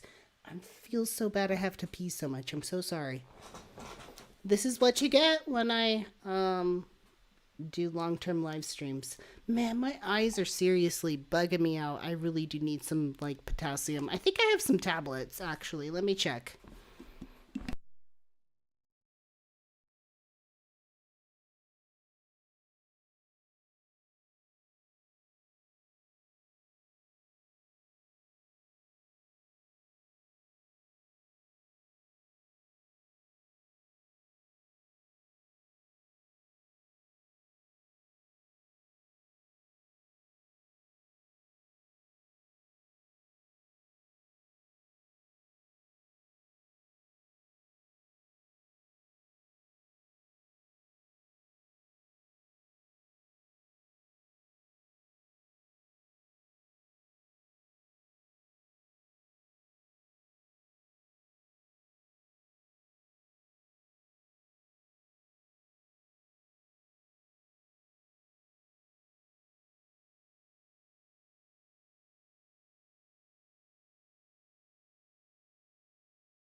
Okay, so this is funny. This is really funny.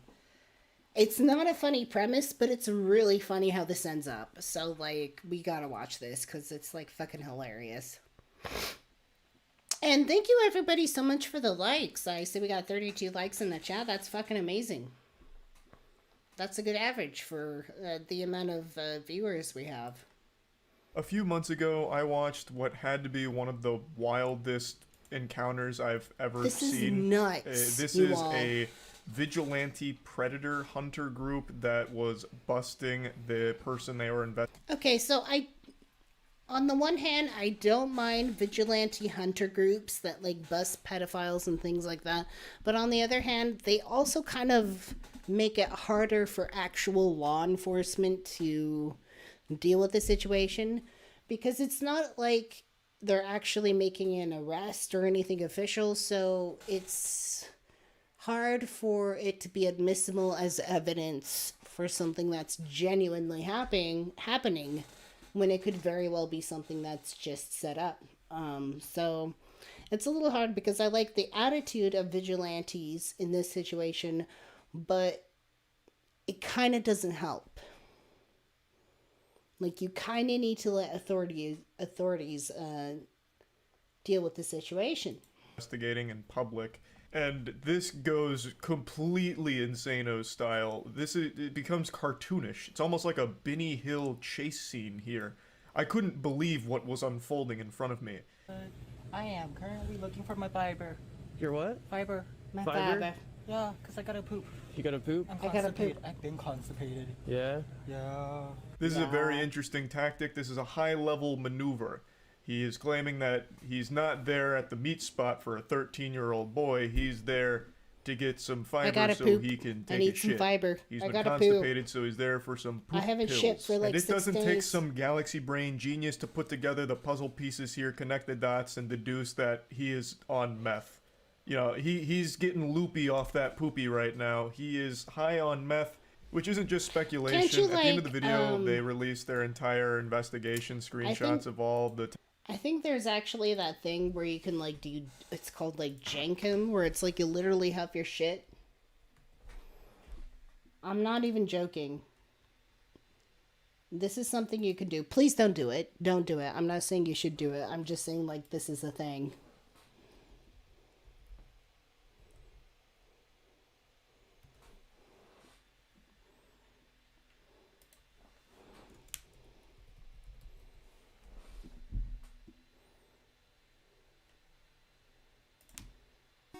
Walt Disney once said that our greatest national resource is the minds of our children.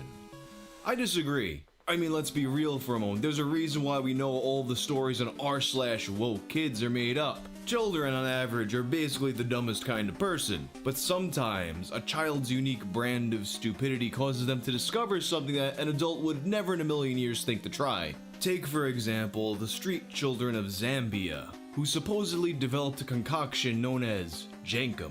It looks like a bottle of Nesquik, but I assure you that's not Nesquik. Rather, it's a bottle of fermented sewage that the children were allegedly inhaling for hallucinogenic effects. And in 2007, after a series of posts about it online, it became the subject of a widespread moral panic as people believed that it was suddenly showing up in suburban American schools. How much of the story That was would be so actually funny true? as fuck. Find out on this episode of Tales from the Internet. Jankum. Literally sniffing your own shit. This episode is sponsored by NordVPN. With copyright laws No, changing... no. I don't want to hear about NordVPN. I don't care. Come on. You do not do this. Please. They fill a jar up with pee and boo, cap it with a balloon, and leave it out in the sun to ferment for a week or so. When your balloon is inflated, your jankum is ready to enjoy, giving you visions of God only knows what. And the thing is, there's actually a lot of confusion over whether or not jankum is real. It's often said to entirely be a hoax, such as in this article by SoberLiving.com, which concludes with the statement, "As an aside, the term jank has become quite popular with high school students lately. Kids will refer to something lame or bad as, 'That's janky.' Wow, hip slang too? What's next? Cockroach gin? Pea brownies? Sometimes I think I'm getting too old for this crazy world." That right there is a quality vintage boomer post. For the sake of this video, to put this question to rest, I was considering making my own in the name of science, but... No, don't. No. Don't do this. Don't do this. This is not something you do. Okay, don't do this. It's just not worth it. But I don't know how we got down this rabbit road, but here we are. I don't think I had to actually make it, because it seems like there's a substantial amount of evidence supporting that, yeah, it is a real thing. In particular, the existence of jankum as a street drug before any of this internet sensationalism was often covered in stories reporting on the plight of children in Africa. Outlets that mentioned it in the past were BBC, the New York Times. It made it into one UNICEF report. And the earliest known reference to it was published in 1995 by IPS, the Interpress Service. Sniffing sewage is a symptom of the desperate plight of Zambia's street children. There are thought to be some 75,000 in the country as a whole, a number that has doubled in the past 8 years.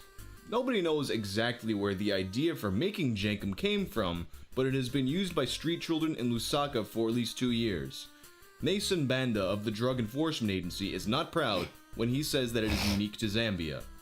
He shudders when he sees the boys at the sewage ponds, scavenging for fecal matter to make jankum. So without having to go... Yeah, that's gross. Okay, so why are these kids why are these children in an environment which they feel like they need to get high?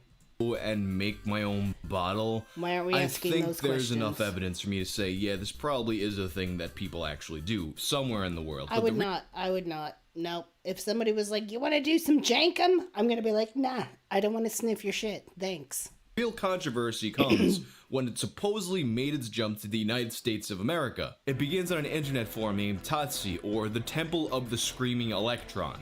In case you don't... So what is it? Is it just like breaking down into methane gas, and you're just like huffing that and like getting high off that?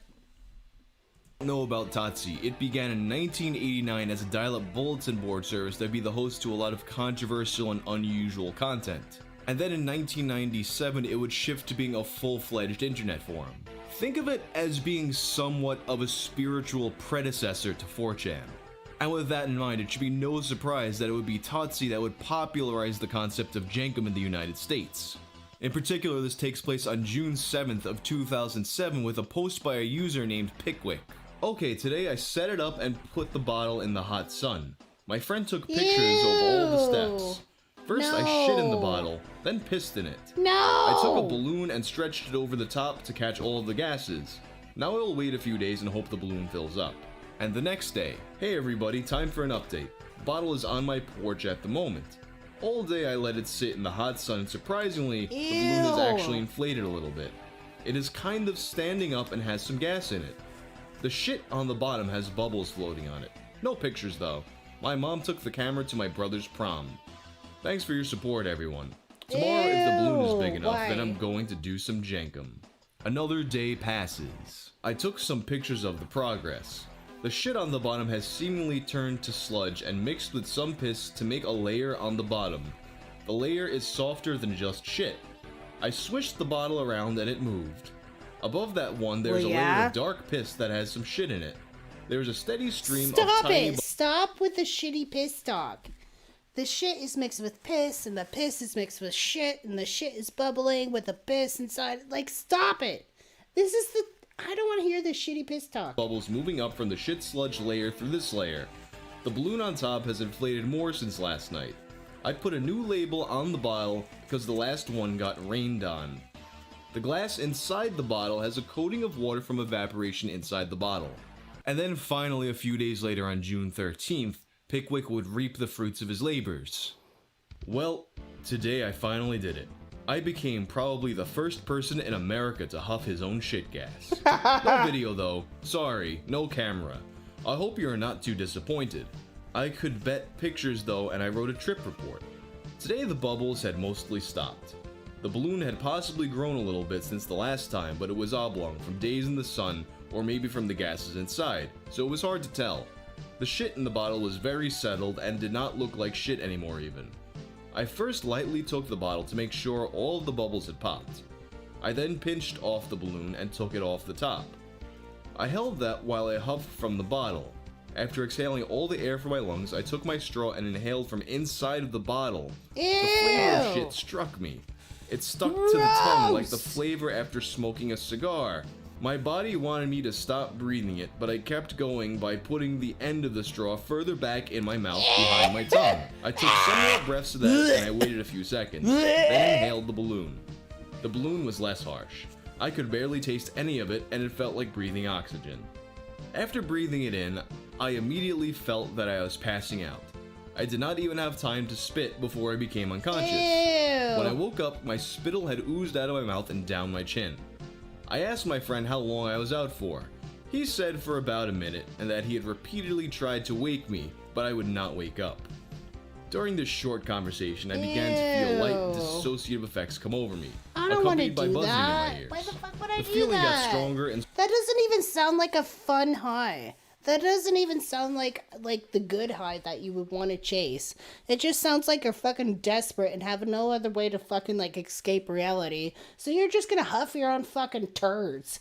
Jesus fucking Christ. This doesn't even sound pleasant, not even in the high. stronger until I felt like I was in a dream.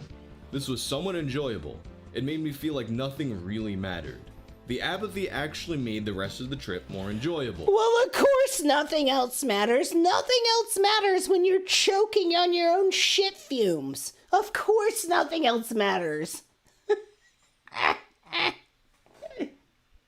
Gee, this feels great. I don't care about anything except for choking on my own fucking shit. After I was fully in the dreamlike state, visual hallucinations began to start. I had fleeting visions of people who seemed completely random, like my second grade teacher. I would say something to the person and then he or she would disappear. Normally I would be fearful of trips like this, but the dream feeling made it almost fun. Hearing was dull during the trip. I could only hear what I was saying and some random noises like screeching and car noises. After the effects wore off, my friend told me that I was mostly talking in gibberish, so I guess I couldn't hear my own voice anything in the outside world throughout the trip. At the peak of the trip, I saw things like pillars in my lawn that disappeared and shapes in the sky. My sense of time was slowed, so the whole trip felt like it was shorter than it was. Look, don't go huffing shit. Please don't go huffing your own fucking fermented shit. Please don't. There is, like, you don't... Okay, kids, psychedelics may seem fun. They can be useful depending on the person. They can break your perceptions of reality and enter yourself into a new domain. For some people, you don't have to do that. Like, you don't have to do that. You don't have to huff your own shit to have, like, a dream sequence and an experience to which you understand that reality isn't all it's cracked up to be. You don't need to do that. Please don't do that. Don't do this. Don't. Oh, God. I just want to barf on just, like, people huffing their own shit. This is nasty as hell. The come down was mostly auditory hallucinations, like voices and loud cracks. The dreamlike feeling lessened and I drifted back into reality. In the last parts of the trip, I became paranoid from the noises because it felt real instead of like a dream. I asked my friend how long it had been. He said about 40 minutes. He also told me that I spent long periods of time staring at different spots. I also, according to him, spoke slurred words to trees and rocks. I was very surprised by how messed up the jankum got me. That was higher than I had ever been. Other drugs distort reality, but jankum really distorts reality. I was almost completely unaware of my surroundings. My friend said that seeing me was scary and he was thinking of getting an adult. Thank God he didn't do that. In conclusion, was it enjoyable? No, not really. No. Would I do it again? Defiantly not. Would I recommend I want to say he actually meant definitely. There's something about the word definitely that I could never fucking spell for the life of me. New TikTok challenge? Yeah. Eat a Tide Pod and sniff your shit. another person to try it? I wouldn't to anyone who I am close to. If you are very adventurous and would try anything, then I guess you should try jankum. But I know that the preparation is not made worthwhile by the trip. No. Jane, come on. It's not good. This thread would go on to pick up a ton of steam across the entire internet, not just Totsie. And Pickwick would go on to boast about the popularity of his post, noting that it had made the front page of both Dig and Encyclopedia Dramatica. He shared the very 2007 memes people made, like the MasterCard parody and the Magic cards. He was also excited that someone had emailed South Park Studios about his adventures and encouraged more people to write to them, hoping that it would one day get on the show. But Pickwick's enthusiasm would wane a few months later, when this bulletin was issued by the Collier County Sheriff's Office in Florida. On 9/19/07, Corporal DeSaro received an email from a concerned parent regarding a new drug called Jankum. Oh, the parent advised their child learn about this drug through various conversations. Here we go. I love it. I love it when the parents get involved. With several students at Palmetto Ridge High. Jankum originated in Africa and other third world countries, because as you all know, Africa is a country, by fermenting raw sewage to create gas which is inhaled to achieve a high. Jankum is now a popular drug in American schools. No. It then goes on to describe the process of making and... No, I'm sorry. I mean, I went to school and I did a lot of fucking fucked up shit in public school. You know, public, like, junior high and high school. But if somebody ever seriously approached me and was like, hey, you should ferment your own shit and piss and sniff it. Like, I would laugh in their face. I would laugh in their face. Like, I've got enough integrity to know that that is just not the way to go, honeys. That is not the way to go. Please do not do that. Please don't do that. It's gross. You're gonna be gross. I'm gonna think you're gross. We're all gonna laugh at you. And you will forever be a gross poo-sniffing bitch. Consuming your own Jankum, which I'm sure you've heard enough times in this video by now, and it also has a list of slang terms for Jankum. Winnie, shit, runners, fruit from the crack pipe, Leroy Jankum. Fruit from the crack pipe! Butt hash? Might, butt hash, and butt hash! Waste. And of course, plastered all over the bulletin were Pickwick's pictures. The story would then get picked up by Fox 30's News, which also showed Pickwick's pictures. It was no longer confined to places like Totsie and Encyclopedia Dramatica. Now, Pickwick was the national face of sniffing your own shit. And once that started to happen, Pickwick rushed back to Totsie to claim that the whole thing was a hoax. He now said that the actual contents of his jar were flour, water, beer, and Nutella. He then stated, "I never inhaled any poop gas and got high off of it," he wrote on September 24th. "I have deleted the pictures. Hopefully no weirdo saved them to his computer. I don't want people to ever recognize me as the kid who huffed poop gas." It's a little too late for that, buddy. You are forever known as the kid who huffed poop gas. You are forever known by that. That is your title, young man. And that's where we're gonna leave you. Why are we on this subject? I forget. Me personally, I think he really did it, but I'll put up a poll so you guys can answer and give me your opinion. And No, despite his damage control, the legacy of Jankum would continue to spread, and he did achieve his goal. I think as Charlie mentioned Janky. Anyways. Dots and deduce that he is on meth. You know, he's getting loopy off that poopy right now. He is loopy high off on the meth, poopy. which isn't just speculation. At the end of the video, they released their entire investigation, screenshots of all the text messages that were exchanged between this guy and who he thought was a 13-year-old. And meth comes up a lot, even right before meeting. Meth was discussed. And as you can see in the title, he was arrested, and they did pretty much confirm meth was in his system. Hey man, I can involve the police, or we can have a conversation. You want to have a conversation? So the guy on camera is the vigilante confronter, and the vigilante is talking to this guy here who we're looking at. We're looking at his ass. This guy agreed to meet an underage kid to sell him meth, which happens to be the little brother of the vigilante. So this is, here we go, kids, strap in. Look at that bum. You want to turn around and talk to me? I gotta find this first. Hey bro, I can call the cops right now, or we can just, The choking game? Oh no, Ontology Dragon said when I was a kid, someone asked me if I wanted to play the choking game, and I was like, no, I did that. I did that. Oh.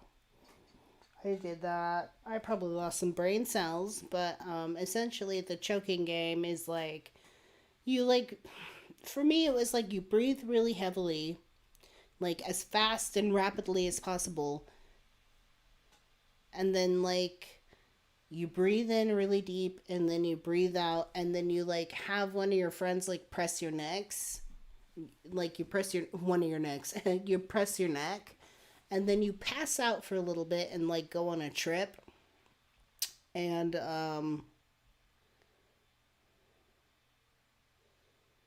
it's dumb. Don't do it. It's dumb. Dum diddly diddly diddly dum dum dum. We can just have a conversation. I'm actually really constipated, sir. Please, can you actually let me get my supplements so I can actually go home, so I can poop, and actually so I can poop well? Step 1 should have been involving the authorities the second you found a real pedophile that was trying to meet up for sex with a 13-year-old and like get... I mean, yeah, the moment you like meet up with somebody, you should be calling the authorities. As much as I love the idea of vigilante action, it just doesn't work out in the long run, because more than often they end up not helping, because like it's just not credible, like what they're going through.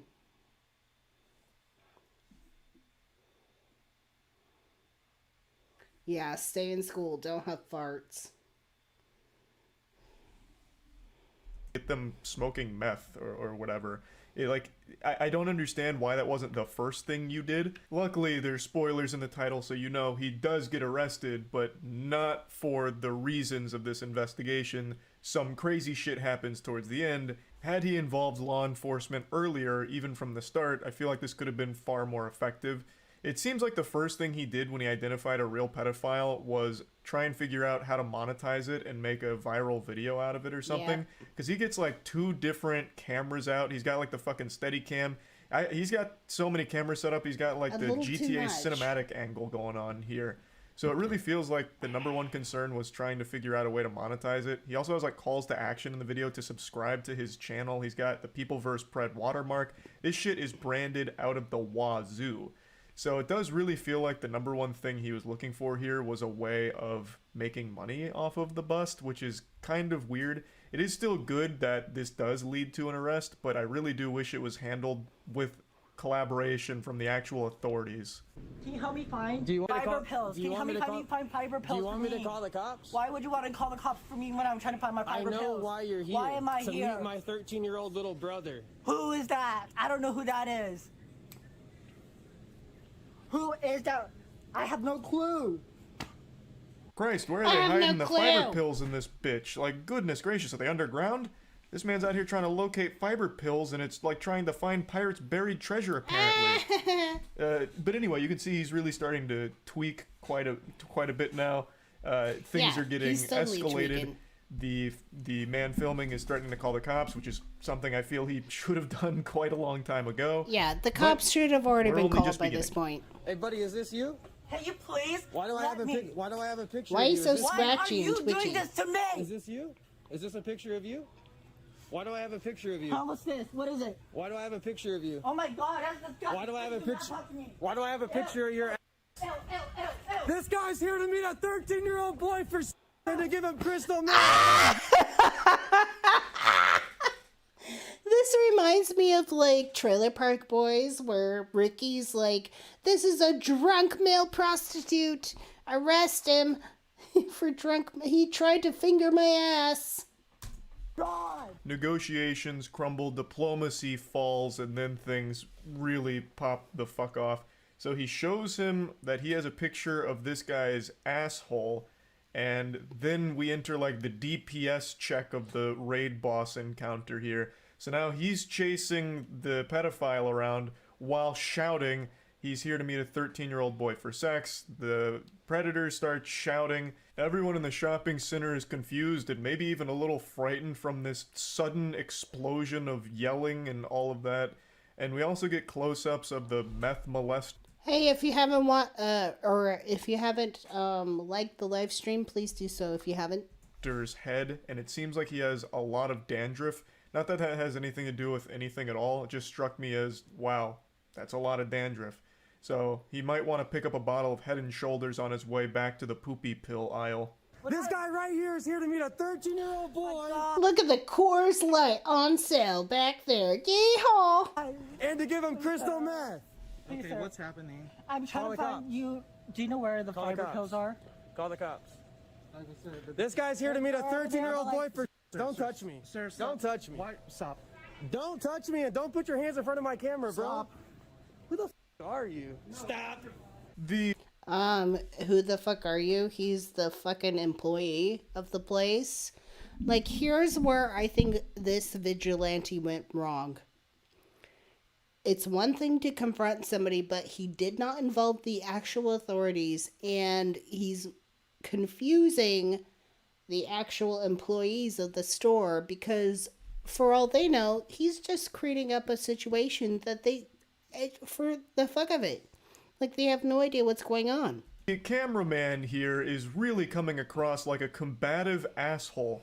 Obviously, the store employee doesn't know the situation. He's not fucking omniscient. All he sees is two people screaming in his store while one of them has multiple cameras set up like he's out here trying to film a 360-degree music video. So he's just trying to get in the middle of this and like, hey, can you de-escalate it? You know, take it anywhere else. And for some reason, the Predator Buster is now starting to get mad at this guy who's just doing his fucking job. Like, he's done nothing wrong. He doesn't know what's happening here. He's just trying to de-escalate the situation. This guy's here to meet a 13-year-old boy for. Get in front of my camera again, bro. Because you're not. Get in front of my camera again. You don't have permission to film your camera Who here. the f are you? This is. Who are you? He's the guy who works Get there. the f out of my way. Get He the works f there. out of my way. You gotta leave my store. No, I don't. Call the cops. This guy seems like he was closer to fighting the store employee just doing his job than he was to fighting the actual pedophile that he was there to bust. This shit is crazy. Why is this happening? Why are you here to meet a 13-year-old boy? Why would I do such a thing? Then leave. Go home. Can you let me find my fiber pills? Oh, your fiber pills? Where's the fiber? Just when you That's thought funny. it was starting to I mean, like, okay, so by the way, when I condemn the vigilante here, I'm not saying that the guy he's accusing, or that he's, like, approaching, or like, confronting, you know, this guy that's supposedly, like, meeting up with an underage kid and, like, selling the meth. I'm not condoning that, right? But, like, so, like, at the same time, this guy that he's approached, like, this is funny. This is so funny. Like, both of them are assholes. wrap itself up, this fucking guy goes back looking for fiber pills. He goes back to the fucking fiber pill aisle and keeps the whole song and dance going. We're in Act 2 now. It is incomprehensible, the shit that is unfolding here. I can't believe that this actually is a real thing that happened and isn't some, like, staged, scripted fucking piece of, I don't know, fiction. It's unbelievable. Why are you here to meet a 13-year-old boy? Why are you here to harass me? Why are you here to harass me? Are you trying to prevent me? No, I'm gonna stop. 2235. Focus. I'm a weirdo? Why do I have a picture of his asshole if I'm a weirdo? Why do I have a picture of his face? Look at it. Why do I have a picture of his face if I'm the weirdo? Some of the other people around him start calling him a weirdo, the guy filming, to which he takes great offense. So he goes over to prove that he's not weird. So he goes and says, if I'm a weirdo, why do I have a picture of his asshole? That is just regular old Saul Goodman over. That just, like, I'm sorry, that is just so funny. It's so funny for this person to be like okay, store employees are asking this guy, like, why are you being such a weirdo? And he's like, if I'm such a weirdo, why do I have a picture of this guy's asshole? Like, if I'm a weirdo, like, then look at this ass. Like, that doesn't even make any fucking sense at all. Oh my god. Oh my god. Oh, hold on. Hold on. I'm being summoned.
Okay.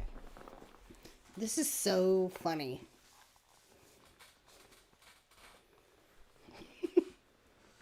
If I'm a weirdo, then why do I have a picture of this ass?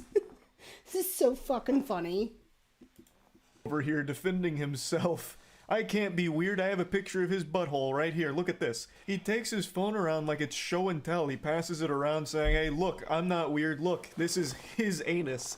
I don't know what the strategy is there. He could have easily explained, I'm conducting an investigation. This guy was trying to meet up with my 13-year-old brother. That's a lot more easy to understand than like, hey, I'm not weird. This is this guy's ass. Like, I'm not weird. Here's this asshole. I think he was so lost and deep in fight mode that he was just trying to like get aggressive with everybody, even just completely innocent people that didn't understand what was happening. Trying to meet up with little kids. No! He's running.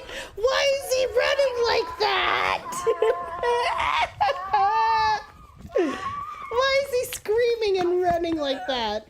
I saw a comment that perfectly described how this part in the parking lot plays out. They said he's acting like he's the 13-year-old boy running away from a pedophile. And that is so accurate. He's running around like hysterically screaming and just going absolutely ballistic. He runs in a circle and then even lays on the ground for a little bit, kind of wiggling around. No!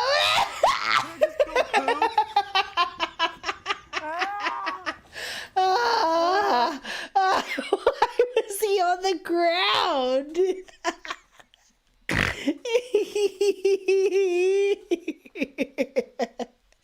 It's just so funny. I'm just crying and dying. Like, it just...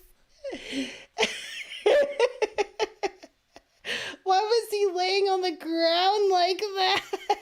Hysterically screaming and just going absolutely ballistic. He runs in a circle and then even lays on the ground for a little bit, kind of wiggling around. Just go poop. Can I just go poop? And now he's gone. Oh my god.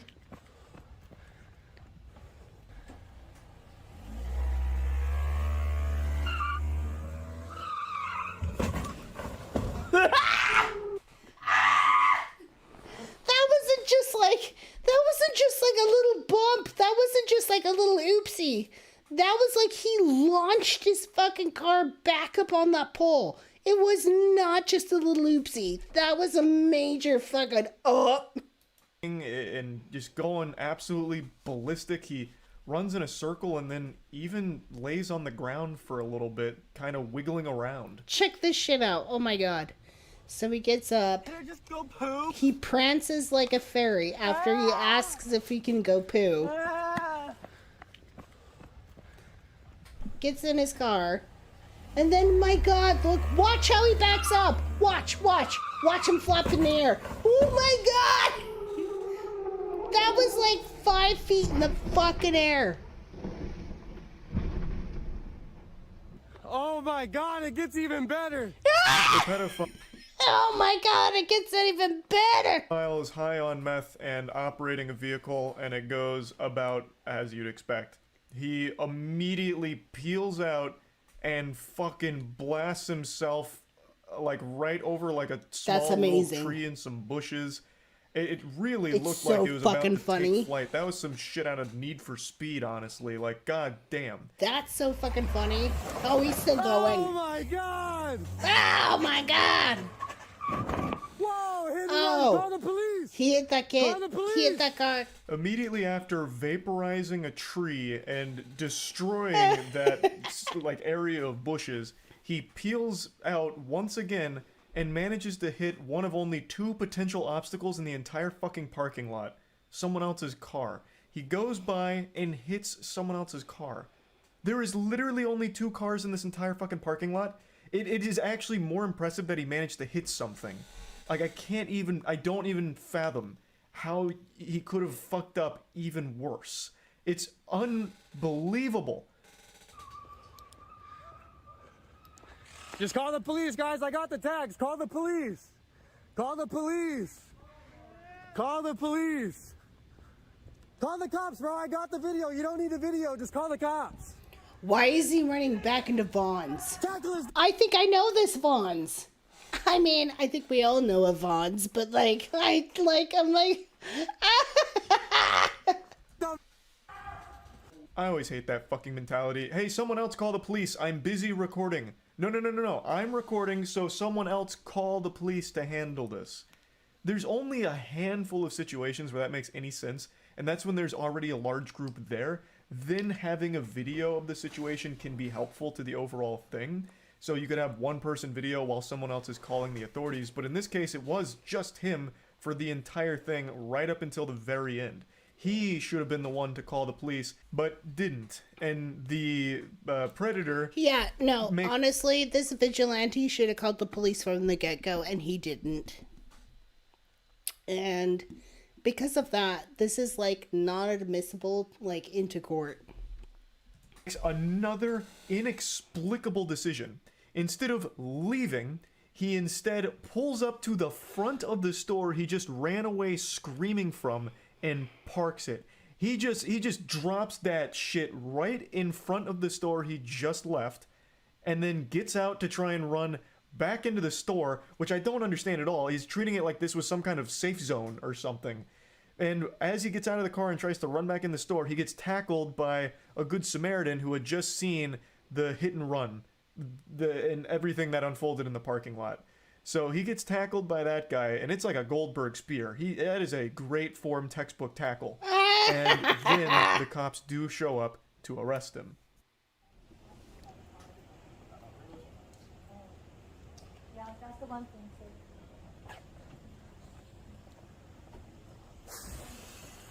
Come on, man. Okay. The cops go through his things. They find a pipe. They find a lot of stuff. They arrest him for the driving, DUI. They don't seem super interested in the predator catcher's investigation. So the guy got arrested on technicality of, like, pretty much crashing around the parking lot. And what he's Nothing talking about, for they the actual don't really pay too much attention to that. part Instead, they where, arrest him you know, for, of course, the way he was driving the vehicle. He was trying to meet up I've with a mentioned minor this and sell numerous them times over the drugs. years. I'm not really a fan of vigilante predator hunters for the simple reason that 9 times out of 10, the pedophiles that get caught in these operations don't face any real repercussions other than like a video being made about them. But law enforcement can't use the investigations because they're less than professional, meaning the predator doesn't spend any time in the slammer, they don't go to jail, which allows them to continue preying on children in their communities. Now, I do think there are extenuating circumstances, like for example EDP. EDP may have not gone to jail, but that video that was made about him by the, fucking Gotham Knights of Predator Catchers did a great service to the whole community because it exposed him for abusing his platform, trying to meet up with children, and even if he didn't go to jail, it still took away his access to more potential victims. So overall, it was a positive thing, though ideal outcome would have been him also going to jail. In this case, the video we just watched, this predator probably would have never went to jail had he not operated the vehicle while high on meth and caused a massive commotion there and hitting multiple things. Had he not been driving that recklessly and high, he probably would have never seen any jail time for the investigation conducted by this channel. So it's just one of those things where, yes, it is good to expose the predators, but I really wish it was handled in collaboration with law enforcement, so that way not only would they be exposed publicly, they would also face the jail time associated with the crime. But yeah, anyway, this video was wild, and I just kind of wanted to talk about it a little bit today. That's about it. See ya. I don't know why I feel so inclined to at least briefly talk about this. So anyways, there's that.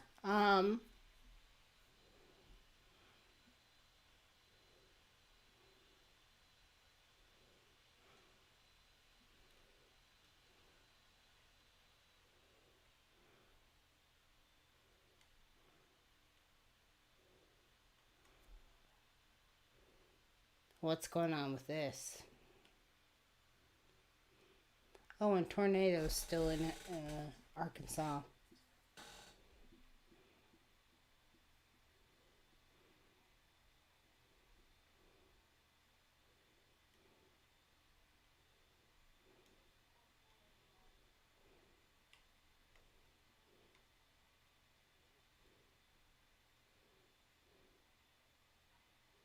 So, what do we want to kind of like close up with? Because we are nearing the end of Friday Night Chat, and I want to end it, you know, kind of on a note that y'all want to participate in. So,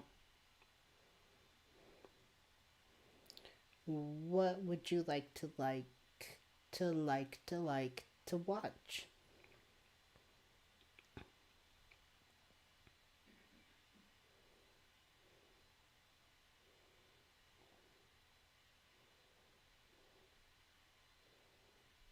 All hell is breaking loose. What do you mean?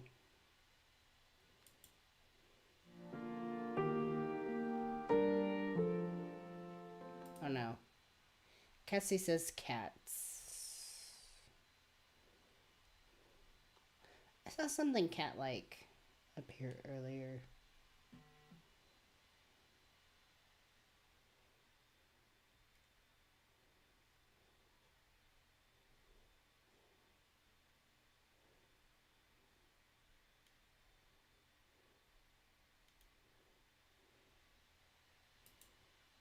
Over the last decade, I thought I'd seen it all. But today, I met a new species. This is Kazoo, and he's a 3-year-old trash goblin. Kazoo. Apparently, he is actually a Persian and Himalayan mix. And as always, I trim the murder mittens before combat. Cats with flat faces can have a hard time grooming themselves, so they often require professional appointments to maintain their coat and prevent matting.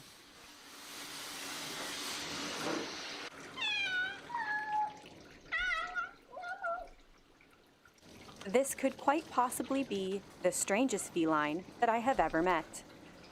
His owner warned me that he is okay with having his face washed, and I was pretty stoked about the fact that I was able to turn him into E.T.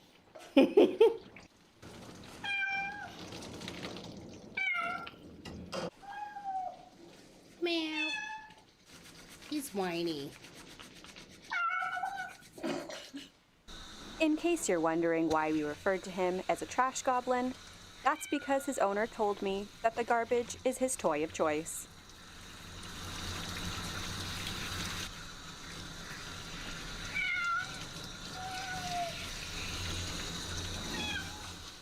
Other than his alien appearance and his frantic air licking, my favorite thing about Kazoo are his majestic whiskers. Or the fact that he awkwardly enjoyed his bum wash. After his bath, I towel him dry, and this might be the only cat that enjoys having his tail touched. And then I blow dry him with the high-velocity dryer. That fucking looks ridiculous as shit.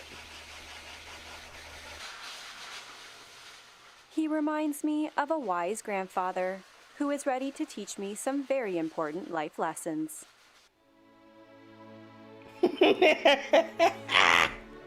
Majestic fuzz. Majestic floofball.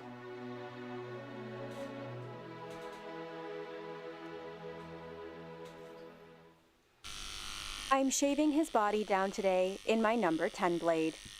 And apparently, to Monsieur Kazoo, the entire groom is just pure ecstasy. We can certainly learn a lesson from this fine young chap to find the best out of even the most uncomfortable of circumstances.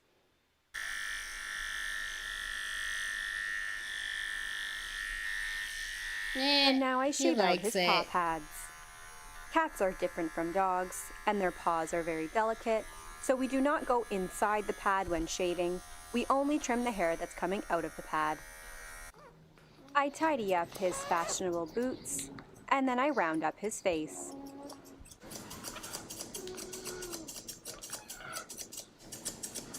I spray him down in our berry cologne, and this strange feline is all finished. He He's looks off to spend the evening ridiculous! cuddling with his best friend, Charlie the Dachshund. Thank you so much for watching. I hope you enjoyed the I want a weenie dog so fucking bad. I want a weenie dog so fucking bad. I want a weenie dog so fucking bad. Weenie dogs. They're so cute. Anyways, let's see. Let's look up some, maybe like some memes. Offensive memes.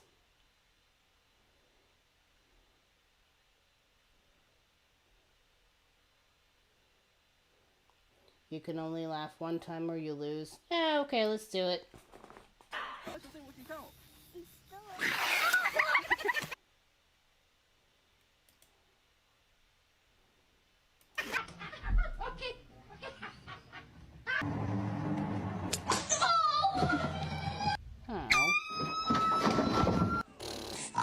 You want to watch Peppa Pig? Yeah. Fuck yeah. I had to go and get more tablets for my dishwasher. She had a headache. Slap that shit.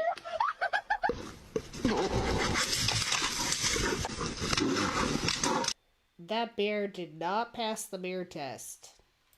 This is not passing the mirror test for a bear.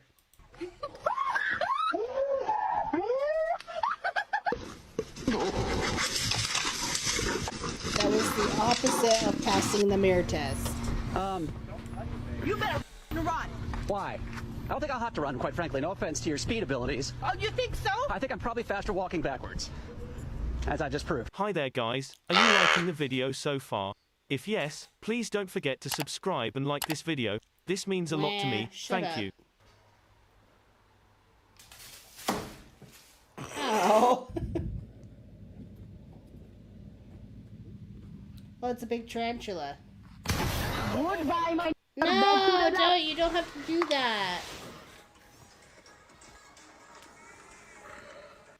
This New Yorker here, she's got everything. They got Coca-Cola, dinosaurs. Is that Eden? This thing ain't the whole box.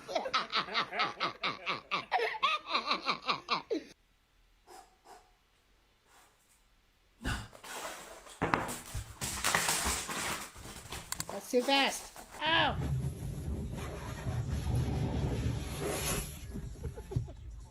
You stupid! Are you the manager here? Yeah. May I please have your name? No. Can you spell it for me? N-O. Okay? Just like with old flip phones, if you want to end the call in the Galaxy Z Flip 4, you can just close the phone. Fun fact, this works for iPhones. If you fold your iPhone in half, hangs the call right up. It doesn't do much after.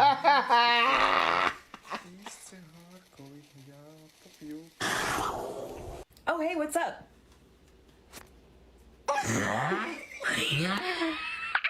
funny. Hi, sorry, can you take a video of me real quick, just for a quick TikTok? Can you? Thank you, kind soul. Sorry, record me. No, I'm not doing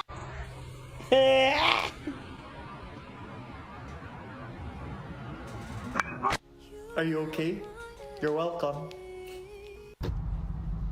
Straight 5-0 with a roll cake, all that.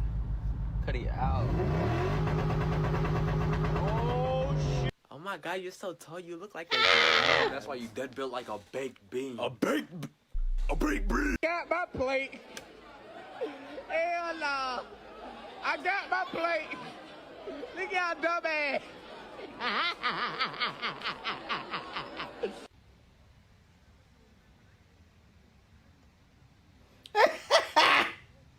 Oh my god, can I pet your dog?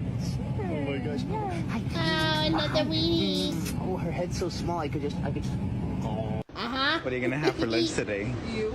I'm not on the menu though. This is right here. Don't say your favorite, just ask. Girl, goodbye. I was acting.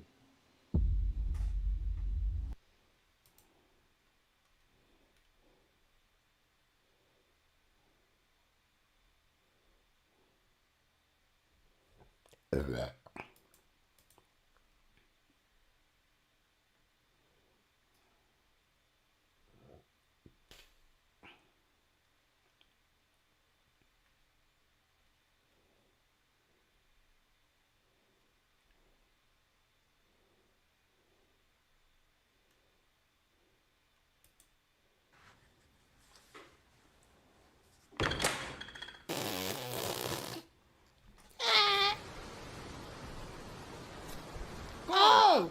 Scooped! You got your fucking shit scooped, bitch. Share. No.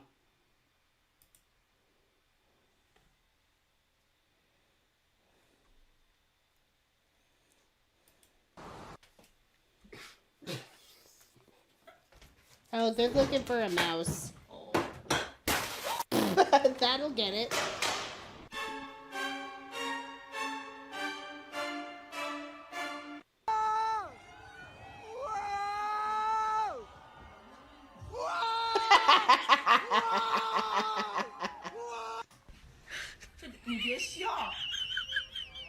Oh, basket of food on the ground, dude. No, don't do that. Get away. Yep. For those of you who don't know anything about being next to an ocean, do not turn your back on the ocean. Because every couple of like low waves, there's gonna be like a big one. Just like that.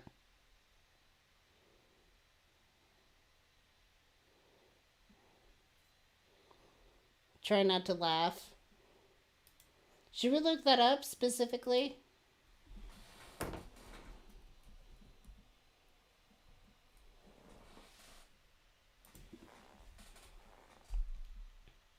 One day ago. Alright, let's try it. Try not to laugh. So, I'm gonna try not to laugh. Let's try.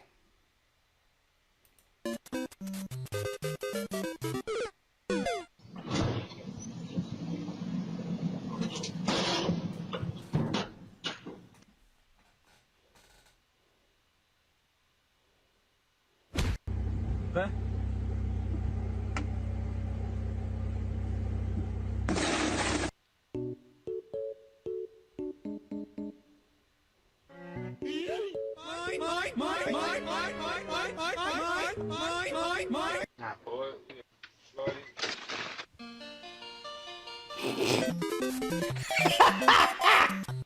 Sorry.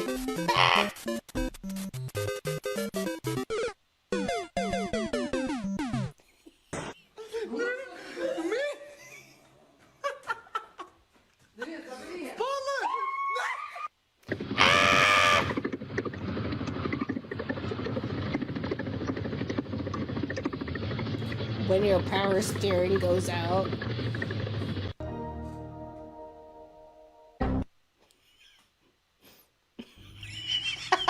Sorry. Something about little kids, like, hurting themselves. It's kind of funny.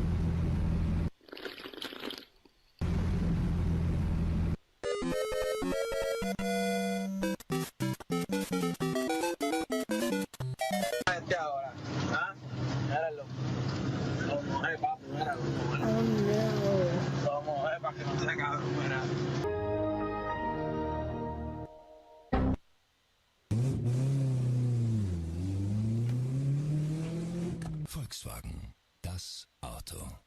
His whole fucking, like, clutch came off. Oh, what is he doing?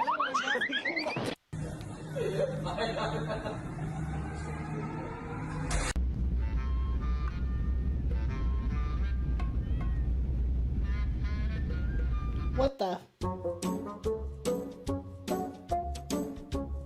Oh god. Max!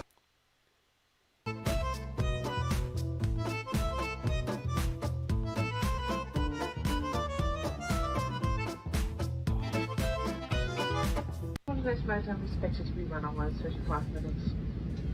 Kindly make sure that your hand baggage is stowed safely and doesn't block the aisle or emergency exit. Please switch off your laptop and place it in your hand baggage.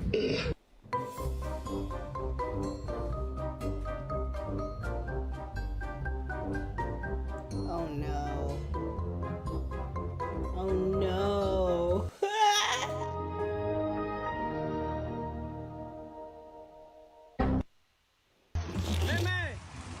Ah, igualito. Que coisa é essa? É isso.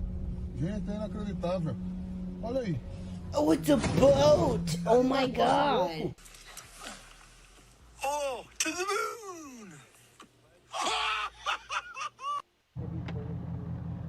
Go, go.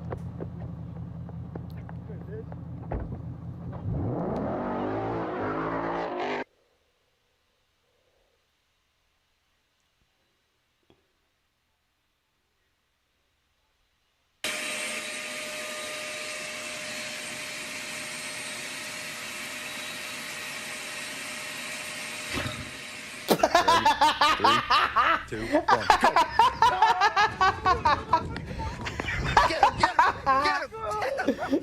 I lost there. Made a new friend. No, leave the goose alone. Didn't work.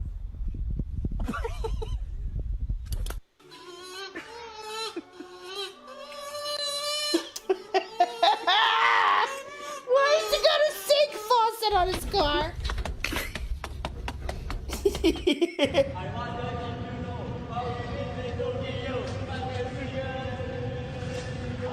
Oh no.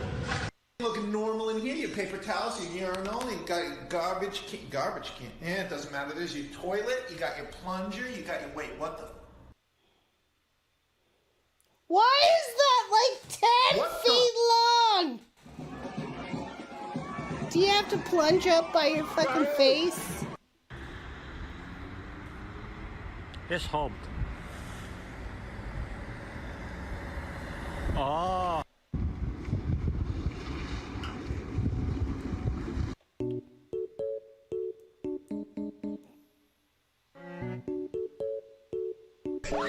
Ocho!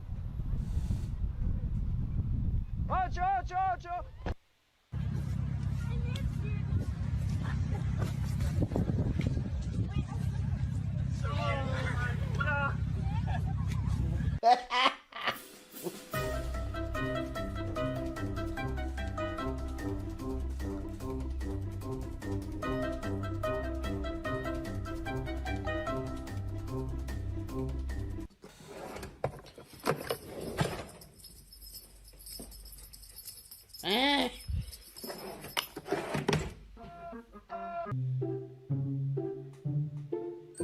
Ow.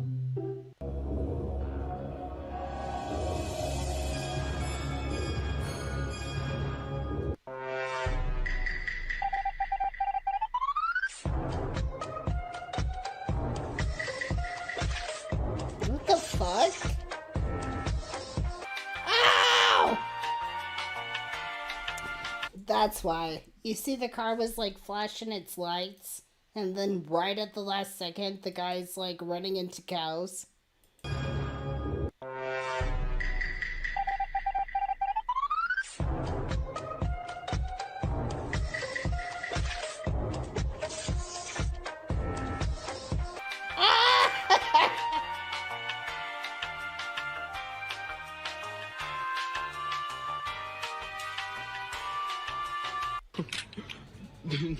Digger. Dill.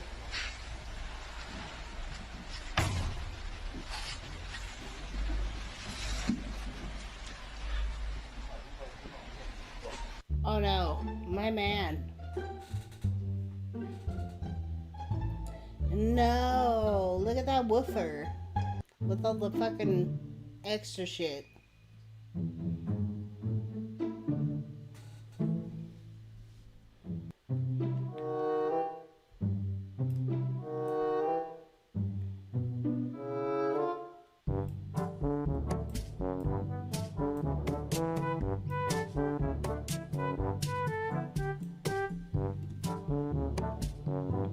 Oh no. No!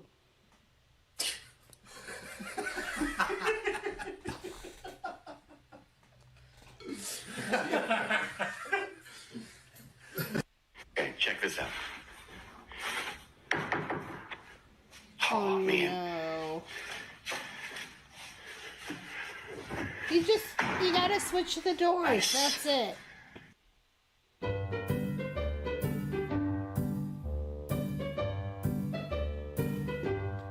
Oh no, no, please tell me it's not that hard to fucking fill your car up with gas! This has gotta be fake. This has gotta be fake. She is not that, like... No, she is not that airheaded. Just not. This is fake. This has gotta be fake.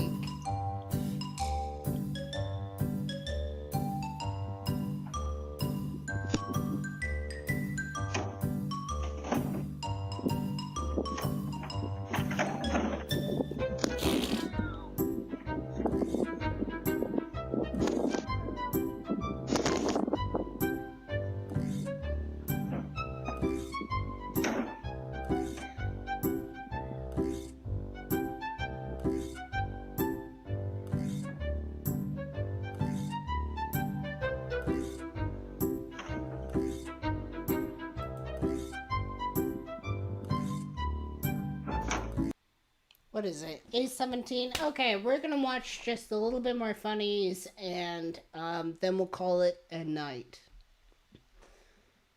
So, just a little bit more. Let's see.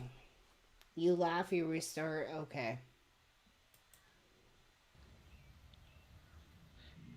Ew. No. Now that's using your head. Like this, biatch. Oh no.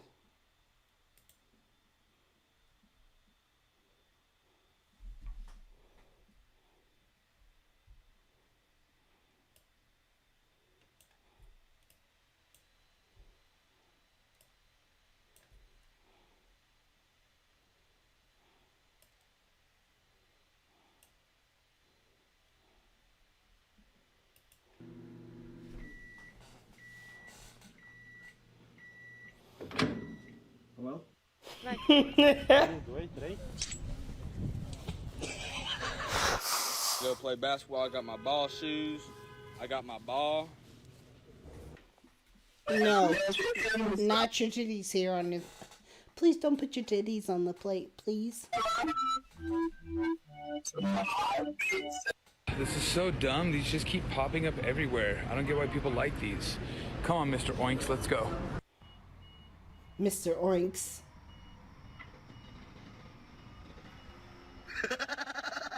Ah! King Rufus. King Rufus the Third.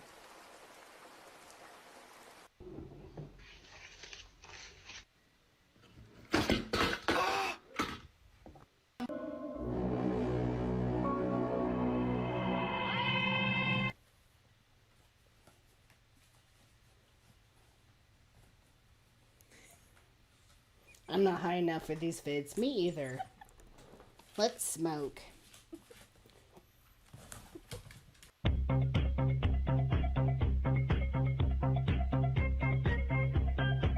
Bob, expones en 5 minutos. Get out there.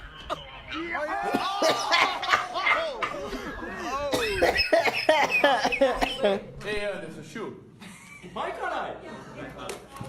A ver qué quiere hacer Seba. Para ahí, ¿cómo? Ahí está. Vamos a abrir esto, a ver si llega. Dale, para mí no llega, pero bueno. No, gato.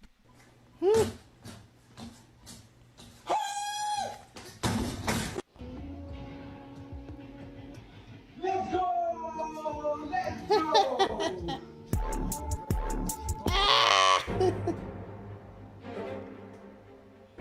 Oh my god. That's like a buff ass cat. Hola, Panchito. Mira, me llegaron las man...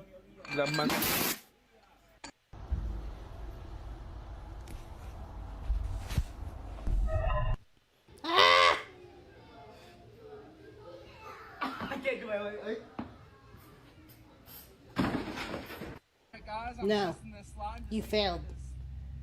Baby safe for my baby. YOLO. Oh, we going belly first. I'm going belly first.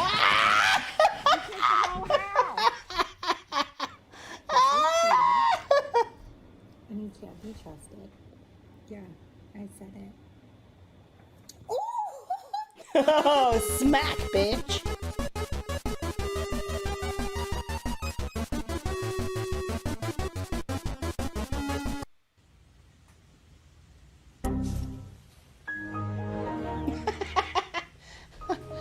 Something I would love to have is fainting goats. So there's a type of like species of goats. They're called fainting goats. They actually faint like very frequently, and it's like it's okay. Like they can recover really fast.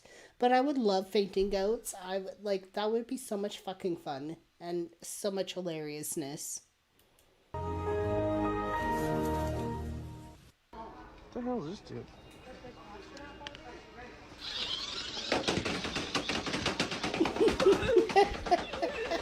I wonder if we got an email today.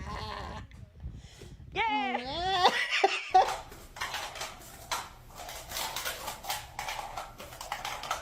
Why?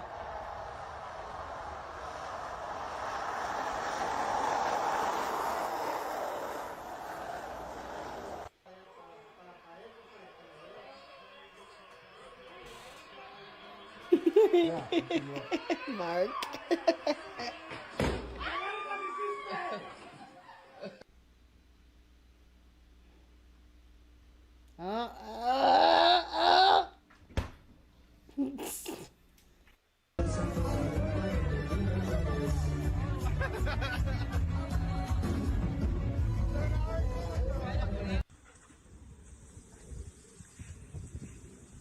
Oh, that's a big Roo. That's a big boy. Why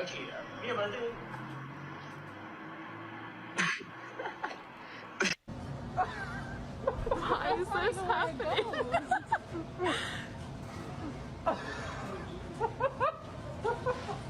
Oh no, Darth Vader. Why?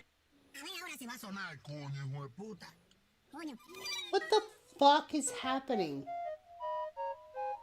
O sea, lo que me refiero es que cómo lo hago para que se meta así. Oh shit.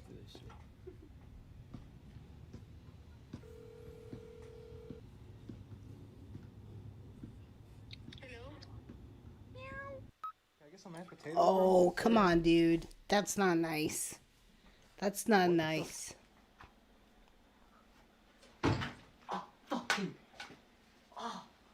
Aquí con mi amigo echando una partida que se le dan todo bien. Y yo, venga, venga.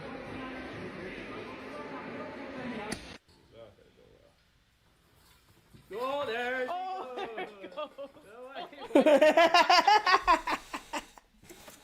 Oh no. Welcome now. Блядь, сука, долбоёб.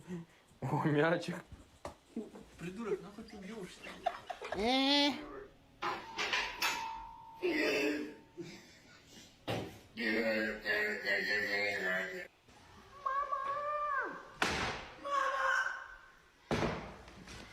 Oh, no. Oh boy. Oh boy, honey, you're gonna answer to that.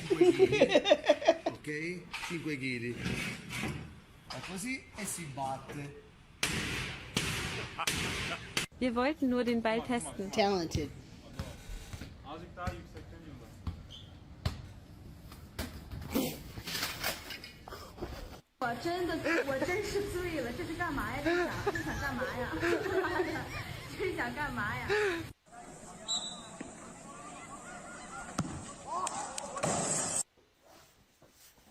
Hey, bro, you about ready to go?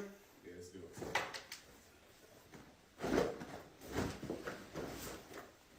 Wait, Nice. what? Smooth. Love it.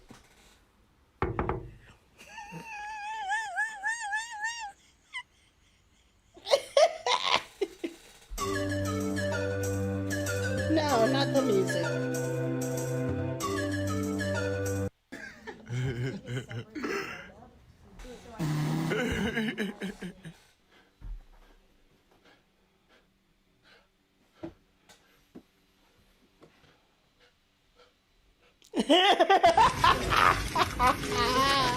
I've done that. Oh, you little pieces of shit. Ow. Oh, little butt.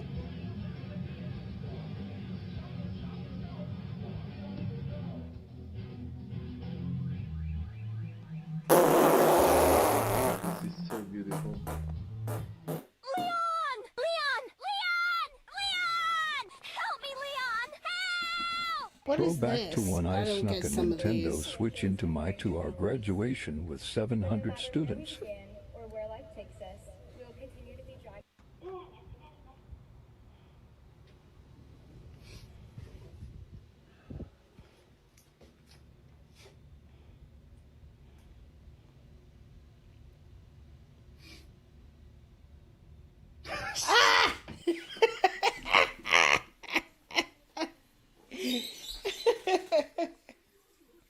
No, the baby Binky. Oh no, oh no, oh no. He's too big.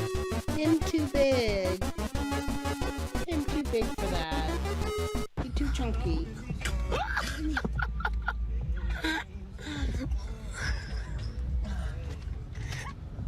What the fuck? $23? $23. in my car? I love the privilege of like rich people where they get like basic tickets of like parking infringements or like something else, and it's just like, oh, $30, $23, and it's like for the rest of the real world we're just like, that's gonna send me back, I don't know, like half a week of groceries, thanks.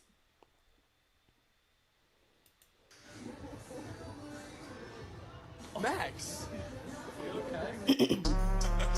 No. No. No, no, no, no, no.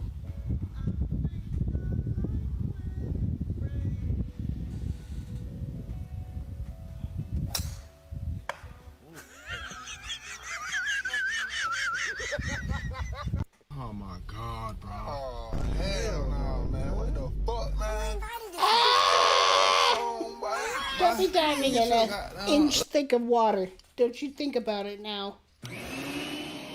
Yes. Yeah. Watch what I can do, Pop. Hey Siri, turn on I love cats, but sometimes they need to get the fuck out. my flashlight. Okay. I turn flashlight. Watch this. Hey Siri, turn off my flashlight. Okay, I turned flashlight off. I didn't have to waste my breath. I didn't have to waste my breath.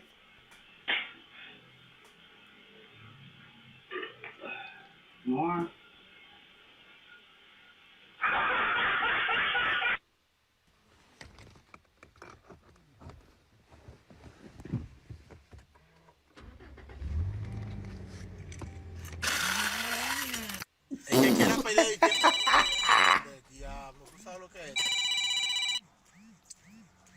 Hey yo, I got the new game, Xbox gift card. Let's plug it in. Oh, yeah, so the house No, you blew up. lost it.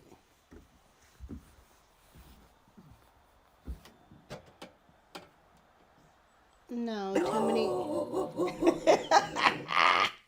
So I'm many pumping roos. gas. And we got this guy over here. Look at him. He's giving away ice cream. Look at that. Look at this dude. Look what we got. Look what we got. Look what we got. Fucking Yes! 2 big ass things Fuck of fucking Rocky Road yes! ice cream. Oh my god, I would love that. Please, by all means, give me ice cream like that.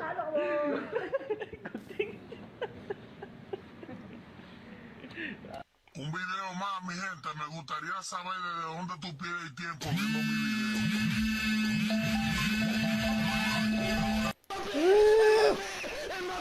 Oh, soccer tortoise. Come on back this way.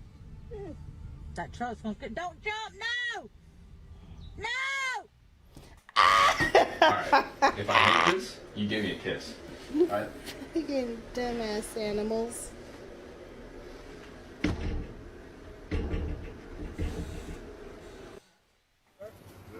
Boss, is that nice? Is that nice? Yeah?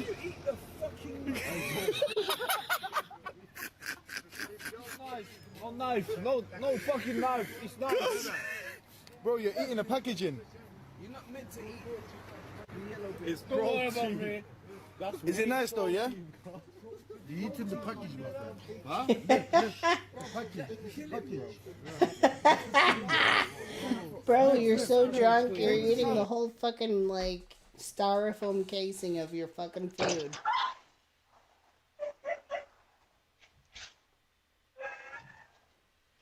Cute little boot. That's a creepy yard. Alright, here's that sandwich for you. Actually, can I get that cut in half? Yeah, Real quick. Sorry about that. You're good. There you go. Enjoy.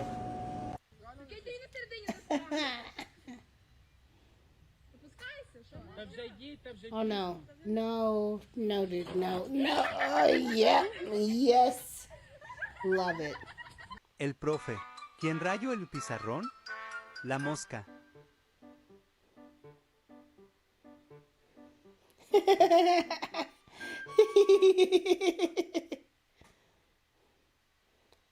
Oh, it's just a tarantula. It's not doing anything. Woo!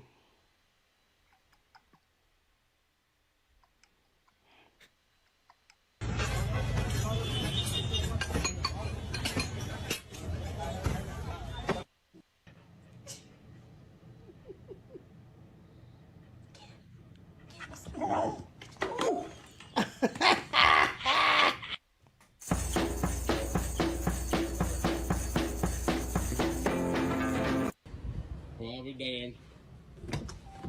Look at that. Nice. Yeah.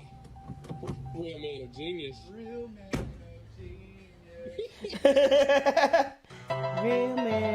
genius. Real Mustang. Why is the engine in the back? Optimus. The reason, like, I mean, Mustangs Straight are... 5.0 with a roll cage, all that. Cut it out. Stop it. Mustangs naturally are just like front heavy because they have so much engine in the front. So a Mustang that has the engine in the back, not really a Mustang. I have a Mustang and it's not really a Mustang. It's an economy car shaped like a Mustang. It's not an actual Mustang though. It's not a sports car. Looks like a sports car. It's not a sports car.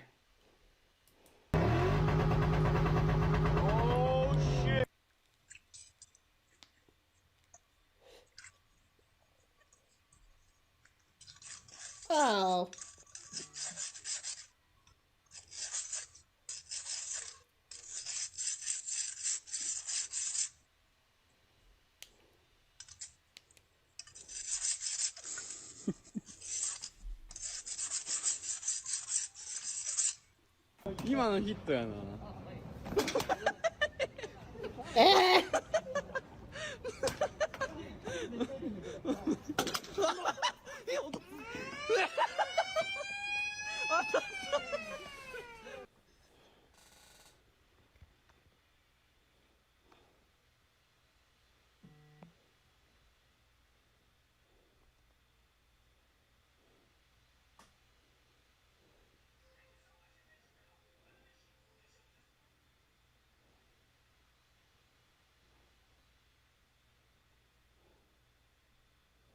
No.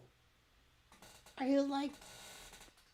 Damn, so No, many come drinks. on. So what were we talking about?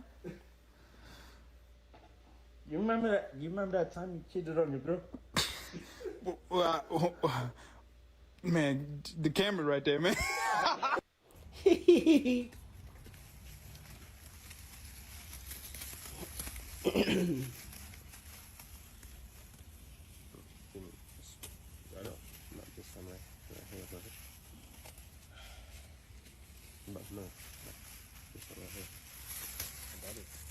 No, pass it back. No, put him right.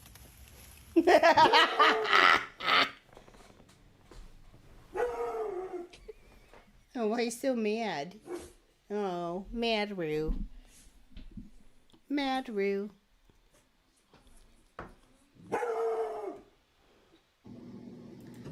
There's something weird about, like, dogs just don't like bears.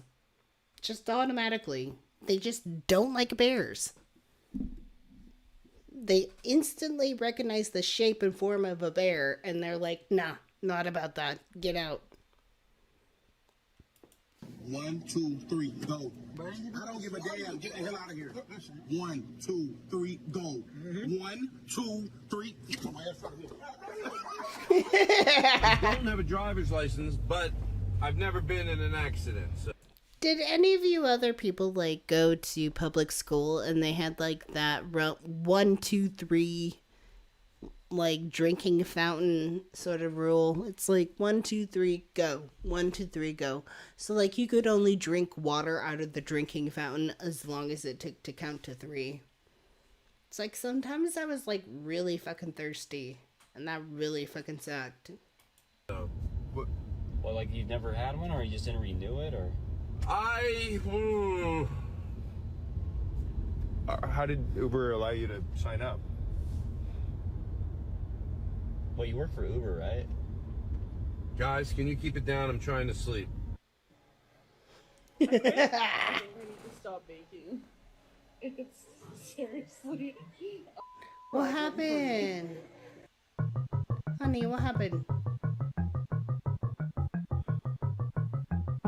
Oh, Forg. Big Forg. Big Forg.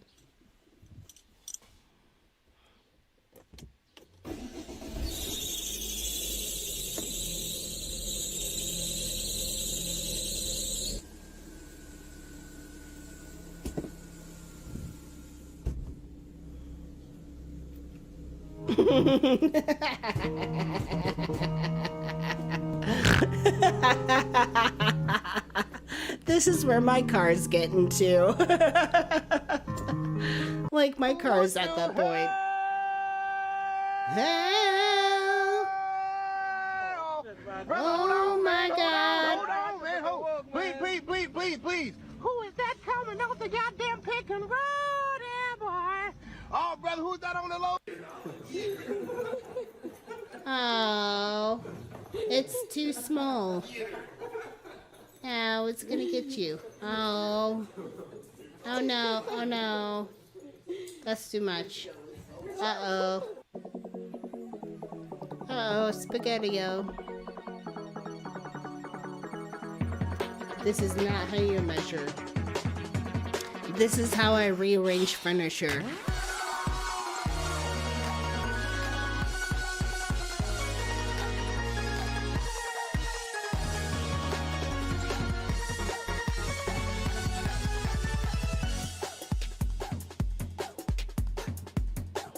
What page we on? Show them what page we on. Can they see it?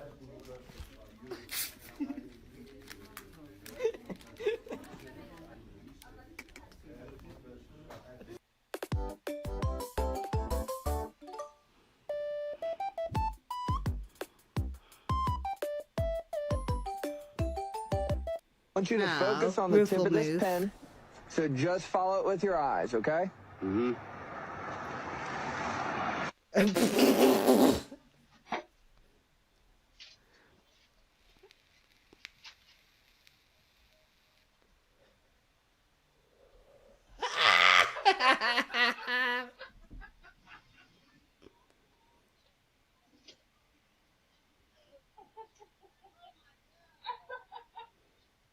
That was amazing.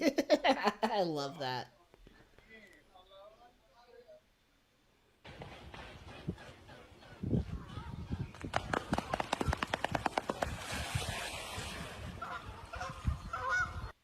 Geese are so awkward.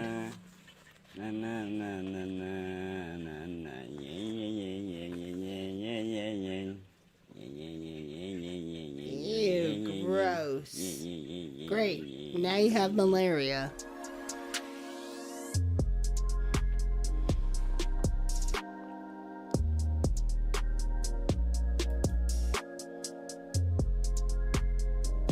I think that's enough. I think that's enough. Friday night chat. Thank you all so much for coming. I really appreciate it. To all our moderators in the house, double thank you for keeping our chat safe. As always, it's really nice here. And thank you to the people who kind of weaved in and weaved out. You know, really appreciate that. And then I'm just gonna kind of say goodnight to everybody. So let's see. Good night, Mark. Good night, Cassie. Good night, Renaissance Fairy. And Tyler.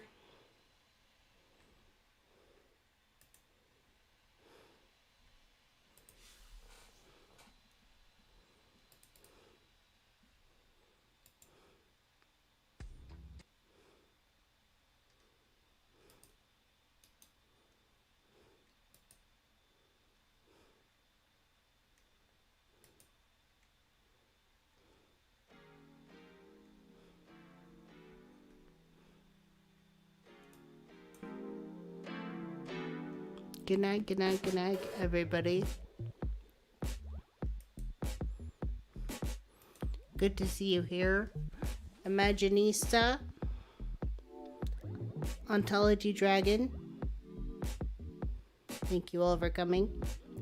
And if you're watching the replay, please remember to give the live stream a like. That always helps. And thank you to our new members tonight. Thank you to those who gifted memberships. Really appreciate that. Anyways. Have a good weekend. And we will see you on Wednesday.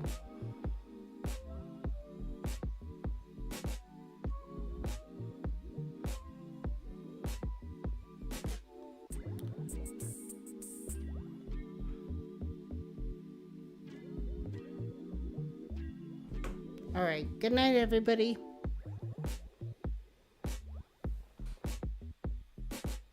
Good night.